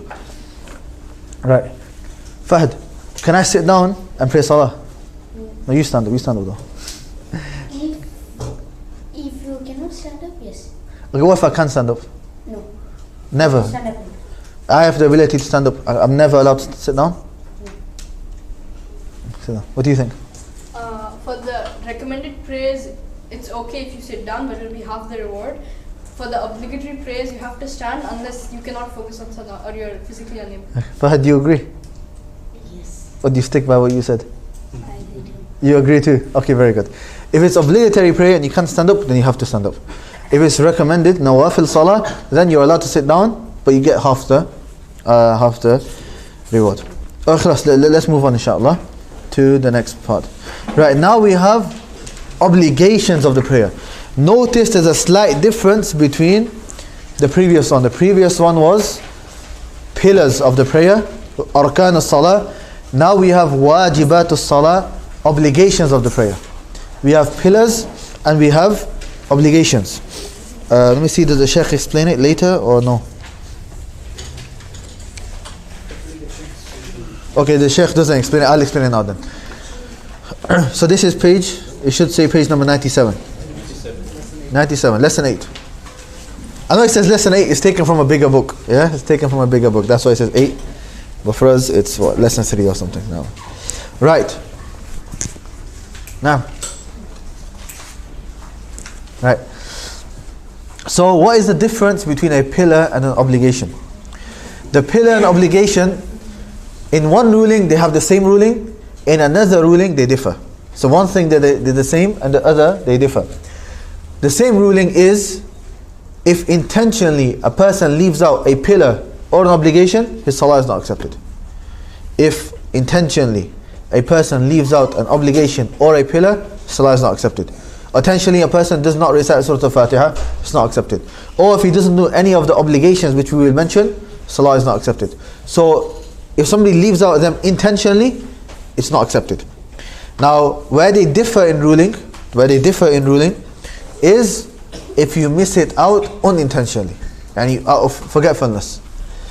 If you miss out a pillar unintentionally, then you have to do it, and if you don't, your Salah is not accepted. Meaning, for example, we don't recite Surah Al-Fatiha, and let's say I forget Surah Al-Fatiha, I've gone to the next surah, so I've just started reciting Surah Al-Fajr, for example, and I missed Surah Al-Fatiha. Then I've realized, hang on a minute, I've missed Surah Al-Fatiha. It's obligatory upon me to go back and recite Surah Al-Fatiha and then recite the surah after it. If I say, oh, I missed it now, Salah is not accepted. Meaning, it doesn't matter if you do the sujood of sahw at the end, none of that. If you miss out a pillar, you have to do it, otherwise your Salah is not accepted. Okay? But if you miss out an obligation, then you just make up for it by doing sujood of sahw at the end. So, for example, one of the obligations is saying the word in ruku', saying Subhana Rabbiyal Azim. Saying Subhana Rabbiyal Azim, that is a obligation. Doing the action of ruku', that's a pillar. Saying the words is an obligation. If I miss it out, I don't say anything, and then once I've stood up, or I've gone into sujood, or later and I remember, then what do? Just at the end you do sujood sahu. We'll take the rulings of sujood sahu separately, it's going to come, inshallah. But this is the main difference. A pillar and obligation, if missed out intentionally, Salah is not accepted, unless you go back to it. Whereas if you miss it out unintentionally, then only with an obligation you make up for it with sujood sahu, and then it is fine. Yeah. Yeah, so some ulama say you go back to it, and some ulama say you add an extra rak'ah at the end, because the whole rak'ah is not accepted. Okay? Now, right, so we know what an obligation is. So why have we separated between a rukn and majority of the time, even this is similar to the issue of the difference between fard and wajib. A lot of people ask, what's the difference between fard and wajib? The answer is there's no difference, except sometimes. So here you could argue, some ulama might call the pillars a fard, and they'll call the obligations wajib. So in Salah there's a slight difference, which is the issue of sujood sahwa at the end. But generally there's no difference. Okay. But anyways, we know what obligation means, and we know what pillar means. What are the obligations of Salah? There are 8. How many? 8. Right. Very, very simple. And if you noticed, when it comes to the pillars, majority of the time, apart from like Surah Fatiha and so on, they're the actual action itself. And if you look at the obligations, then it is a speech. A lot of them are the speech. Most of the time, not all of them. So let's read what they are. Number 1, all of the takbirs, apart from or except from the first one. All of the other takbirat are known as takbiratu al-intiqal. Intiqal means to go from one place to another. Intiqal means to go from one place to another. So the other takbir, other times you say Allahu Akbar, is taking you from one position to another position, right? That's why it's called takbiratul intiqal. So takbiratul intiqal, all of them, they are obligations and not pillars. So the first one is a pillar and the rest are obligations. Then saying Subhana Rabbiyal Azim, saying Sami Allahu liman hamida. No, okay. Sami Allahu liman hamida lil imam wal munfarid, for the imam and the one praying alone. If you are in Salah, you are one of 3 people. If you are in Salah, you are one of 3 people. Either you're the imam, or you're a ma'moom. Ma'moom means the one behind the imam, the one following the imam. Or you are a munfarid. Munfarid, you're praying by yourself. You're one of these 3. Either you're praying by yourself, you're praying with the imam, or you're the imam. Okay? It's important to know these 3 rulings. Either you're the imam, praying behind the imam, or you're praying by yourself. Right? Sami Allahu liman hamida, does every single person say it? No. Who says it? The imam or the one praying by himself. As for the person behind the imam, they don't have to say it. All you say is the next part, Rabbana wa lakal hamd, which we will get to. Okay? So you don't need to say Sami Allahu liman hamida. You just say Rabbana wa lakal hamd, and we'll get to that in a second. So look, saying Sami Allahu liman hamida, Allah answers those who praise Him. That's the meaning of Sami Allahu liman hamida. Because in ruku', what he did say, Subhana Rabbil Azim. You've praised Allah subhanahu wa ta'ala. So, Sami Allah liman hamida for the Imam and the one praying alone. Al-Imam wal-Munfarid. But then number 3, saying, Rabbana wa lakal hamd, our Lord, to you belongs all praise for everyone. So, who says Rabbana wa lakal hamd? All 3. The Imam, the one praying behind the Imam, and the one praying by himself. And this, there's different ways of saying it. You can say, Rabbana wa lakal hamd. You can take off the waw, you can say Rabbana lakal hamd. And you can also add Allahumma in the beginning. Allahumma Rabbana wa lakal hamd, Allahumma Rabbana lakal hamd. You can say all. Right? So there's 4 different ways of saying it. You can say Rabbana wa lakal hamd, Rabbana lakal hamd. Then Allahumma Rabbana wa lakal hamd, Allahumma Rabbana lakal hamd. You can say all 4. And it's good to change it every now and again. That way you're acting upon the whole sunnah rather than just one of them. And then saying Subhana Rabbiyal A'la in sujood. And by the way, when you say Subhana Rabbiyal Azim or Subhana Rabbiyal A'la, saying it once is obligatory. Saying it once is obligatory. And saying it thrice, 3 times, is the best, is the sunnah. Likewise, also learning the other du'as which have been mentioned. Subbuhun, Qudus, Rabbul Maliki, Ruh, and the others. Try to memorize these as well and mention all of them. But you have to mention this minimum. Mention this first and then mention the others. Because this is the obligation. And the rest are just sunnah, so you can add them later, inshallah. So try to learn the other ad'iyah, other du'as as well. And then saying Rabbi ghfirli between the 2 sujood. So when you're sitting, what do you say? Rabbi ghfirli. Once is minimum. And try to learn the other du'as as well. And then the first tashahhud, and sitting for the first tashahhud. So I think, Uncle, I asked the question, what about the first tashahhud? The first tashahhud is obligation. If somebody's forgotten it, like he's just, after sujood, he stood up and he carried on, right? And then what does he do at the end? Sujood al-sahu. Now, I've got a question, right? I need a volunteer. You choose now. No, 1 of these 3. Come on, Fahad. Right. You move the camera to him. Right. Face this way, face the people. Okay. Over here now, we're going to have 3 different situations, and I want you guys to pay attention to them. Do sujood. Yeah. Now, he's in the second rak'ah. So, and this is the second sujood. So what should he do now? He should sit, right? He's forgotten. Fahad, you've forgotten to sit, right? Now, you are going to stand up. You are going to stand up. So you say Allahu Akbar, right? Over here, now stay here for now. Now, he's, or if you want, you can start getting up a little bit. Get up. Okay, here, he's like in this position. Let's say this position right now. He's in this position. Like he's about to fully stand up. He's on his way. Whether it's here or he's a bit higher, yeah, he's not stood up yet, but he's on his way to stand up. Here he remembers, oh no, I have to sit down. I have to sit down. What does he do in this situation?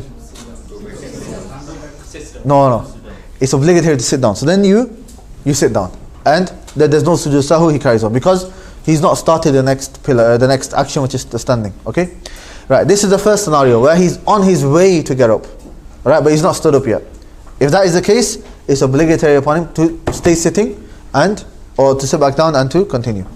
The second scenario is that he stood up. So after sujood, he stood up, right?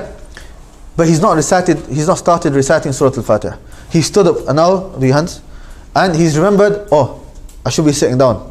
What should he do here?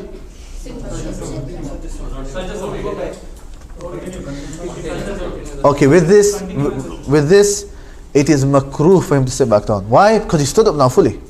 He's fully stood up. So he's moved on to the next pillar. So they say it's makruh for him to sit down. The third is he starts Surah Al-Fatiha. Start Surah Al-Fatiha. Okay, mashallah. Yeah. Now he started Surah Al-Fatiha, and now it's not allowed for him to go back at all. Okay. So you can see the other one is makruh, meaning it's disliked. If he did, it's fine, but you shouldn't. But once he started Surah Al-Fatiha, now he's fully started the next part of the Salah. When he stood up, he was like on the fence. He didn't fully start, nor did he fully not start. So we say it's makruh.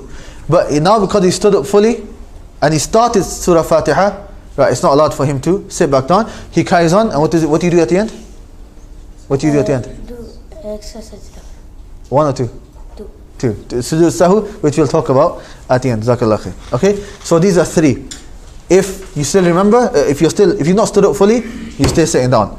if you've stood up but you've not started reciting Surah Fatiha, it's disliked for you to go down, and you should carry on.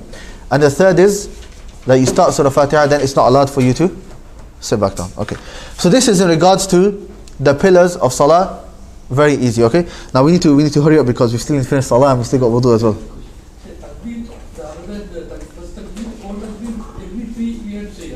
You have to say, it's obligation. Yeah. You say, you say all of them. Yes, you say all of them. Right. The ninth lesson is the tashahhud. Now this part. One second. Now this part is quite straightforward. There's nothing much for me to explain. This you can read yourself. Okay. The Sheikh just mentions that you say At-Tahiyyatu Lillah, and then you say Allahumma salli ala, and what you can see in the italic writing, that's basically At-Tahiyyat. That's the Arabic wording. They just translated it for you. So and then at the end they mentioned the dua, Allahumma inni ala dhikrik, Allahumma inni zalamtu nafsi zulman kathira. You know, they've translated it. This you can read yourself. All it's here. The Sheikh is just telling you what should you recite in the tashahhud. You know, all this requires now is for you guys to learn it. And I think inshallah most of you do know. If you don't, then learn it inshallah. That's lesson number 9.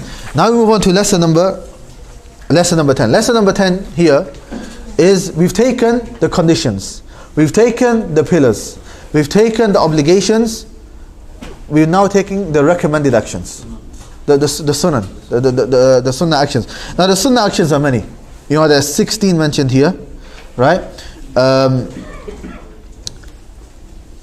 We mentioned the opening dua al-istiftah, placing the right hand over the left hand on the chest while standing before and after bowing. We don't want to go into the khilaf. The point being is that where to place your hands, is it an obligation?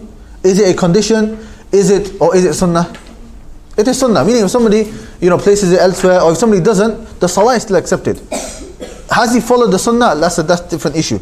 But is it salah accepted? Then it is accepted. Now, do you have a question? Okay, you did that. Okay, right. Number 3, raising both hands with fingers slightly apart, level with the shoulders, over the ears. Right. This is known as raf'u al-yadayn, which literally means raising of the hands. So doing this in the beginning of salah, raising your hands, is not the pillar. The pillar is what? Saying Allahu Akbar.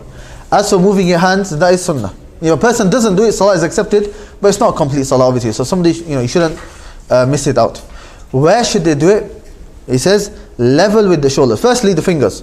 Should they be like this or should they be like that? No, just slightly apart. Just normal. Normal. Nothing too much. Nothing like that. Not like that. Okay. And where? Some people do it like this. Some people, different places. Some people there. Some people here. Some people. Where should you do it? 2 places. Either in line with the shoulders. My shoulders are here. So class with line within the shoulders, or in line with the ears. You can't bring it up a little bit higher till the ears. That's it. Simple. Okay. And they should be facing where? Palm should be facing the qibla. So not like this, not like that, not here.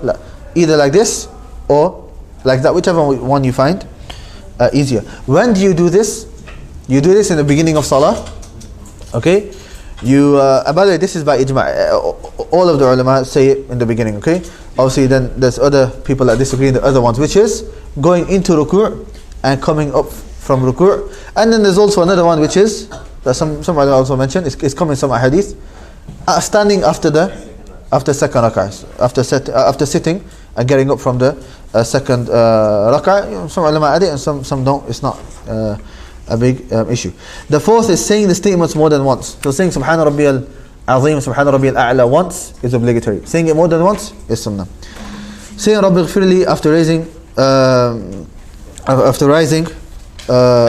saying more than Rabbana wa lakal hamd, hamdan kathiran tayyiban, the rest of the dua, then that is recommended. But what is the obligation? Rabbana wa lakal hamd. Obligation or pillar? Obligation, good. Making the head straight with the back whilst bowing. So we had our excellent model who came and showed us how to do ruku'. So like that, your back is in line. Likewise your head. This is actually important. Come back here, right? So do ruku'. Yeah. So he said the back should be straight. The head should be straight as well. So look over there. Right. Can you see now the head's gone down? The head shouldn't go down. The head should be straight. So just look there. Just look at where you do sujood. Right. Now the head is straight, right? So your head should also be straight. Now if you look back down there, can you see the head's gone down? The head shouldn't be down. The back and the head should be straight. So it should be like a straight line. And not the back is straight and then the head's inwards. The whole thing should be straight. Jazakallah khair. Sit down.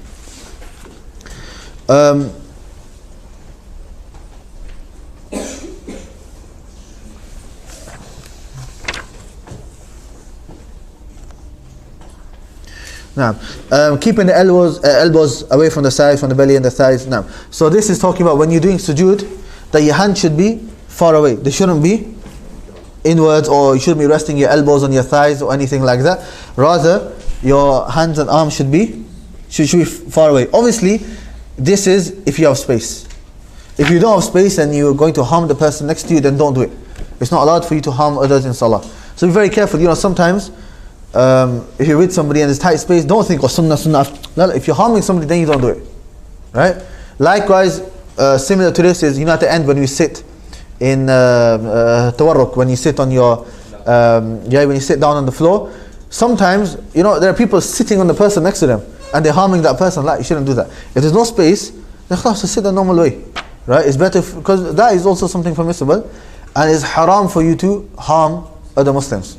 So you stay away from that which is haram and leave off that which is something recommended. Now I'm sitting on the left foot while it's flat on the ground.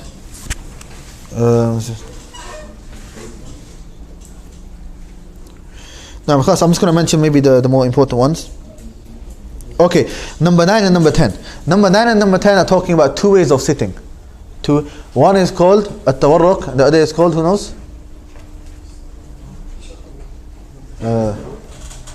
Iftirash. These are two ways of sitting. Right.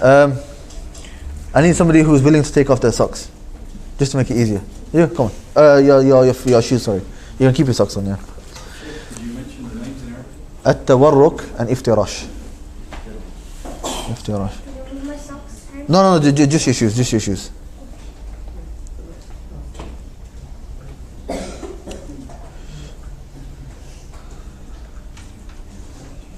Now, okay, right.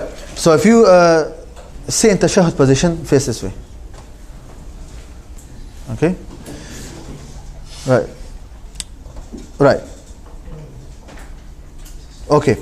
This way that he's sitting right now, right? This is known as iftirash. This is known as this is known as at-tawarruk. This is known as at-tawarruk.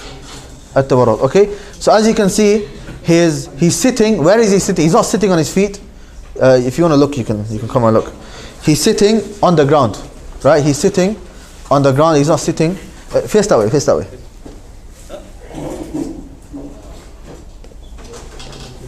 Right? So you can see now he is sitting on the floor, and and his left leg is coming out, whilst his right foot is like how it basically normally be, right? As you can see, the toes are facing the Kaaba, which is good, which is how it should be. This is known as what is this known as? Tawarruk, right? Sit the other way. Do you know the other way to sit? Where you sit on your left, yeah, like that. This is known as iftirash. This is known as iftirash. Okay, if face the corner. Right? This is known as iftirash. Actually, there's no need to take pictures. I think it's going to come in the book later. Don't worry, it should come in the book anyway. This is known as iftirash. Right? The way he is sitting right now, both of these ways are from the Sunnah. And the best way is, when you normally pray, is that you sit like this, the second way. Okay? As for tawarruk, when do you sit in tawarruk? Find the tashahhud if the salah has two tashahhuds. If the salah has two tashahhuds. If the salah has one tashahhud, like fajr, then no. Then you sit the way he is sitting right now. Okay? And if a person sits like that all the time, well, it's fine. But we're talking about maybe what is the best. So the way he's sitting right now, iftirash, that is normally. And then if there's a salah that has two tashahhuds, the second tashahhud, you sit in at-tawarruk. Sit in tawarruk again, the other way. like that. Okay, that's tawarruk. So that's how you sit. If there are 2 tashahuds, in the last tashahhud you sit like this. Okay, inshallah pictures, the Sheikh's added pictures, we'll come to that inshallah. Jazakallah khair. Sit down. Now, right. Okay, I just want to go through these a bit quick inshallah. Where are we? Break between 8:10 to 8:15, not 8, because there are something, bringing something, so it will delay 10 minutes. So just take break. 10 to 8. Between 8:10 to 8:15, we'll start. I announced at 8. This is you got it? What time? Break at 7:45. Now the next break. And what time should I start? From 8:15, 8:10 or 15. Oh, okay, it's coming late. Okay, class, that's fine, that's fine. Now, and then the Sheikh mentions the other ones. You can read them yourselves, inshallah, in Fajr and Jum'ah and Maghrib and Isha. You recite out loud in the first 2 rak'ayat and so on. And I think the majority of the things after that is very straightforward, which you can read, inshallah. Let's go to the next lesson. Write it down. Questions, write it down. But class, it's from the Sunan. It comes, the Sheikh mentions it, number 11. It's a Sunnah. During the supplication only or during the whole? Allah. This issue, each madhab has their own opinion in this. And the 4 madhab have their own opinion, other ulama have other opinions as well. Class, I'll answer it. As for moving the finger, a lot of the ulama say now, this is taken from the madhab of Imam Ahmad, they say every time the name Allah has been mentioned, that's when you bring the finger up. Imam Albani, he comments, he says there's no real dalil to show that it is there. You know, I think the Hanafis keep it up all the time. The Shafi'i and the Maliki, I can't remember what they say exactly. They have their own opinions as well. Imam Albani mentions there's no dalil to mention exactly when, but it should be something that goes up and down. And what seems to be the closest is the madhab of Imam Ahmad. He does mention that. And it's not a big issue. You know, that's what I do. Whenever Allah's name is mentioned, because it shows tawheed. You know, this is a sign of tawheed, so class mention it. If a person doesn't want to and he wants to just open out whenever he feels like it, that's also, it's not a big issue. It's not a big issue. Okay, number 11. Lesson number 11, page 101. Page 101.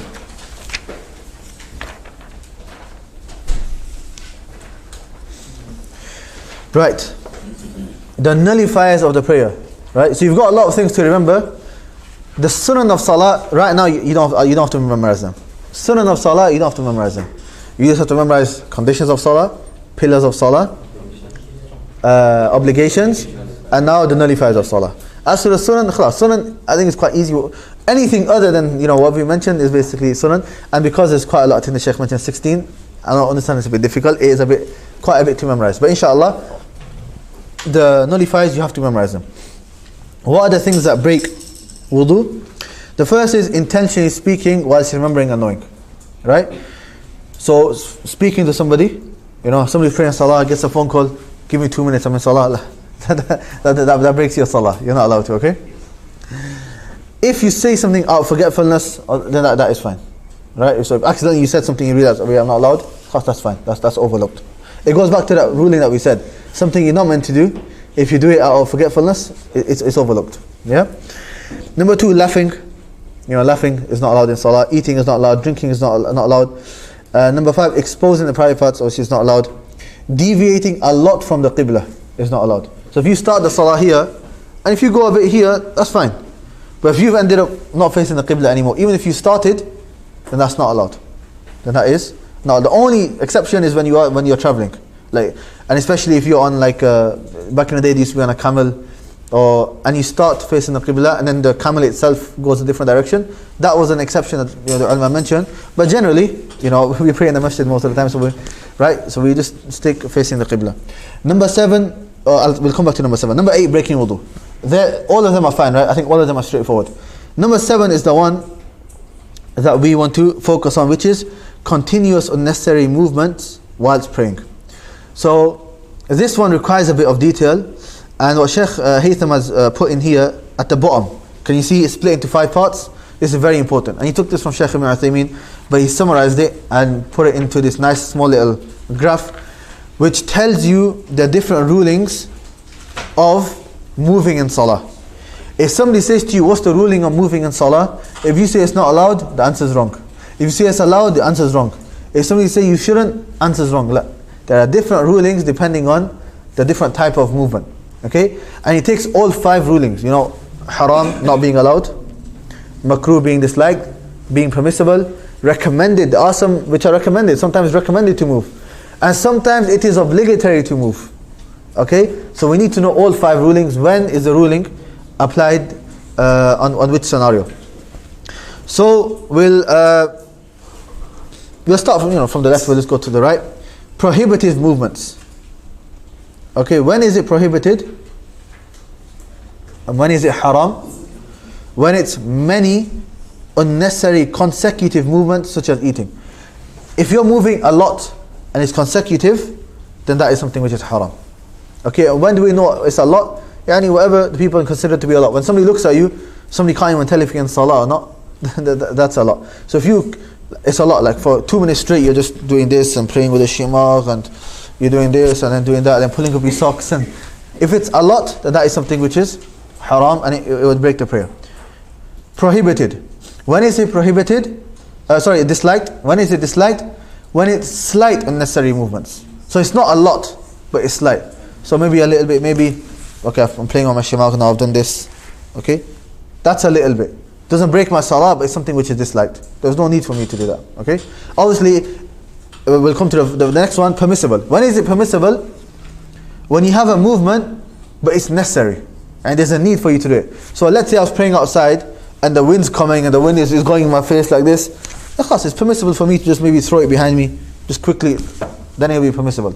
Likewise, if a fly maybe came on your face and is disturbing you, of course, that's fine. Okay? Sheikh gives an example, rubbing the beard. It's something which is itching you so much and you can't concentrate. Of course, quickly and move on. That's what's necessary. As for staying there for a long time, right? Now you moved away from what is necessary to that which is unnecessary. When is it recommended to move? It is recommended to move in order to perfect the prayer. So if you want to do something to perfect the prayer, it's recommended. So for example, there's a gap. Now you moved, it's a movement, but it's to complete the salah, because there shouldn't be gaps in salah. So you've moved, there's a little gap, so you've moved to close that gap. That is something which is recommended and allowed in salah. Very good question. Let's say the person in front, if you're in the second row, the person in front of you broke his wudu. Yeah. He leaves. Should I walk forward? Yeah, you can go forward. That's fine. That movement is fine. That's recommended, in fact. Either you go forward, or if no one goes forward, and if the people is closing themselves, that's fine. Both are fine, inshallah. But it's not an issue. If you come late for salah and you start a new saf by yourself, is it allowed for you to take a new saf by yourself, or do you have to pull somebody back? You don't pull somebody back. A lot of people think you pull somebody back, but you don't. Firstly, there's no dalil for that, and secondly, that disrupts the salah even more.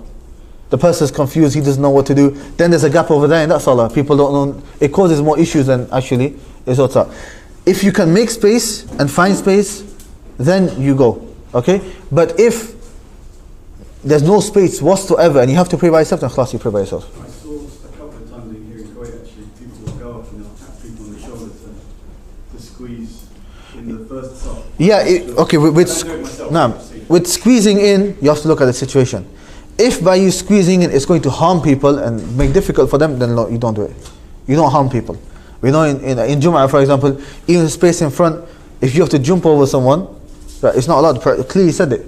The wording is to walk on the necks of the people. That's how the Prophet described it. That's harming. It's not allowed for a person to do that in Jum'ah prayer. So likewise in Salah, if there's no space, khalas, there's no space and you've been a second saf, okay, and inshallah you get rewarded for your intention. But by you making it hard and people are praying like this, and that's not something which is allowed. Okay, because then now you messed up your own salah. You're praying like this, the person next to you is praying like this. Okay, now, and lastly we have obligatory movements, which is that the validity of the prayer depends on it, such as removing impurities. The Prophet ﷺ, Jibreel told him that there's impurities on your sandals. Prophet ﷺ removed them straight away. So if the validity of the salah, the acceptance of the salah is dependent on it, then it's obligatory for you to move. Okay? So, if I ask you, what's the ruling of moving in Salah? What's your answer? There are categories. There are categories. Good. Yeah? So I don't want to say it's allowed, it's not allowed. You say it depends on the type of movement. Okay? It can be haram in A, B and C. Makruh in this situation. Mubah in this situation. Recommended in this situation. And obligatory in this situation. Now, after that, the Sheikh mentions some important points. He mentions what is the difference between a condition, pillar, obligation and recommended actions of the prayer. I've already explained the main ones, but the Sheikh has summarized it all in this graph. It's a very nice graph actually, the way the Sheikh has explained it. The recommended actions and the obligation actions and the pillars are all within the act of worship. The condition is before the act of worship. Recommended, obligation and pillar is present in a part of the act of worship, whereas the condition is present throughout the whole act of worship. You know, these ones, I mainly mentioned it for the pillar, but it's also applied for the obligation and recommended action. Right, now we come on to maybe some of the others, which is recommended. If you miss it, what happens? It is excused for leaving it intentionally, out of ignorance or forgetfully. If somebody misses something out, which is recommended intentionally, that's not fine. It's recommended, right? If he does it unintentionally or forgetfully, Salah is fine. And maybe he will get rewarded because he normally does it and this time he just forgot. As for the obligation, it is excused for leaving it out of ignorance or forgetfully. Meaning if you forget, then it's fine. You have to make it up with sujood sahu, which is the point below it. As for a pillar or a condition, then it is not excused for leaving it intentionally, out of ignorance, nor forgetfully. Okay, that's something we explained. And lastly, the Sheikh mentions regarding sujood sahu, which obligation, prostration of forgetfulness makes up for it, but a pillar and a condition, the prostration of forgetfulness does not make up for it. Okay, so when is the only time you do sujood sahu? For an obligation. But sujood sahu has a bit more rulings. We turn to the next page. If you go to the next page, all the information you need regarding sujood sahu is summarized in these in this diagram that the Sheikh has made. As you can see, this diagram summarizes all you need for sujood as-sahu.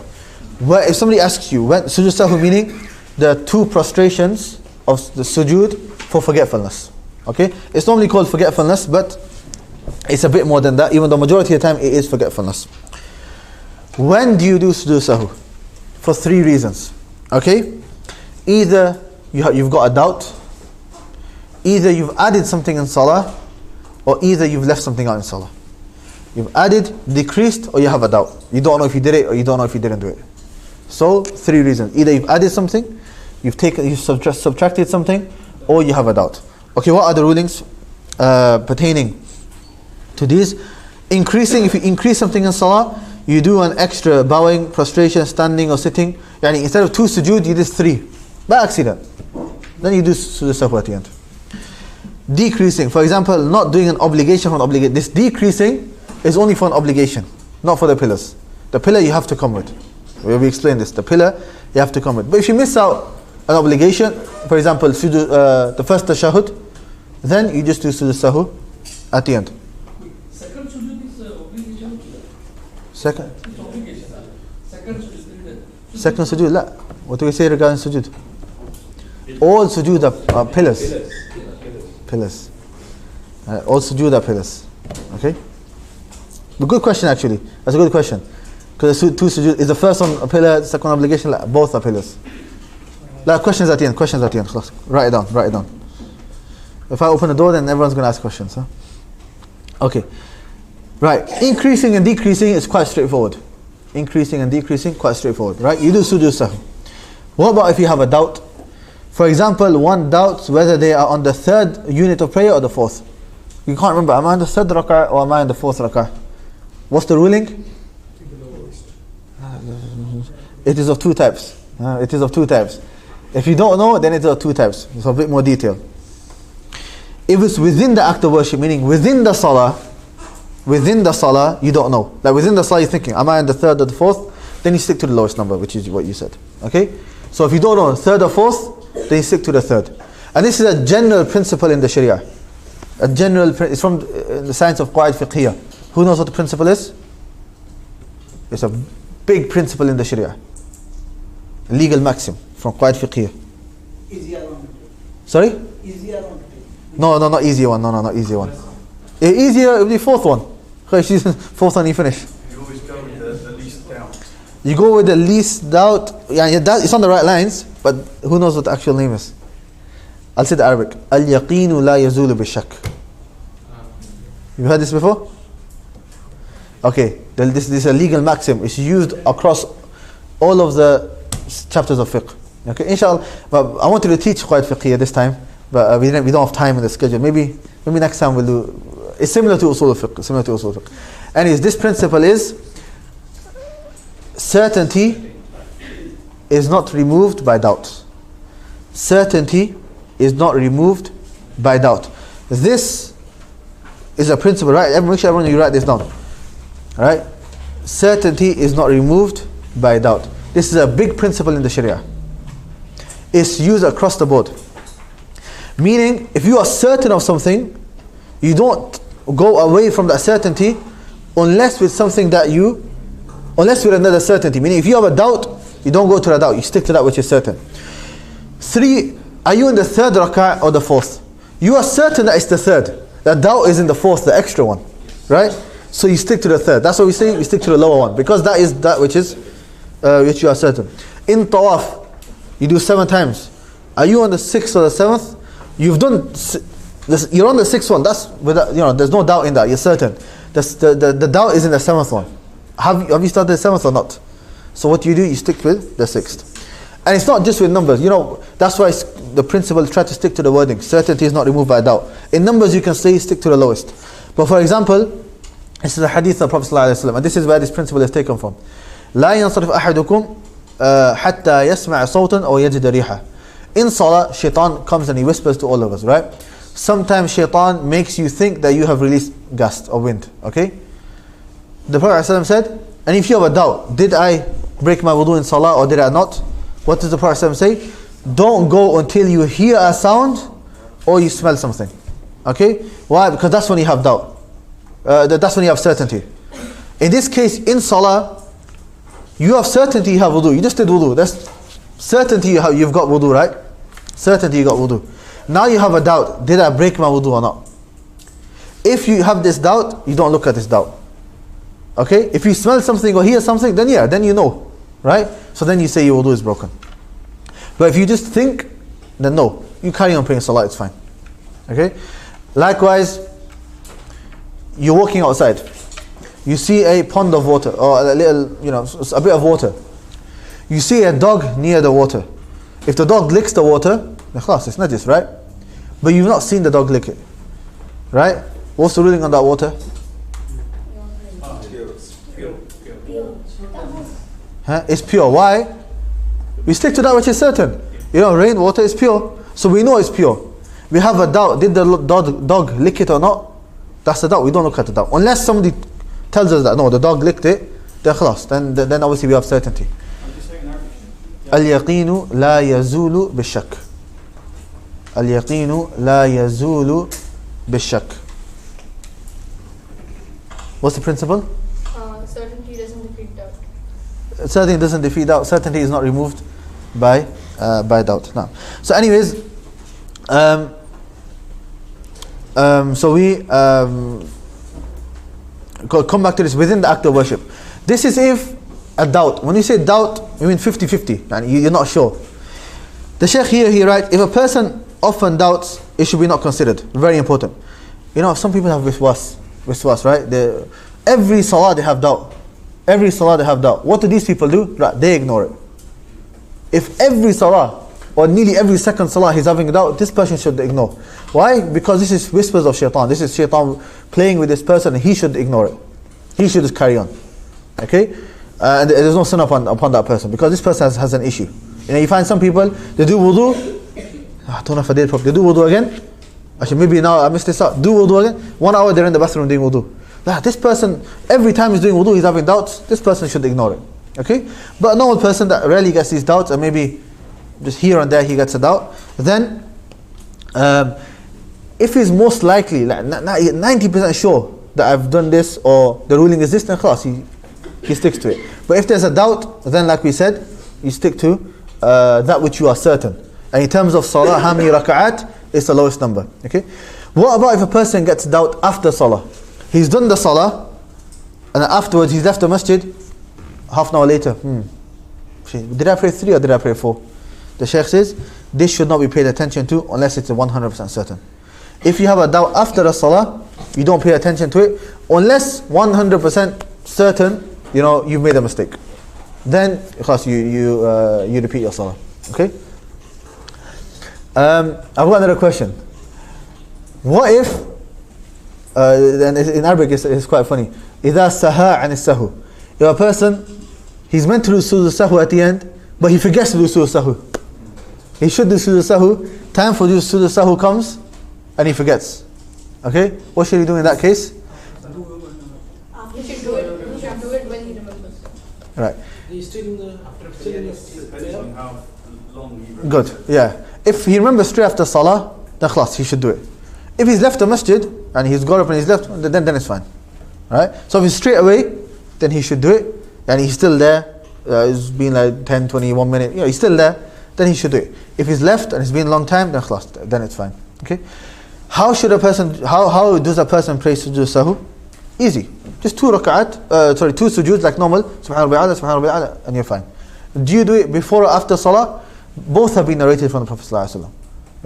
And there is a opinion of Imam Ahmad. He's very precise. He mentions that in those instances where the Prophet did it before, he should do it before, and those times where he did it after, he should do it after. It's a very, very precise one, but that's very difficult. All you need to know is you can do it before, you can do it after. It's not an issue. But majority of the time, what the Imams do, they do it before. Why? To not confuse the people.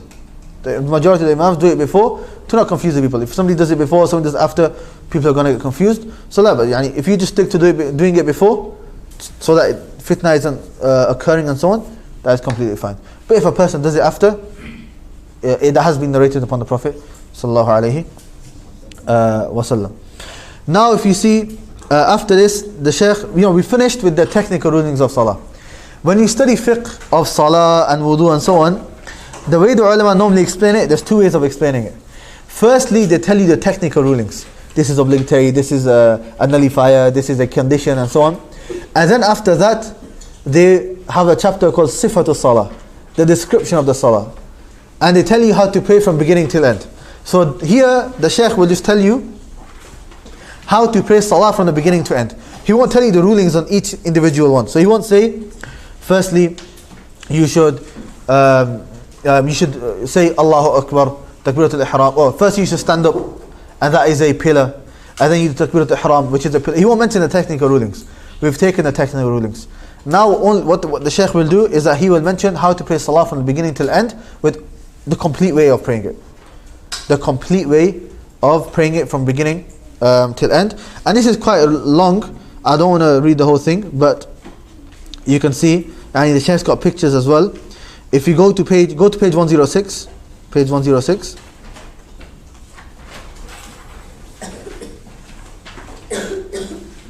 You can see the pictures of the Sheikh showing us how to place our hands. You can place it here, a bit higher, that's fine. As for this, or here, or like that is not fine. And the Sheikh's got pictures as well. Where should a person be looking? If you look on the next page, 107. Where do you look when you're standing? Place of sujood. Looking elsewhere is makruh, is disliked. Yeah. If you go to the next page, 108. Yeah. Look at which one is the correct one? The first one. You can see the back is straight and the Sheikh's looking down. The next one is wrong. Why is that one wrong? Yeah, his head is not straight. The next one, the third one on the first line, why is that wrong? Again, he's looking too much up, right? That one's fine. If you look at the second line, the middle one, why is that wrong? He's not grabbing his thigh, his kneecaps. Okay? And why is the last one wrong? Same thing. His hands on his thighs, they are not on the kneecaps. Right, if you look at the next one, 109. Look at the way of doing sujood. The first one, all body parts are on the floor. Obviously we said if you can open the body parts and spread them out, your arms and so on. That's better. If there's no space, then you do it like how the Sheikh is doing it. Look at the feet. Yeah, the feet, the toes are facing the Kaaba. The other ones are wrong. The first one that has wrong is because that's too much. He's resting on his body and so on. You can see the feet, one is on top of the other one is flying in the air, and so on. If you go to the next page, now 1010, right? Look at the different ways of praying, sitting in tashahhud. This is what what is it? Abdurrahman was doing. The correct way, we have at-tawarruk and iftirash of sitting, and the other ways of sitting are incorrect. If you look at 111, look at the way of doing salam. Okay? Right? Where do you look? You look to your left, look to your right, and then you look to your left. Right? That's it. Less than that or more than that is incorrect. So looking back is not correct. And likewise, just doing a little bit, that is not correct. Look right. This is your right. Khalas, look there, and then look left. There. Yeah, to your shoulder. Yani, in line with your shoulder. No, and then you can read all this in your own time. And the Sheikh also mentions after on page 112, after Salah, what do you say? The du'as that you say, Subhanallah, Alhamdulillah, Allah Akbar 33 times, and say La ilaha illallah till the end for the 100th time. Recite al-Kursi, Surah al-Ikhlas, and so on. Yani, do all the adhkar that you can, inshallah. After that, the Sheikh mentions important warning. From the conditions of the validity of the prayer is covering the private parts. We mentioned this, right? This is very important. He's come to mention this. We have to cover the private parts. For the men, from the belly button until the kneecap. Notice the belly button is a lot higher than the private parts, right? One should make sure that those private parts are not uncovered during the prayer, and thus the prayer is valid. If you're wearing a t-shirt and trousers or pants, be very, very careful when going to ruku' and sujood. A lot of the time, the private area is exposed. And if that happens, the salah is not accepted. If it happens quickly and you quickly sort yourself out, that's fine. Okay? But throughout the whole salah, every time you pray, it's being uncovered, then you've not fulfilled this condition of salah. If the imam prays with one person, what should he do? Then that person must stand on his right side exactly, not in front or behind. Some people stand in front or behind. No, in line with the imam. There's no proof to say that you should go forward or you should go back. Just in line with the imam. Yeah. And then after that, we have the summary of the different prayers. This is good. The Sheikh's added the different types of prayers that we have. Jum'ah prayer and how to pray it. Eclipse prayer and how to pray it. The witr prayer and how to pray it, and so on. The sunnah, all the different sunan, rawatib, sunan al-fajr, dhuhr, maghrib, isha, tarawih. Before sitting in the masjid, tahiyyat al-masjid, every time you enter the masjid, you should pray 2 rak'at. Surah al-duha, salatu al-duha, which is praying after the sun rises completely, all the way until dhuhr, until before dhuhr. That's where you can pray salatu al-duha. And the Sheikh mentions the other types of prayers, istikhara, al-istisqa, and Eid prayer. These are all different types of salah, and the Sheikh mentions the descriptions of them, which you can read in your own time. If you had time, I would go through each one and explain their details, but we don't have time. In the books of fiqh, each of these ones have their separate chapters. They have their separate chapters and their own rulings and so on. And inshallah, if Allah allows that we go through a book in fiqh, then inshallah we can go through all of these in more detail. The last issue, I believe, times when general recommended prayer without a specific purpose are prohibited. There are certain times where you are not allowed to pray. And these are 3 times. Right? From dawn until the sun had risen. The beginning time of Fajr till the end time of Fajr. At that time you are not allowed to pray anything except the 2 rak'at of Fajr, the sunnah of Fajr, and Fajr itself. Apart from that, extra nawafil you can't do. Likewise, when the sun is directly above the head on noon, so just before dhuhr, maybe 15 minutes before dhuhr, at that time, when the sun is right above your head, it's not allowed for a person to pray at that time. And likewise, after Asr until Maghrib, basically, that time a person is not allowed to pray extra nawafil prayers. However, if there is a reason for a salah, such as praying Tahiyyatul Masjid, or such as Janazah, or such as making up a Salah that you've missed, they are permissible. That's why if you look at the title of the Sheikh, times when general recommended prayer without a specific purpose are prohibited. Yani if there's no reason for it, just to the extra nawafil is not allowed. Because there are many ahadith of Prophet has prohibited praying in these times. These are known as the prohibited times of prayer. But if there is a reason behind it, then it's permissible to pray. Okay? And with this, After Asr pray, if I enter to the mosque just before Maghrib, so I should pray for the... Allah, that one, just right before Maghrib, right before... But I have a time, maybe 10 minutes, 15 minutes. 15-20 minutes might be okay.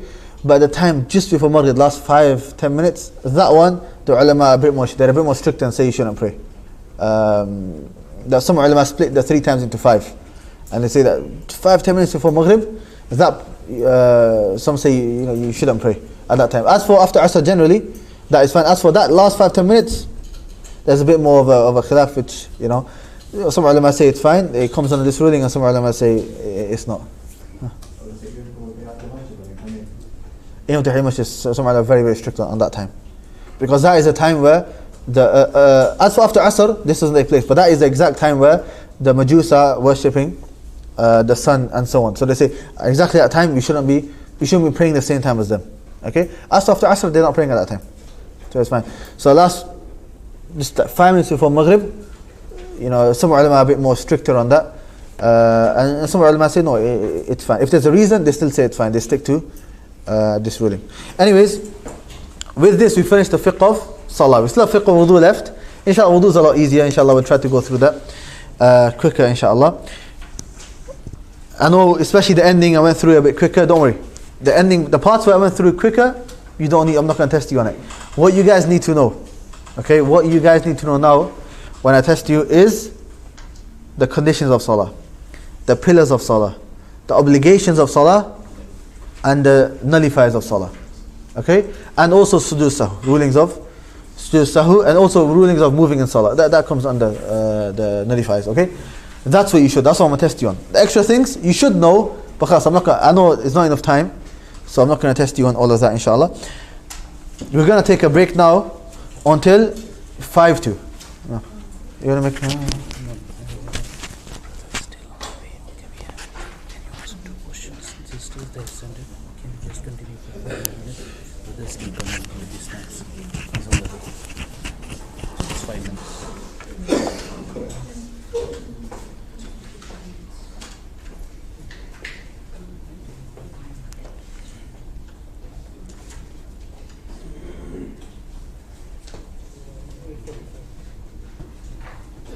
Okay, class. There's a couple of questions. Rakat, if you've got questions, write them down. I'm going to be strict with this. I said write them down, class. You have to write them down, inshallah. And then you send it and I'll answer it, inshallah. Quickly, 2 questions.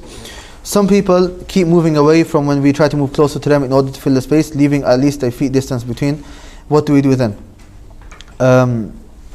If you are trying to close the gap, okay, even if it's not touching feet to feet, there still shouldn't be any gap. Even on the opinion that you don't have to feet to feet, there still shouldn't be any gap. The shoulders should still be there. If you are moving towards somebody and they are moving away from you, let them be. That's their problem, and the issue will be on their head, not upon yours. You do what you can. You try once or twice, and if they're not moving towards you and they're moving away from you, you leave them. That's their issue, and the same will be upon them for breaking the saf and making gaps in the saf, and so on. Another question is, a Muslim who reads Quran, does good deeds, learns hadith and dua, but he doesn't pray, will he go to hell or paradise? This is an issue of leaving of Salah. By leaving of Salah, is a person considered a Muslim or a disbeliever? This is a very, very severe issue. And many of the ulama say that if a person leaves of Salah, then he's not a believer. Why? Not because we don't want him to be a believer. Look what the Prophet ﷺ said. The Prophet ﷺ said, "Al-ahdu alladhi baynana wa baynahum as-salah, faman tarakaha faqad kafar." The difference between us and the disbelievers is prayer. Whoever leaves it off, then he faqad kafar. Then he has committed disbelief. In another hadith of the Prophet ﷺ, he said, إن بين الرجل وبين الشرك والكفر ترك الصلاة. What is between a man and kufr and shirk is leaving of the prayer. In the narration of the Sahaba, they used to say that if a person did any sin, they would make an excuse for him. You know, if he was so drinking alcohol, maybe he was new to Islam, he's not used to it. If he didn't do this, maybe he doesn't know. But they would never make an excuse for a person who used to miss the salah. In other ahadith, Prophet will say that I wish if it wasn't for people in the house, he would have burned the houses of people who used to miss Asr Salah. These are very, very severe ahadith of the Prophet ﷺ. You know, and you know, mainly what is said that if a person leaves off Salah whilst believing it's obligatory, but out of laziness, they say that it's a major sin. But there are some ulama that say, la, he's a disbeliever, he's a kafir. Even if it's one Salah. Ibn Baz mentions, even if a person, he sleeps and intentionally doesn't put his alarm on, that's him intentionally missing the Salah.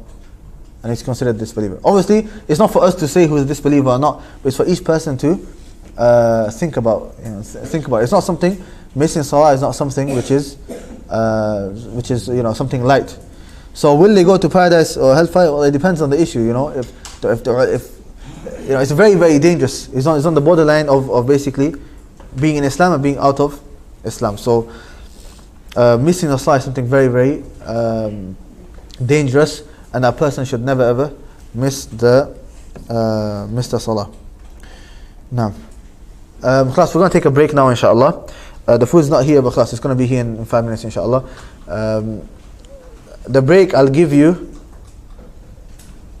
till 8:55. So you have 35 minutes. In that time, try to learn, and also you can have 10 minutes to eat, inshallah, or 15 minutes to eat, and the remaining 25 minutes you can use to learn and to revise, inshallah. So don't waste your time talking about different things. Class, you need to eat, then quickly eat, inshallah. And then don't waste your time talking. Class, you can talk after, and you got the rest of the week to talk. But today, I want every person to go home whilst he knows the conditions of Salah, pillars of Salah, and so on. Okay, inshallah. So don't waste your time. I know it's difficult, but this is the basic. If the kids, if a 9-year-old kid can answer the 9-year-old girl can answer the condition of Salah, we should be able to give those answers as well, inshallah. So we'll give you a break until 5 to 9, inshallah. Subhanakallah wa bihamdika, ashhadu an la ilaha illa anta, astaghfiruka wa atubu ilayk. Just one announcement. Sorry. Another announcement, subhanallah, which is that from tomorrow, Saturday, after Fajr, where is it? In Mushrif?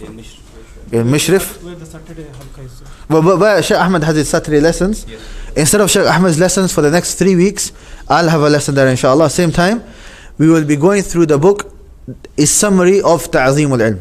Ta'zeem al-Ilm, the glorification of knowledge. And this is a book, which basically goes through the principles and etiquettes of how to learn about Islam, how to seek knowledge. It's going to take place at 6:15, inshallah.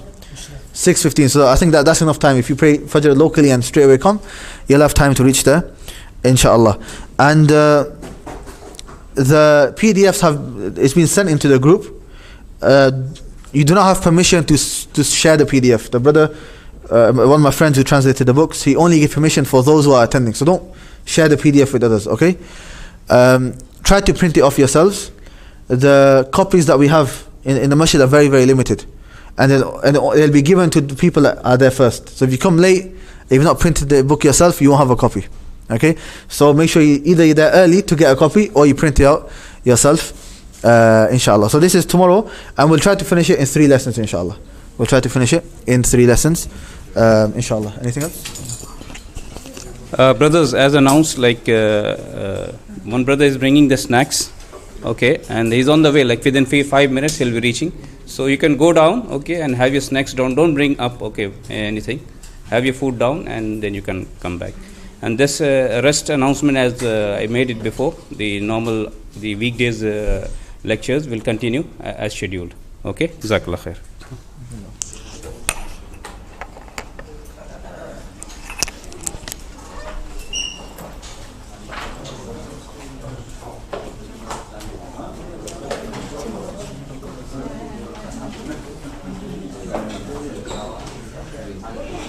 Sheikh, can I take a picture of the Yeah, front cover? yeah, sure. Is this, you can get it anywhere, or is it? No, this is the issue. Ah. I have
Imam and the one praying alone. Rabbana wa lakal hamd for the Imam and the one praying alone. Good. Saying Sami Allahu liman hamidah for everyone. No, wait. Again. Saying Sami Allahu No, liman you hamidah confuse for me. Imam and everyone. Sami Allahu liman hamidah for Imam and Everyone. I'm praying by himself. Saying Rabbana wa lakal hamd for everyone. Rabbana wa lakal hamd for everyone. Subhana Rabbiyal Azim. Subhana Rabbil Subhana Rabbil Azim. Naam, these two. Saying Subhana Rabbil Azim while going, Subhana Rabbil Ala while prostration. Saying Rabbil Firli between prostration. The first tashahhud and sitting for the first tashahhud. Naam. Yusuf. Let's think of a hard question for Yusuf, inshallah. Explain to me sujood sahwi. It's the sujood you make at the end of the prayer to The two sujood that you do at the end of the prayer? No. you make a mistake. There's 3. Okay. So how many reasons? 3 reasons. They are? So if you've done too many, Added, increasing, decreased, and there's 2 types of doubt. doubts. And there's 2 types of doubts. Within the act of worship, Within the act of worship after the act of worship. and after the act of worship. No. Within the act of worship then? If you're a doubtful person, you ignore it. Now, if you always have doubts, then you ignore it. Otherwise, Otherwise, take the least. you stick to that which is certain. Right. Yeah. If it's to do with the number of raka'at or something, then the least number, yes. And if it's after the act of worship, take the root of 100% certainty. Yeah. So after worship, you don't look at it unless you're 100% certain that you did make a mistake. Okay. Very good. Shu'aib, conditions of Salah. How many? 9.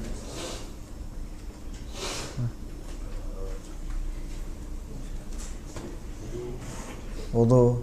Okay. We said removing al-hadath, which can be wudu or ghusl now. Now, we're here in the beginning. Yeah. Instead of saying wudu, it's better to say removing spiritual impurity, which includes wudu if it's minor impurity, or ghusl, shower, if it's major impurity. Now, that's one condition. The rest? What were the 4 that it's in every single act of worship?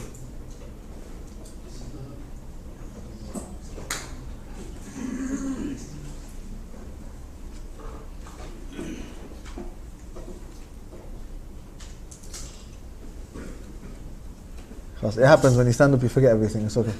Right.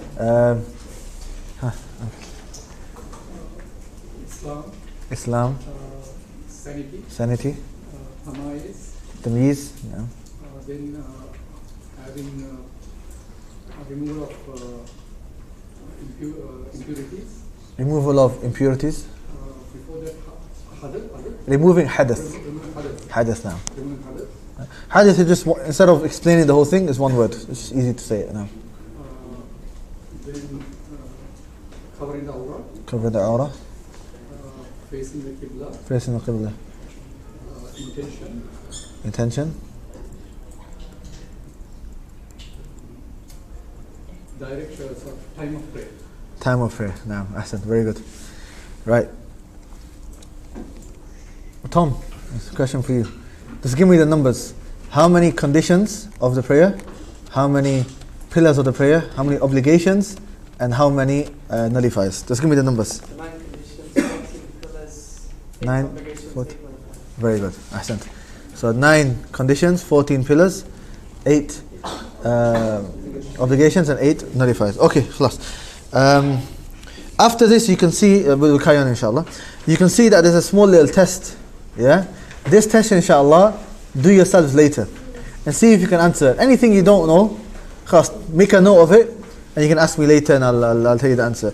I mean, if you had more time, I would have told you to do it now, but we don't have time. We need to finish, inshallah. So, we're going to continue from page number 123. Page number 123. Oh, I forgot to ask you a question. I'll let you off. See, is that why you sat on the corner so I don't look this way? No, I sat so I can be close. Okay, good. Now, okay, so page 123. Yeah?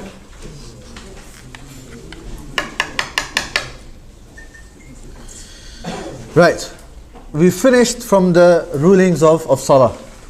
And like I said, you know, a lot of these issues, you can easily go into a lot more detail. I'll just try to summarize and not mention, I mean, even the ones we did mention, they have more details, some have khilaf and so on, and there's other issues as well, but we try to mention the most important ones that every single person needs to know. Okay? Now we want to do the same for wudu. The same for wudu. Now the same structure. We're going to go through the conditions and the pillars and so on. Okay? And those the things which nullify the wudu. So what are the conditions of wudu? Now I'm not sure if we will go through ghusl as well. Does the Sheikh mention it? Now the Sheikh does mention it actually. So right at the end we can go through it, inshallah. Right, the conditions of wudu. There are 10. How many? There are 10. Okay? So some of them are repeated. Right? If they're repeated, I'm not going to explain it. There are going to be 4 which are repeated no matter what. What are those 4? Islam, sanity, age of tamyiz, and intention. Right? These 4 are repeated, so we don't need to explain them. Look, number 1, 2, 3 and 4. Islam, sanity, age of differentiation, yani tamyiz, and number 4, intention. So these 4 we've explained, we don't need to explain them again. Then it says number 5, continuous intention, so one does not intend to discontinuing it until one completes the ablution. What this basically means is, this is an extension of number 4, is that the intention of wudu has to stay with you the whole way. So you can't start your wudu and then think, you know what, I'll break it. And then, actually, you know what, let me carry on.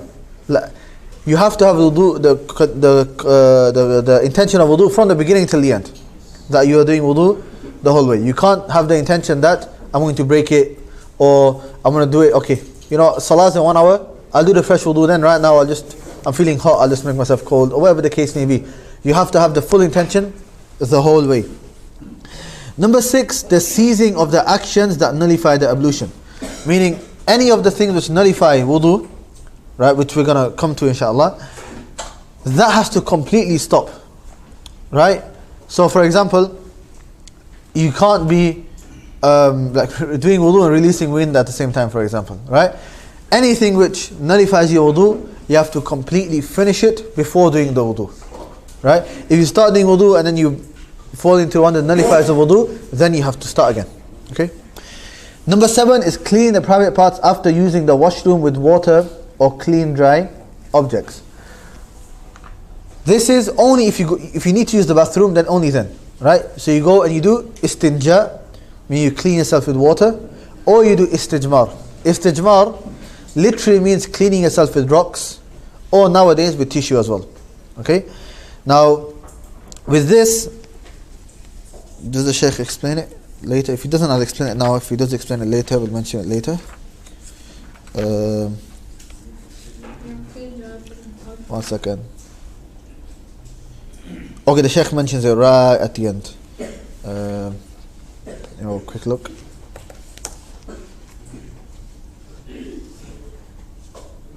The Sheikh mentions it right at the end, so we'll come back to that inshallah, okay? We'll come back to it. Meaning, so all you need to know right now is that if you need to use the bathroom, then you have to clean yourself either with water or with stones, rocks and tissues, which we'll get to, and I'll explain that in more detail when the Sheikh mentions it, inshallah. If the Sheikh's going to mention it, we'll stick to when the Sheikh mentions it, inshallah. Right? And this, like we said, is only if you need the bathroom. It's not for any other nullifier. Some of you think to do wudu you have to do istinja. No.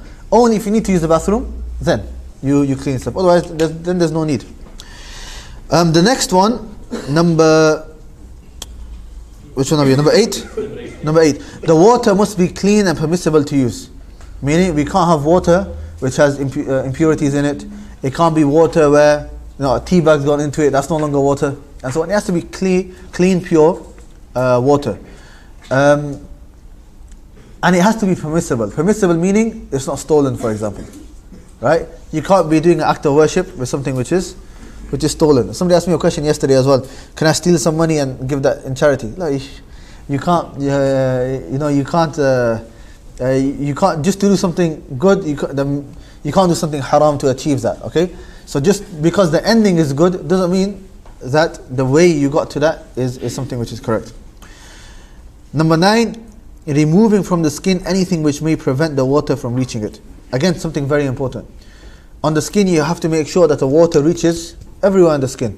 So having Tipex, having women having the nail polish, these type of things, this blocks the water from reaching the skin. So for example, if a woman is to have nail polish and or varnish, whatever it's called, that prevents the water. So if she was to do wudu, that wudu would not be accepted. Why? Because the water is not reaching there. Okay? If they have henna on it, that's fine, because that doesn't prevent the water from touching the skin. That's just a color on the skin. But anything that paint, if somebody, especially if you're a janitor or if you're painting and so on, if that goes on your skin, that blocks the water. Okay? If there's oil? Oil is okay. Oil doesn't stop the water. So especially if you have, that's if you have baby oil and things like that, that's fine. So if you put water over it, especially if you rub it as well, that's fine, inshallah. Cream is okay as well, inshallah. I mean, look, the rule is it shouldn't block it. As for which things exactly block it, you could ask. I won't know every single thing, but the ruling is based upon what? Does the water reach or not? If it reaches, it's fine. If it blocks the water reaching the skin, then the wudu is not accepted. Any wound is covered by the bandage, then? No, that's something different. If you have an injury, if you have an injury, right? If you're able to take it off and there's no issue, then wipe over it. If you can't take it off, then you just wipe over it now. If you just wipe over it. If you can't take it off and wash it, then you can wash it. But especially if it's what you call it, a cast, for example, that's very difficult to take off. Right? That you can just wipe over. Number 10, the prayer time has entered for the one who nullifies the ablution continuously. This 10th condition is an extra condition for certain types of people, not for everyone. It is for those people who, they have an issue where constantly their wudu is being broken. So it's something called salasul bawl, where every few minutes, or sometimes more or less, drops of urine are coming out, for example. Some people have this issue. Or for example, a woman who has istihada. Istihada meaning she's bleeding, but it's not part of a menstrual cycle. This is extra blood that just constantly comes out, but it's not part of a cycle. Her cycle is 7 days, for example, and there's extra blood throughout the month. That's not considered hayd, that's extra. What is the ruling on this person? Because now this is something which breaks the wudu. It's something that breaks the wudu, right? If urine drops are coming out, it breaks the wudu. What does this person do? Now obviously this person, he if it's constantly coming out, then, if we say to him, no, you have to wait until you wudu, then he can't. So, he can still do wudu, however, he should make a new wudu for each salah, basically, for each time of the salah. So, if dhuhr is going to start in 3 hours, he doesn't do wudu now. Rather, once he wants to pray dhuhr, and dhuhr time is entered, then he does wudu, and he prays straight after that. And likewise, for the woman. So, the 10th condition, the prayer time has entered for the one who nullifies the ablution, yani wudu, continuously. Now, after that we come to so how many conditions for wudu? 10. How many conditions for salah? 9. And you could argue that wudu has 9 as well, and the 10th one is extra for some people. So don't worry, you're right. Okay, right. Recommended acts of cleanliness. Right. These is not particular to do with wudu. Right? The ulama call it sunan al-fitra. These are extra recommended action to do with cleanliness generally. To do with cleanliness generally. So not with wudu. But the ulama mention it because wudu comes under a greater book of purification. So the ulama add other acts which are recommended that a person should do, and it's from purification generally. And the Sheikh has mentioned 6, in some hadith there's 10 and so on, but these are the main, he's mentioned 7, these are the main 7. The first is circumcision. It is obligatory for the man and recommended for the woman if necessary. Number 2 till 5, trimming the mustache, clipping the nails, plucking the armpits, and shaving around the private areas. These 4 have been mentioned in one hadith of Anas radiallahu anh. He said, we have been told regarding trimming the mustache, clipping the nails, plucking the armpits, and shaving around the private areas or private parts, that we do not leave it for more than 40 days. Meaning the limit is 40 days. Every 40 days, that's the limit, is that these things should be done. However, just because we said 40 days doesn't mean that you delay it till then. You should be doing it every week or every 2 weeks at least. However, if it's gone, you've been a bit lazy or whatever the case may be, it shouldn't go over 40 days. Number 6 is growing the beard. Now, growing the beard, this is not something which is recommended, mustahab, something good. This is something which is obligatory. And it's a command of the Prophet ﷺ. Prophet he made a command, lengthen the beard. It's a command. And you have to do it. You have to lengthen the beard. So anybody who shortens the beard and so on, then he is, or trims the beard, or whatever the case may be, he is sinning.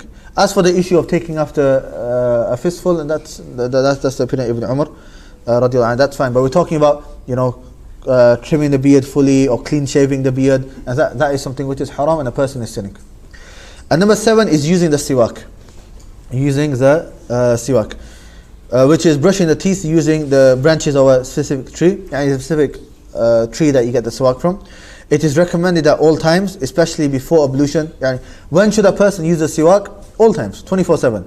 And there are certain times where it's even more recommended, especially before ablution, prayer, entering the house, reciting the Quran, waking up, when the mouth smells, and before death. And that's person what he did. From the last actions that the Prophet ﷺ did, is that person was looking at the siwak of the brother of Aisha radiallahu anha, and Aisha realized, so she took the siwak, and the Prophet ﷺ started doing the siwak, and then immediately after that the Prophet ﷺ passed away, sallallahu alayhi wa sallam. Growing the beard comes under cleanliness. Sorry? Growing the beard is coming under cleanliness. It comes under cleanliness because we've talked about trimming the mustache and shaving the hair from everywhere else. So with that, we talk about the other hair, which is the beard. Now this is something that you have to, I mean, it comes under the topic. It's connected with what has been mentioned previously. Right, lesson number 13. Right, we've taken the conditions and also recommended acts of cleanliness. Now with wudu, this next chapter, which is the obligatory actions of ablution, this is the main and most important part of the wudu. What are the obligatory acts of wudu? What are the obligatory acts of wudu? There are 6, and these 6 have all been mentioned in one ayah of Allah subhanahu wa ta'ala.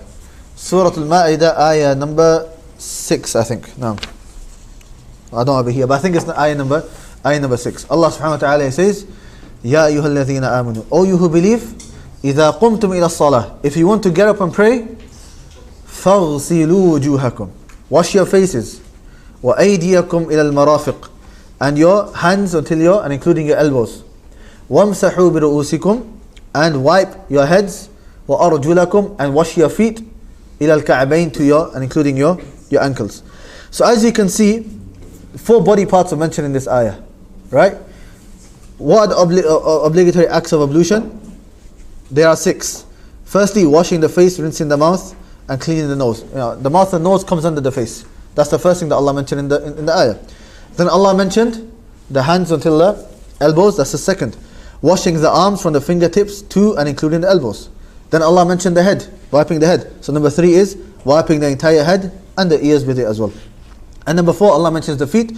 So the 4th is washing the feet, including the ankles. So you can see that where have we taken these obligations from? From this ayah.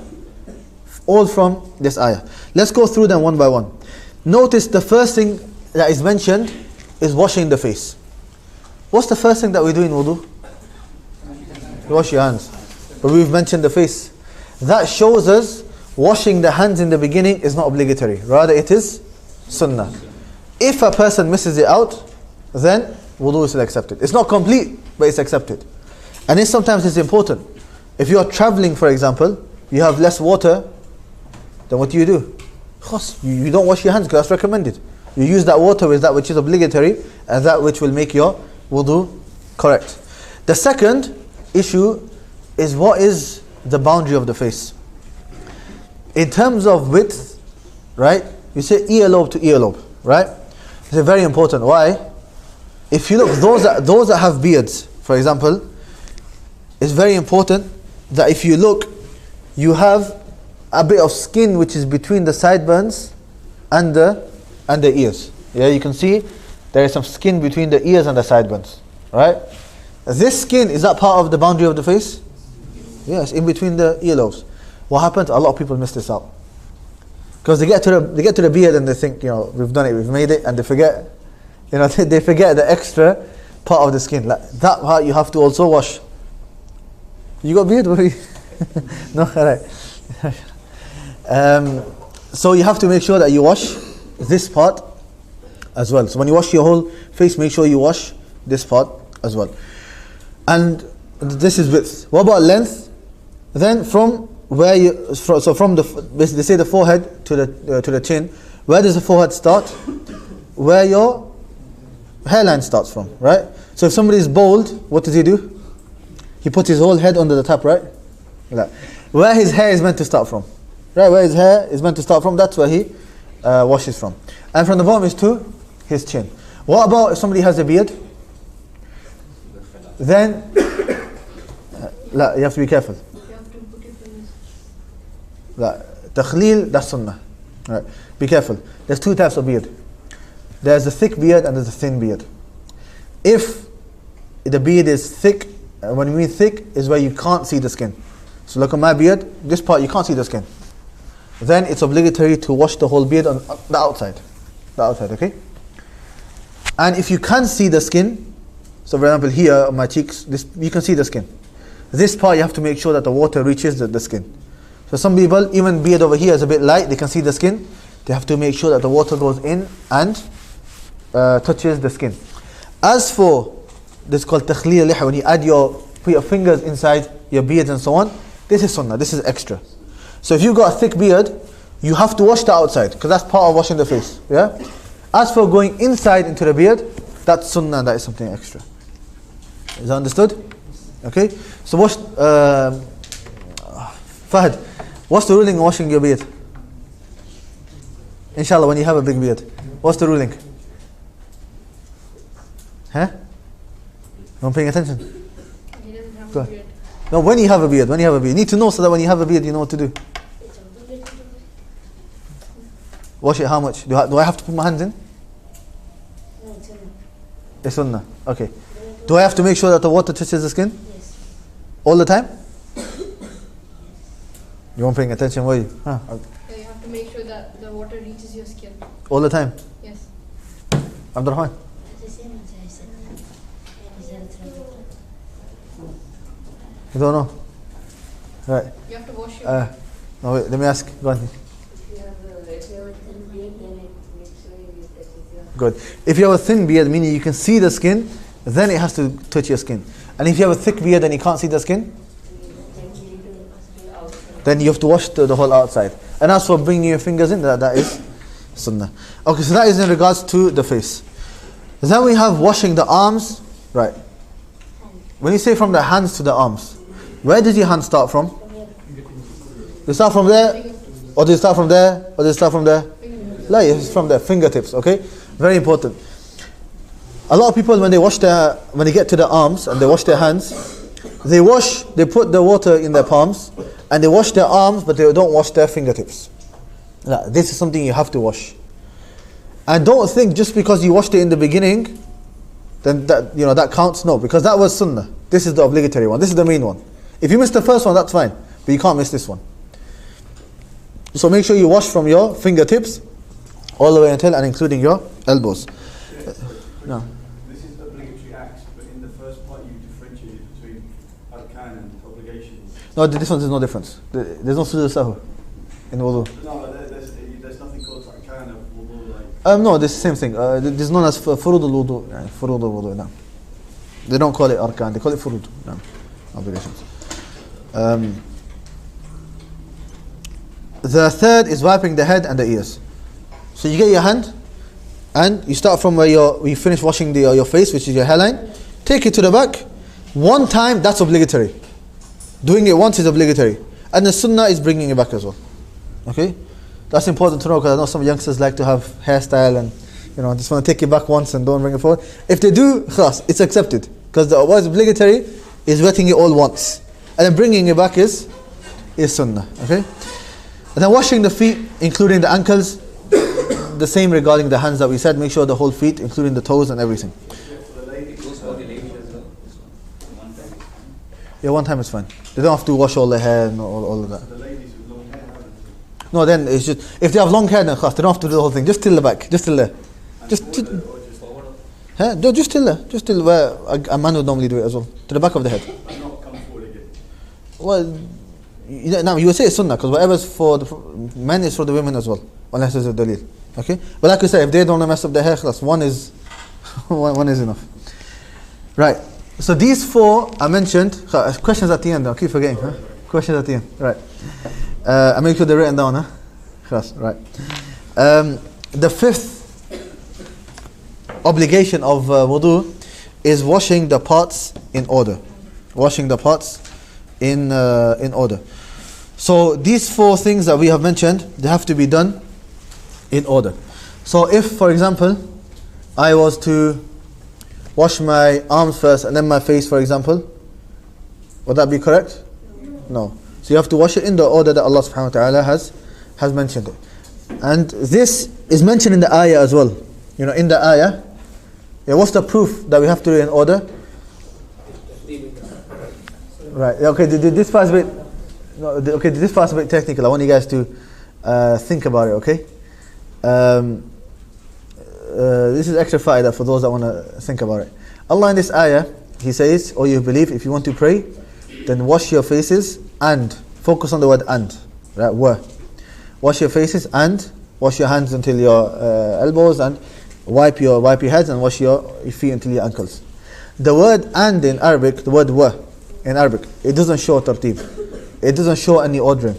If I say "Dakhala Muhammadun wa Aliyun," Muhammad and Zayd, or Muhammad and Ali came in, right? Who came in first? It doesn't show, right?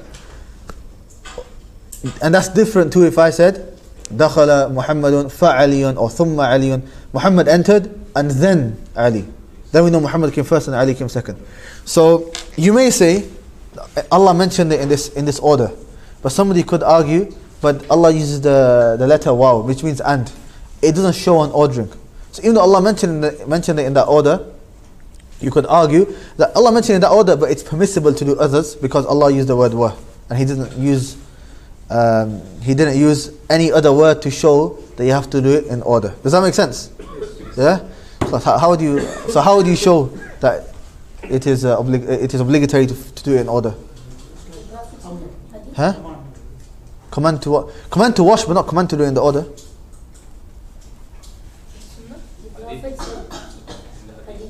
Okay, so that's one. We could say that the Prophet ﷺ always did it in this order. He never differed in the order, showing that you have to follow the order. That's one answer. What else?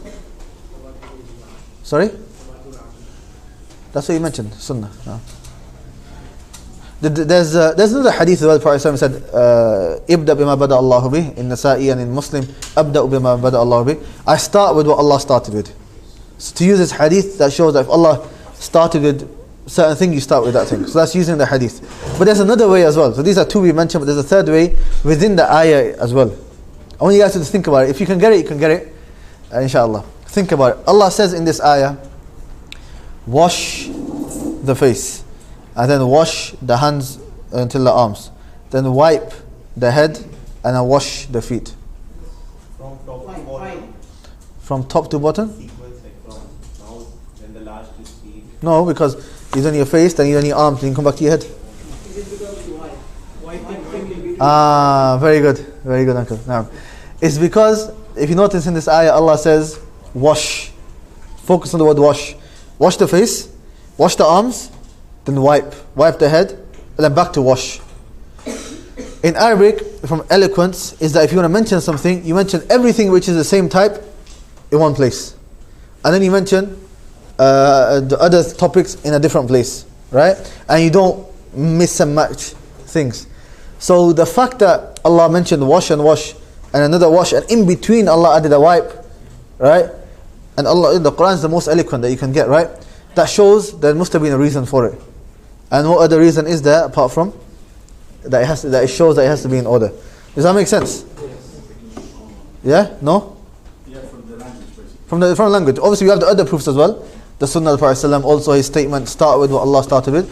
But also from the ayah itself. You know, it shows, subhanAllah, this is what you call tadabbur. When you ponder over the Quran and you extract the ruling from the ayah itself. Do you understand? Fahad, do you understand? Yes. Explain it to me. Explain what you understand. We have to do it rather because Allah said as to wash our hands, then face, then wipe our Face, then hands and arms. and then wipe our hand, And wipe the head. and then wash our feet again. And then wash the feet again. How does that show it? You don't know, so you didn't understand. Huh? It's from the eloquence of the Quran that you mentioned the same things first. So Same thing together. Very good. From eloquence is that you mention everything together. But the fact that Allah added a wipe in the middle, then that shows that there is a reason. Okay, and then the sixth obligation is continuity. What this basically means, the Arabic word is muwalah. Muwalah. With ta marbuta at the end. Mim waw alif, lam alif, ta marbuta. Muwalah basically means that you don't leave such a time gap between the two that it causes the previous body part to dry up. You do not leave a long gap between two body parts so long that it causes the previous one to dry up. For example, I'm washing my face and I've come to my arm, but then I get a phone call, right? And now I'm on the phone 20 minutes, 30 minutes. Okay, Assalamu alaikum. And now I'll carry on. Right, I've done my face, now my hands, my arms. Is that allowed? No. Why? Yeah, but by that time it would have dried. Okay, what if I'm doing wudu and Fahad walks in and he says, Assalamu alaikum, how are you? And I say, wa alaikum assalam, good, how are you? And he says, Alhamdulillah, and then I carry on.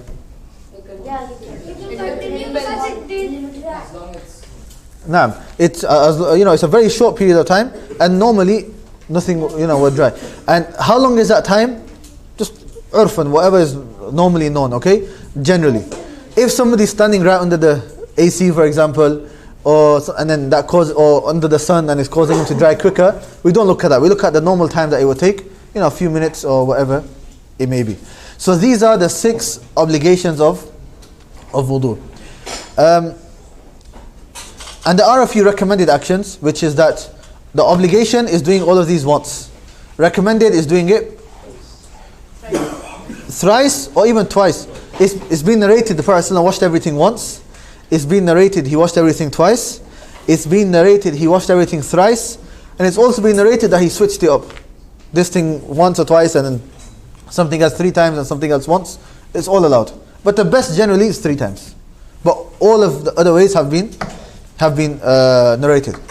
Do we wipe the head 3 times as well? No. The head is only once. Also, another recommended act is to say the basmala. Say Bismillah before doing wudu. If you remember, then say Bismillah before doing wudu. What happens if you remember during the wudu? You have to start again? No, it's allowed if you forgot. That's if you remember whilst doing wudu, then just whenever you remember, say it and then carry on. Whenever you remember, say it and carry on, inshallah. So this is in regards to the obligations of wudu. How many conditions of wudu? 10. Who said 6? 10. Right. How many sunnah al-fitra, recommended acts of cleanliness? We mentioned 7. And then how many obligations of wudu? 6. Now we come to the nullifiers of wudu. The nullifiers of wudu. How many are there? There are 6. How many nullifiers are there? There are 6. Okay? Right. I'm going to try to go through this a bit quicker and summarize, because I want to try to get to ghusl and also wiping over the socks and these type of issues as well, inshallah. And I don't want to go too late past 10 o'clock because I know that is quite late. Okay? Questions, write them down. If you finish, the time's finished, feel free to come to me and ask me later, inshallah. But there are 6. We'll go through them quickly, Inshallah. The first is whatever exits from the two private parts, whatever it may be. Anything comes out of the two private parts, then it breaks the wudu. There's one exception, and this is for the women, which is that if they have this continuous type of discharge, which is, it's not blood, it's another fluid, they know what it is, that doesn't break their wudu. That doesn't break their, because it's like sweating, something like that for them, that doesn't break their wudu. And this is what Ibn Uthaymeen rahimahullah mentioned. And there was a detailed research regarding this. I'm forgetting, there was a woman that did a detailed research on this, that Ibn Uthaymeen also read. I can't remember her name, but anyways, she went into details regarding this issue. And so for the women that do find this continuous discharge, which isn't blood, and it's just like they know what it is, that doesn't break the wudu. So that is fine. But generally, anything that exits from two private parts breaks the wudu. And there are certain things which not only break the wudu, but they require you to do a ghusl, such as mani, which we'll get to shortly. Number 2 is the exiting of impure substances from other parts of the body. Okay, so this includes whether it's even urine or in other things that come out. Some people are ill and they have to urinate from other parts. They have to have a pipe and so on. That would break the wudu. And likewise, other things which, this is the opinion of Ibn Baz rahimahullah, right? But if you look at what Sheikh Haytham says, if you look on the next page, which is that the correct opinion is that it doesn't nullify the wudu. So even though Sheikh Ibn Baz mentioned this, the correct opinion is that it doesn't break the wudu. So if somebody bleeds, for example, it doesn't break the wudu. Okay? And there's many proofs for this. From them is the story of Umar. When he was stabbed, right? He continued praying until he actually fell down and he couldn't pray. But if he got stabbed and he saw blood coming out and he knew that it would break his wudu, then he would not have prayed. Look, a lot of these khilafi issues we don't want to go into. Just want to the other opinion, they have their own answers as well. They say, yeah, but what else is he meant to do? He's dying, he wants to pray. So that was darura. There's other answers and stuff. But ala kulli hal, if other things come out of the body, it doesn't break the wudu, inshallah. So, number 2, we can look over for now. Number 3, losing consciousness due to sleep or other than it. And if you lose consciousness, you faint, you fall asleep, or whatever it may be, it breaks the wudu. And what type of sleep? That sleep, if you lose your senses, even for a second, then that breaks your wudu. So for example, inshallah not in my class, not in Sheikh Ahmed's, but somebody else's class, if you feel a bit tired, and you're doing this, yeah? But you can hear everything that's going on. The Sheikh's talking about this, that's fine. Okay? But it's fine in terms of your wudu, but in terms of getting told off by the teacher, it might not be fine. But that's fine. But if it comes to that stage where you've lost your senses, even if you're leaning or not leaning, doesn't matter what it is, you've lost your senses, meaning you don't know what's going on, then your wudu has broken. And some ulama do mention that if you're leaning and so on, these are just examples of where it's more likely for you to lose your senses. Okay? So if you don't know what's going on and you lose your senses even for a second, that's when you break your wudu. The 4th is touching the private parts without a barrier. So if you directly touch your private parts, the front or the back, that breaks your wudu. And number 5, eating camel's meat. The hadith of the Prophet in the Sahih, where the Prophet he said, he was asked, أَنَا تَوَضَّأُ مِنْ لُحُومِ الْغَنَمِ, should we do wudu from eating the meat of sheep? And the Prophet said, in shit, if you want to. And you don't have to, it doesn't break your wudu. And then he was asked, what about camel's meat? And the Prophet said, na'am, yes. So due to that hadith, it shows us that if you eat camel meat, then you have to do wudu. So be careful if you go out to eat and you're having camel's meat, then you have to do wudu. These are 6. And then 6th one is leaving Islam. May Allah protect you and I from that. And then the Shaykh talks about 2 others that do not actually break the wudu, which is washing the dead body. If you wash the dead body, it doesn't break the wudu, even though it's recommended. You should do, but it doesn't break the wudu. And the other is touching a woman. Some ulama mention if you touch a woman, it breaks the wudu. The correct opinion is that it does not break the wudu, because the Prophet himself would kiss his wife Aisha anha and then go for Salah, and he wouldn't do wudu. So that shows that it's permissible to do so. So in total, the author mentioned 6, but we say 5, because the second one we said inshallah it doesn't break the wudu. And then after that, the Shaykh has the general way of, the whole description of how to do wudu. You can read that in your own time. And you can see some of the pictures, how the Sheikh is washing and so on. You can see on page 129. Now you can see, if you look in the first few pictures, when rinsing the nose, he put in the water with the right hand, which is known as al-istinshaq. Al-istinshaq. Okay, that's putting the water in. But then bringing the water out, you do it with your left hand. And that's called al-istinthar. Al-istinthar. We have al-istinshaq and al-istinthar. Okay? And you can see about the beard and everything. And on the next page, so if you look on page 130, if you look at the bottom, you can see how we shouldn't waste water. So we shouldn't, if washing until the elbows and including the elbows, we don't wash until the shoulder, right? Likewise, after doing masah, we don't wipe over the neck. That's an innovation. We don't wipe over the neck. Nothing's been narrated from the Prophet ﷺ regarding wiping over the neck. Likewise with the feet. When you wash your feet, you don't wash your shins. Just the feet until and including the ankles. Okay? So that, alhamdulillah, we finished with wudu. Now we're going to quickly take a few other extra issues which are important. We'll try to go through it quickly, inshallah.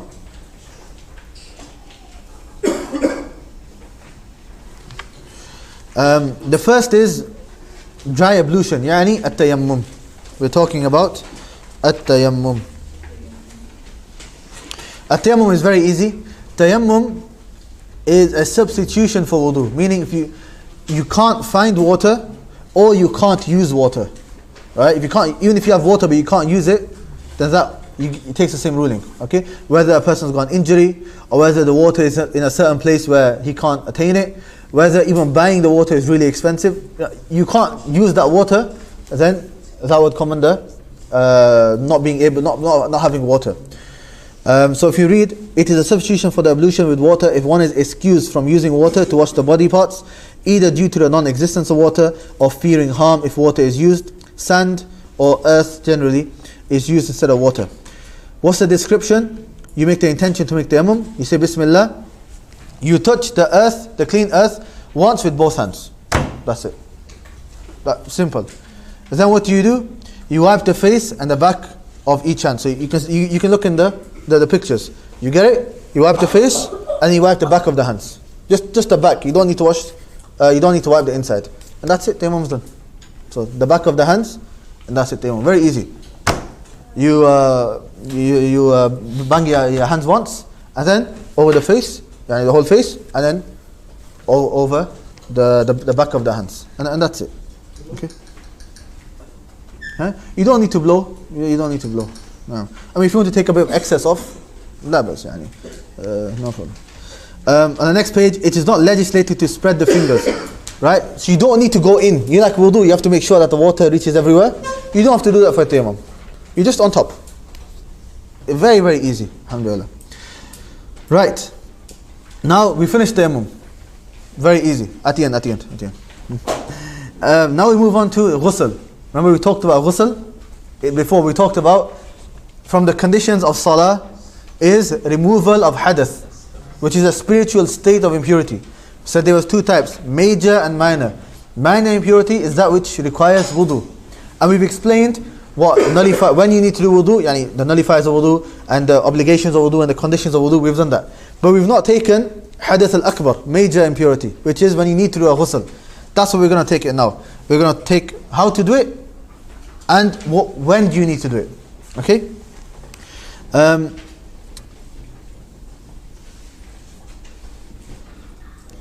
The Sheikh is going to mention two ways of how to do ghusl. Two ways. Firstly, the obligatory way, meaning the minimum amount that you have to do. And then secondly, the recommended, the full sunnah way of doing it. I'll make it easy for you. The obligatory thing is basically make sure the water reaches everywhere. That's all it is. You just have to make sure that the water reaches everywhere. That's the main thing. Okay? But we'll have a read of what the Sheikh says. He says, one intends to take a shower. Obviously you have to make your intention, right? In order to be pure from major impurity. You say Bismillah, pour water over the entire body, under the hair, whether they are thin or thick, and rinse the mouth and the nose. Rinse the mouth and clean the nose. Okay, basically the whole body. Make sure the water reaches everywhere. Under the skin, in your mouth and nose, you have to make sure that the water reaches everywhere. If you do that, ghusl is complete. But what's the sunnah way of doing it? We can read the next one, the recommended actions during the shower. Washing the private parts. First you wash the private parts. And if you can, nowadays you have shower heads, so it's a bit easier. But if you have to have, if you have to use your hands or whatever it may be, then pour with your right hand and you wash with your left hand. Okay?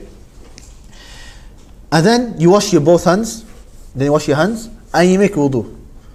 You make wudu, and if you're in a place where water is being jammed together, then you don't wash your feet, and you can wash your feet at the end.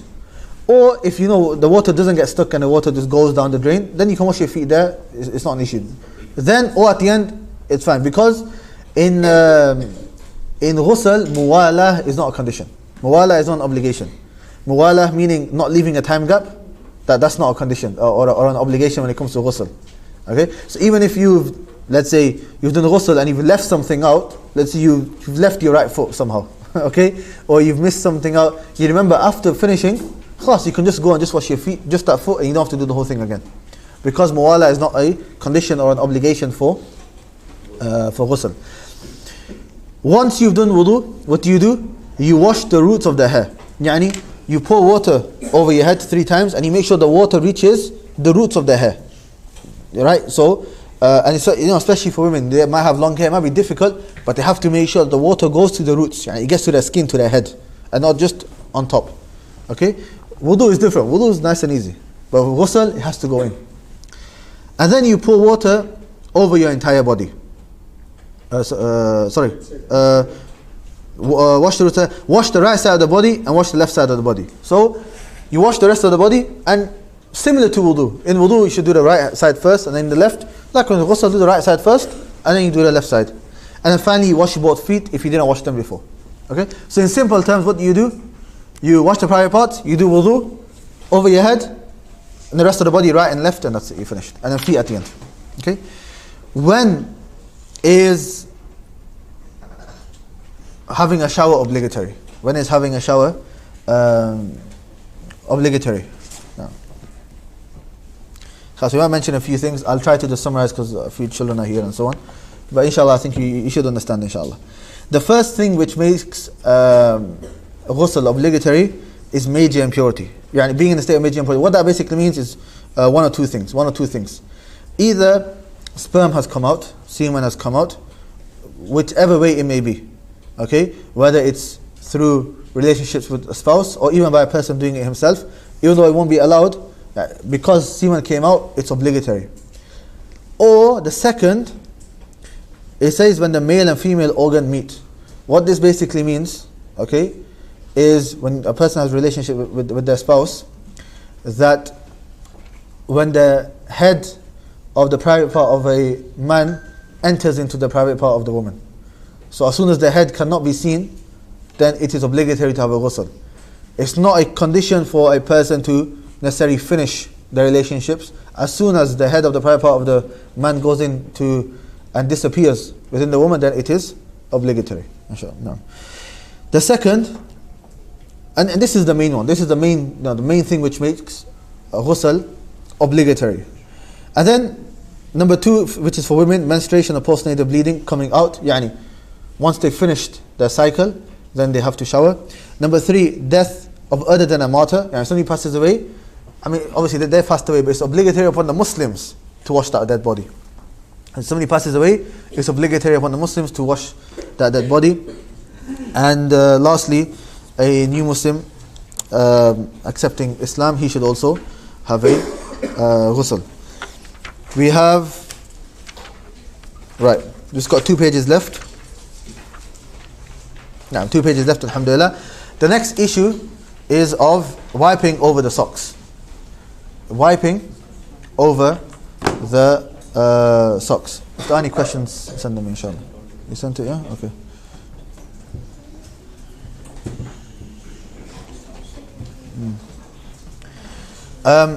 Wiping over the socks is permissible, but with a number of conditions. Firstly, the shoes or socks must be clean. They must be clean. So you can't, if there's impurities or anything like that, you can't do masah and wipe over them. Number 2, and this is one of the most important ones, okay? You must have put the socks on when one had ablution and washed the feet. Meaning, when should you wear the socks? After doing wudu. You should do wudu first and then wear the socks. Not, let's say I've woken up, okay? Fahad, tell me this, right? You paying attention? Yeah? Right. No? I'll repeat. You have to wear the socks after doing wudu and not before. So for example, I wake up, right? I'm feeling cold, so the first thing I do is I put my socks on. And then I go to the bathroom and I do wudu. Am I allowed to wipe over my socks? No. No, why? Because you did not have wudu before. I did not have wudu. Okay. What if I get up, I do I do wudu, and then I wear my socks, and then later on I break my wudu. I want to do new wudu now. Can I wipe now? Yes, because when I wore the socks, I was in the state of wudu. The third is wiping is only done when making ablution and not taking a shower. So wiping is only for wudu, not for ghusl. And it covers most of the feet. And if there's holes or something, it's fine. As long as it's still considered the sock, it's fine. Okay? And that doesn't mean you should be walking around. If you can change your socks, change your socks. But in terms of does a small hole or something affect it? It doesn't. It doesn't affect it. That's a good point. The socks itself should cover until the ankles. Okay? It needs to cover the part which you wash. No, the part which you normally wash. It should cover till there. So those ankle socks that people have, that shows the ankles, they're not covering the ankles, you can't do masah over them. But if you wear it and there's holes and there's parts showing here and there, then that's fine. And they say majority of the Sahaba anhum were poor, and many of them had holes in their socks as well. What about the timing? How long can you wipe for? 24 hours. For every MashaAllah. If the time when you do wear the socks on, and then the next day for the one who's doing One who's traveling, how long? 3 days. Okay, very good. Right. If a person is resident, meaning not traveling, 24 hours. 24 hours, 1 day. And if he is traveling 3 days, how many hours? 72 hours, good. Right? 72 hours. When does the time start? The Sheikh mentions the time begins from the first wiping. The first wipe. Not when you wear it. From when you wipe. So, right, Abdul Rahman, let me ask you this, right? I wake up for Fajr, and I do wudu, and after doing wudu, I wear my socks, right? And then I keep wudu until 10 a.m. Until 10. Abdul Rahman, what was your name? Abdullah, right? Abdullah, I'm asking you. So I break my wudu at 10 o'clock. The Dhuhr time comes at 12 o'clock. At 12 o'clock, I do wudu and I wipe my socks. Until when can I do wudu the next day? Is it Fajr, or is it 10, or is it 12? Next Fajr. Fajr. The next 10 o'clock. Right. He said Fajr, he said 10, he said 12. First wipe. When did I wipe? No. When we say first wipe, we mean, we didn't wipe it. At Fajr time I didn't wipe. Okay, so 10 a.m. 10 a.m. I broke the wudu. Yeah, 12 when you... Khalas, we got the Indian. Right. 12 o'clock, right? So if I woke up for Fajr, I did wudu, and then I put the socks on. I broke it later, and then at Dhuhr time I did masah, I wiped over. I have until tomorrow Dhuhr time. Okay, because that's when I wiped. Okay. How to wipe over the socks? Very easy. Right? You just wet your hands like you do for masah. You just wipe over them. That's it. Pass the right hand over the right foot and the left hand over the left foot simultaneously from the toes to the ankles. The top of the feet only, not the bottom. That's it. So you have your feet and that's it. Simple as that. Some extra issues. If the time for wiping ends of the sock or the sock is removed, the ablution remains and is not nullified. Meaning, if the 24 hours finishes, so next day is Dhuhr. Right? So stay with me, yeah? We've said that the first day I wiped over at Dhuhr time. I have until tomorrow Dhuhr time to wipe. At 11 o'clock, I did wudu and I wiped. So I'm in a state of wudu. 12 o'clock comes. 24 hours is finished. Right? Does my wudu break? No, it doesn't break. If I take my socks off at that time, or any time during the day I take my socks off, does it break my wudu? No. Taking off the socks does not break the wudu. Taking off the socks does not break the wudu. And this is an issue. Those that say it does do have a strong point. However, there's one narration narrated by Imam At-Tahawi rahimahullah on Ali radiallahu anhu. Ali radiallahu anhu, he walked into the masjid, he had done masah, and he took off his socks and he prayed salah. So the tabi'i asked him, why did you do that? Why didn't you do wudu? If you've taken your socks off, can I pray in, does it break my wudu if I take my socks off, or can I pray? And he said, هَكَذَا رَأَيْتُ رَسُولُ اللَّهِ صَلَّى اللَّهُ عَلَيْهِ وَسَلَّمْ يَفْعَلْ. This is how I saw the Prophet ﷺ do. The Prophet had done masah, and he had taken it, after doing the masah, he took his socks off and he prayed without doing the wudu, showing that it doesn't break. And secondly, there's no other proof to show, this is something that is widespread, right? And there's no other proof whatsoever to show that taking off your socks is to break your wudu. So inshallah, the correct opinion is that it doesn't break your wudu. The last thing inshallah, right, is in regards to the manners of using the toilet. Okay, it's very important. This is linking with cleanliness, so we're going to talk about this. Some of the rulings of how to use the bathroom. Quickly read through it inshallah. It is recommended to, when you're entering the toilet, is that you enter with your left and you make the dua, Allahumma inni a'udhu bika min al-khubuthi wal khaba'ith. And then when you leave, to leave with your right foot and say ghufranak. It's obligatory to use the toilet in a closed place, away from everyone, if outside. Nowadays we have places inside, but if argument's sake you're outside in the desert, you need to use the bathroom, it's obligatory for you to go to a place where no one can see you. That is obligatory, so that no one can see you. It is not allowed to relieve oneself on the street where people sit, on the trees bearing fruits, or in a place that harms the people, or in flowing water. Right? It's not allowed. Like I said, now we have places for toilets and so on, but if you are in a situation, maybe you're traveling and so on, you're not allowed to relieve yourselves in these places. You're not allowed to turn oneself or back towards the qibla whilst relieving yourself, especially if you're out in the open. If you're inside the building, then there's some khilaf amongst the ulama. To touch the organ with the right hand, to touch your private parts with the right hand, you should do that with your left hand. To mention Allah, to mention Allah or the Quran or anything like that within these places. Once they relieve themselves, they should clean themselves with water or dry objects. This is what we talked about before, you remember? Istinja and istijmar. And I said the Sheikh's going to mention it. SubhanAllah, it's the last thing that the Sheikh mentions, okay? So from the conditions of wudu is that if you use the bathroom, you have to clean yourself. With water is understood. What about istijmar? Istijmar literally means using rocks, because that's what they used to use in that time.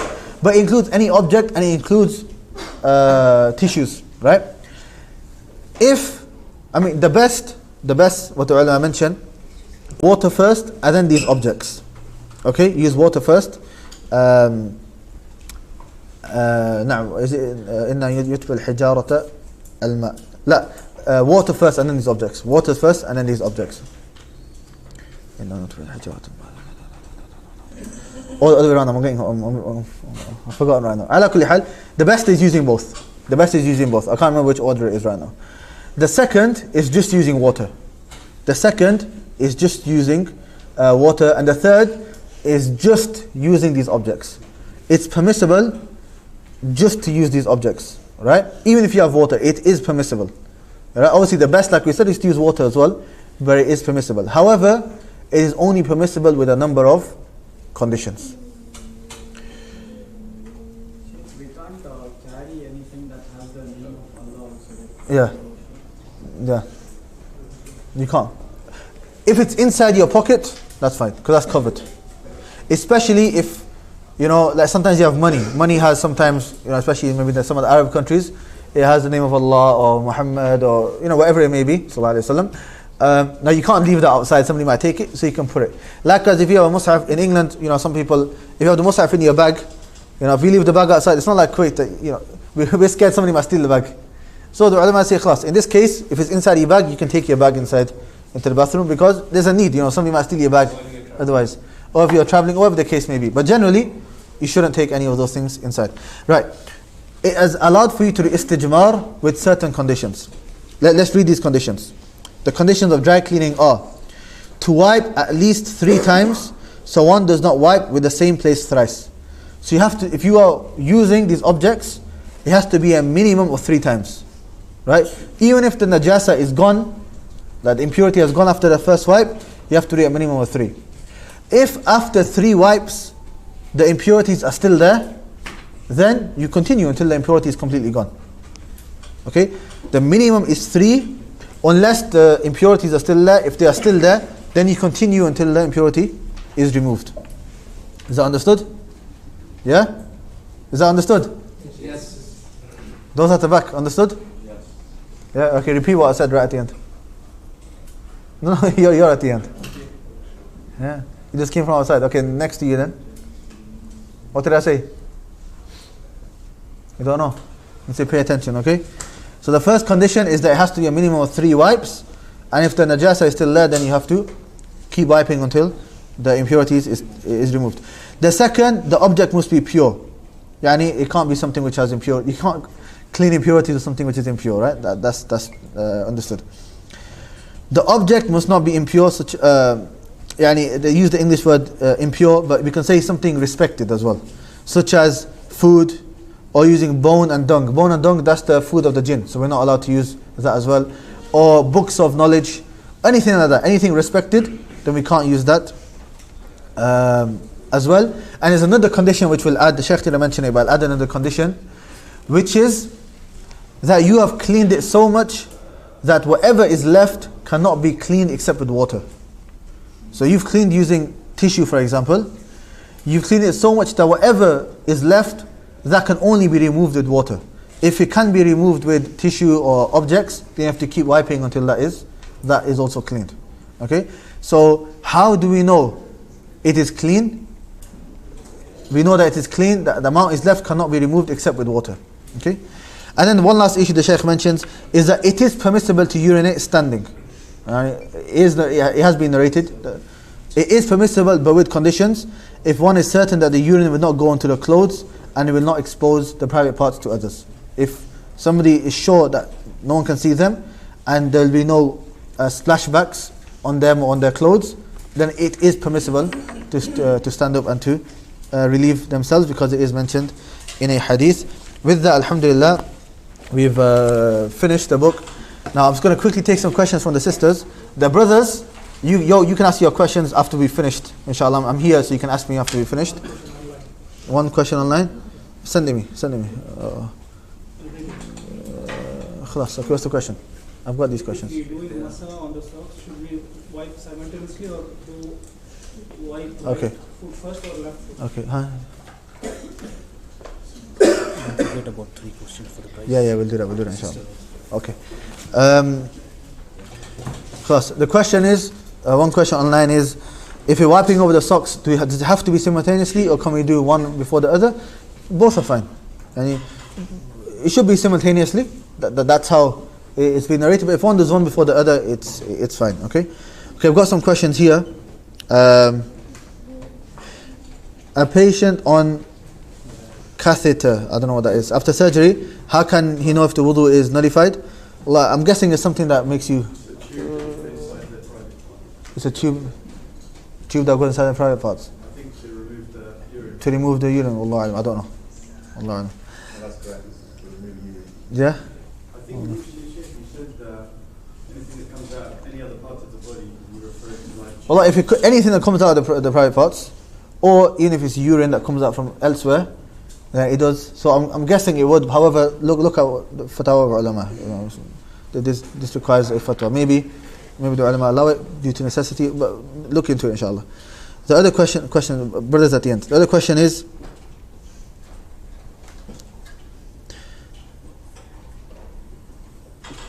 wiping overhead, do our fingers touch the scalp? Yani, if you have your hair, just get your hand and just go for it. That's it. And you don't need to go like that and scratch yourself and so on. Just like that, that's fine. Okay? That's fine.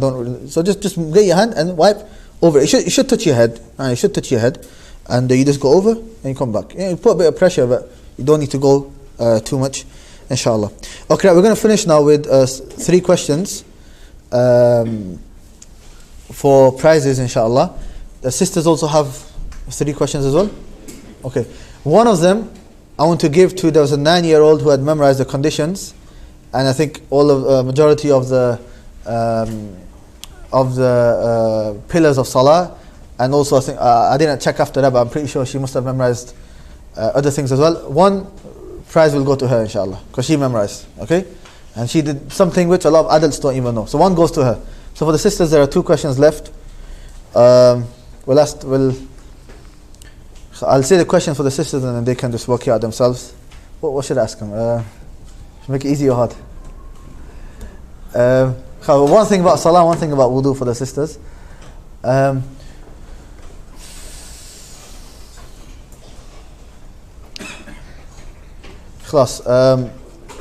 Whoever can name all of the conditions and pillars of Salah. That's one question. Conditions and pillars of Salah, both. Okay, so in total that is 23 points that they have to mention. That's one question. And the second question for the sisters is, who can explain the issue of sujood sahu fully? So the whole diagram, who can explain it, inshallah? Yeah. So these 2 questions for the sisters, and somebody can test them on that side and give out the remaining 2 prizes, inshallah. As for the brothers, alright, the hard questions or easy questions? Right, how many? We have 3, right? Yes.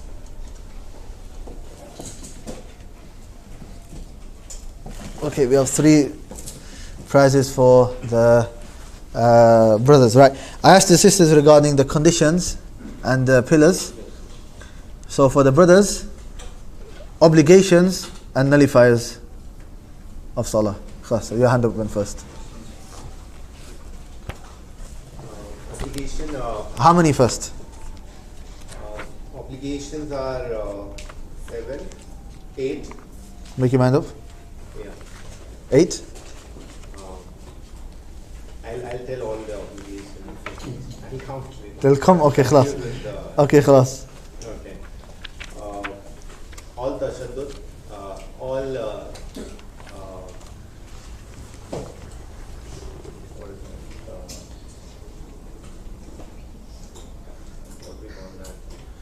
what is it? Takbir. All good. Takbir, except the first takbir. All takbirat apart from the first now. Yeah. Then Sami Allahu liman hamida, Imam, and the one who is praying alone. Sami Hamida for the Imam and the one praying alone. Good. Rabbana lakal hamd with everyone, and Subhana Rabbiyal Azim, bowing, Subhana Rabbiyal Ala in prostration. Then Rabbik Firli, sitting between the prostration. Then first tashaddud, sitting between first tashahhud, yeah. Sitting in the tashaddud. And sitting in the shahud. Okay. Tashahhud with the ha, not with the dal. No, tashaddud. Tashahhud. Tashahhud. No, tashahhud, good. Right. And the nullifiers of Salah? Yeah. So speaking in Salah, laughing, eating, drinking, deviating more from Qibla, then moving, and breaking of Wudhū. Any type of movement? No, there are different types of movement. Which one breaks your Salah? Moving a lot, continuous movement. A lot and it's continuous now. Okay? So there are different types of movement. No, it's okay. Have you mentioned all of them? No, he's got how many left? 2 left, huh? 1 left. 1 nullifier left.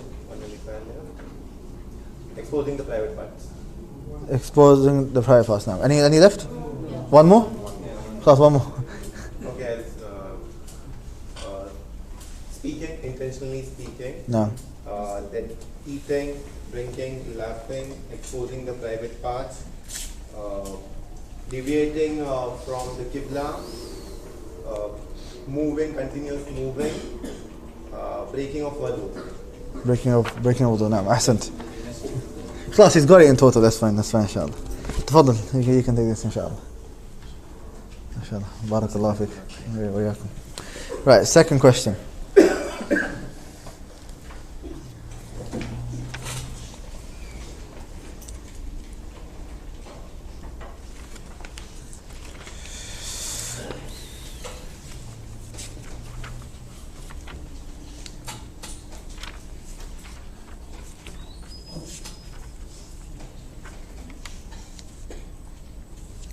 Okay, well that's regarding wudu, because I think Salah, I tested you guys a few times, so you should know the Salah. So I think the wudu will be a bit harder. Okay? Right. Obligations of wudu. Your hand up first.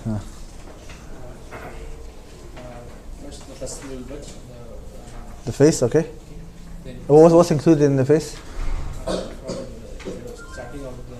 Okay. No, that's fine. Anything else? Just washing the face like this? Including the whole boundary? That's it? And the beard? That's it? Ears? No, the ears is must. Yeah, but just washing of the face? So if I get water, I wash the whole thing like this, and I make sure it's on my beard. I make sure water's everywhere. Good, yeah. Washing the mouth and the nose as well. No. Alright. Hand from the starting of the fingertip till the elbow. Till or including? Including the elbow. Okay. Then masful ras. And masful washing the legs till ka'b. Yeah, washing the feet until the ankles now. And tartib and muwala. Tartib and muwala. Okay, good. No.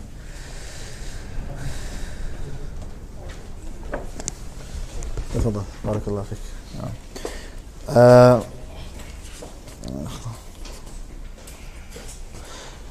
Two elders, I want one of the youngsters to answer now, inshallah. Yeah, one of the youngsters. These two I've not asked. One of the youngsters, inshallah.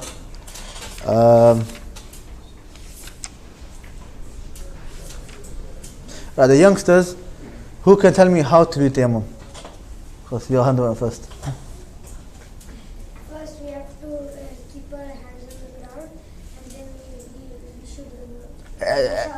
Anything before? Do you say anything? Okay, good. Intention? Bismillah. Keep our hands on the ground. Yeah. You should wash our face. Wipe your face down. And then? The upper part of your hand. Okay. Should I go inside my fingers? No. Good. Right. Okay. Very good. MashaAllah. Excellent. Very good. Barakallahu feekum. Okay. And alhamdulillah.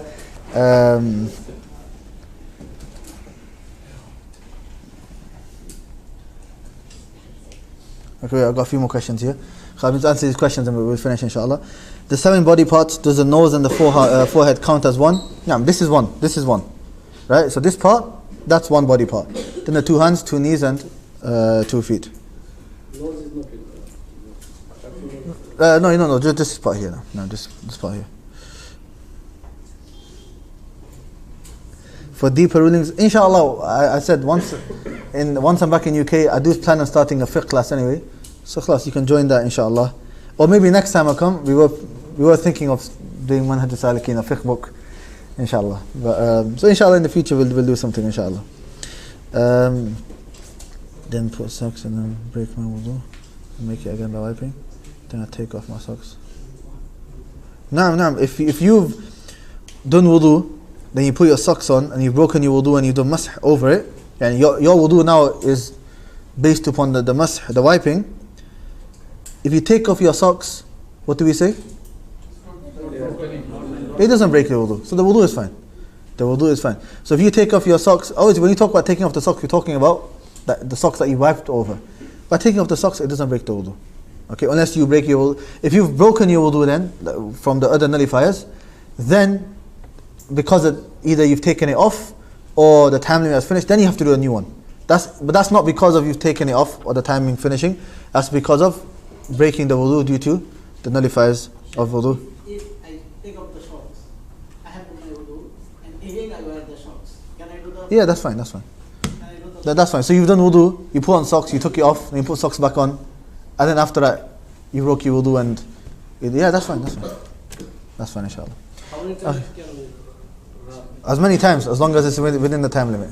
No, inshallah. Because any of the questions you can ask me privately, don't want to take too much of your time. Jazakallah khair. I know it was long, and I know it's late. Jazakallah khair for your patience. But it's very important. Try to mention the most important things. And do join us for the other lessons as well. Like I said, tomorrow 6:15. Where was it again?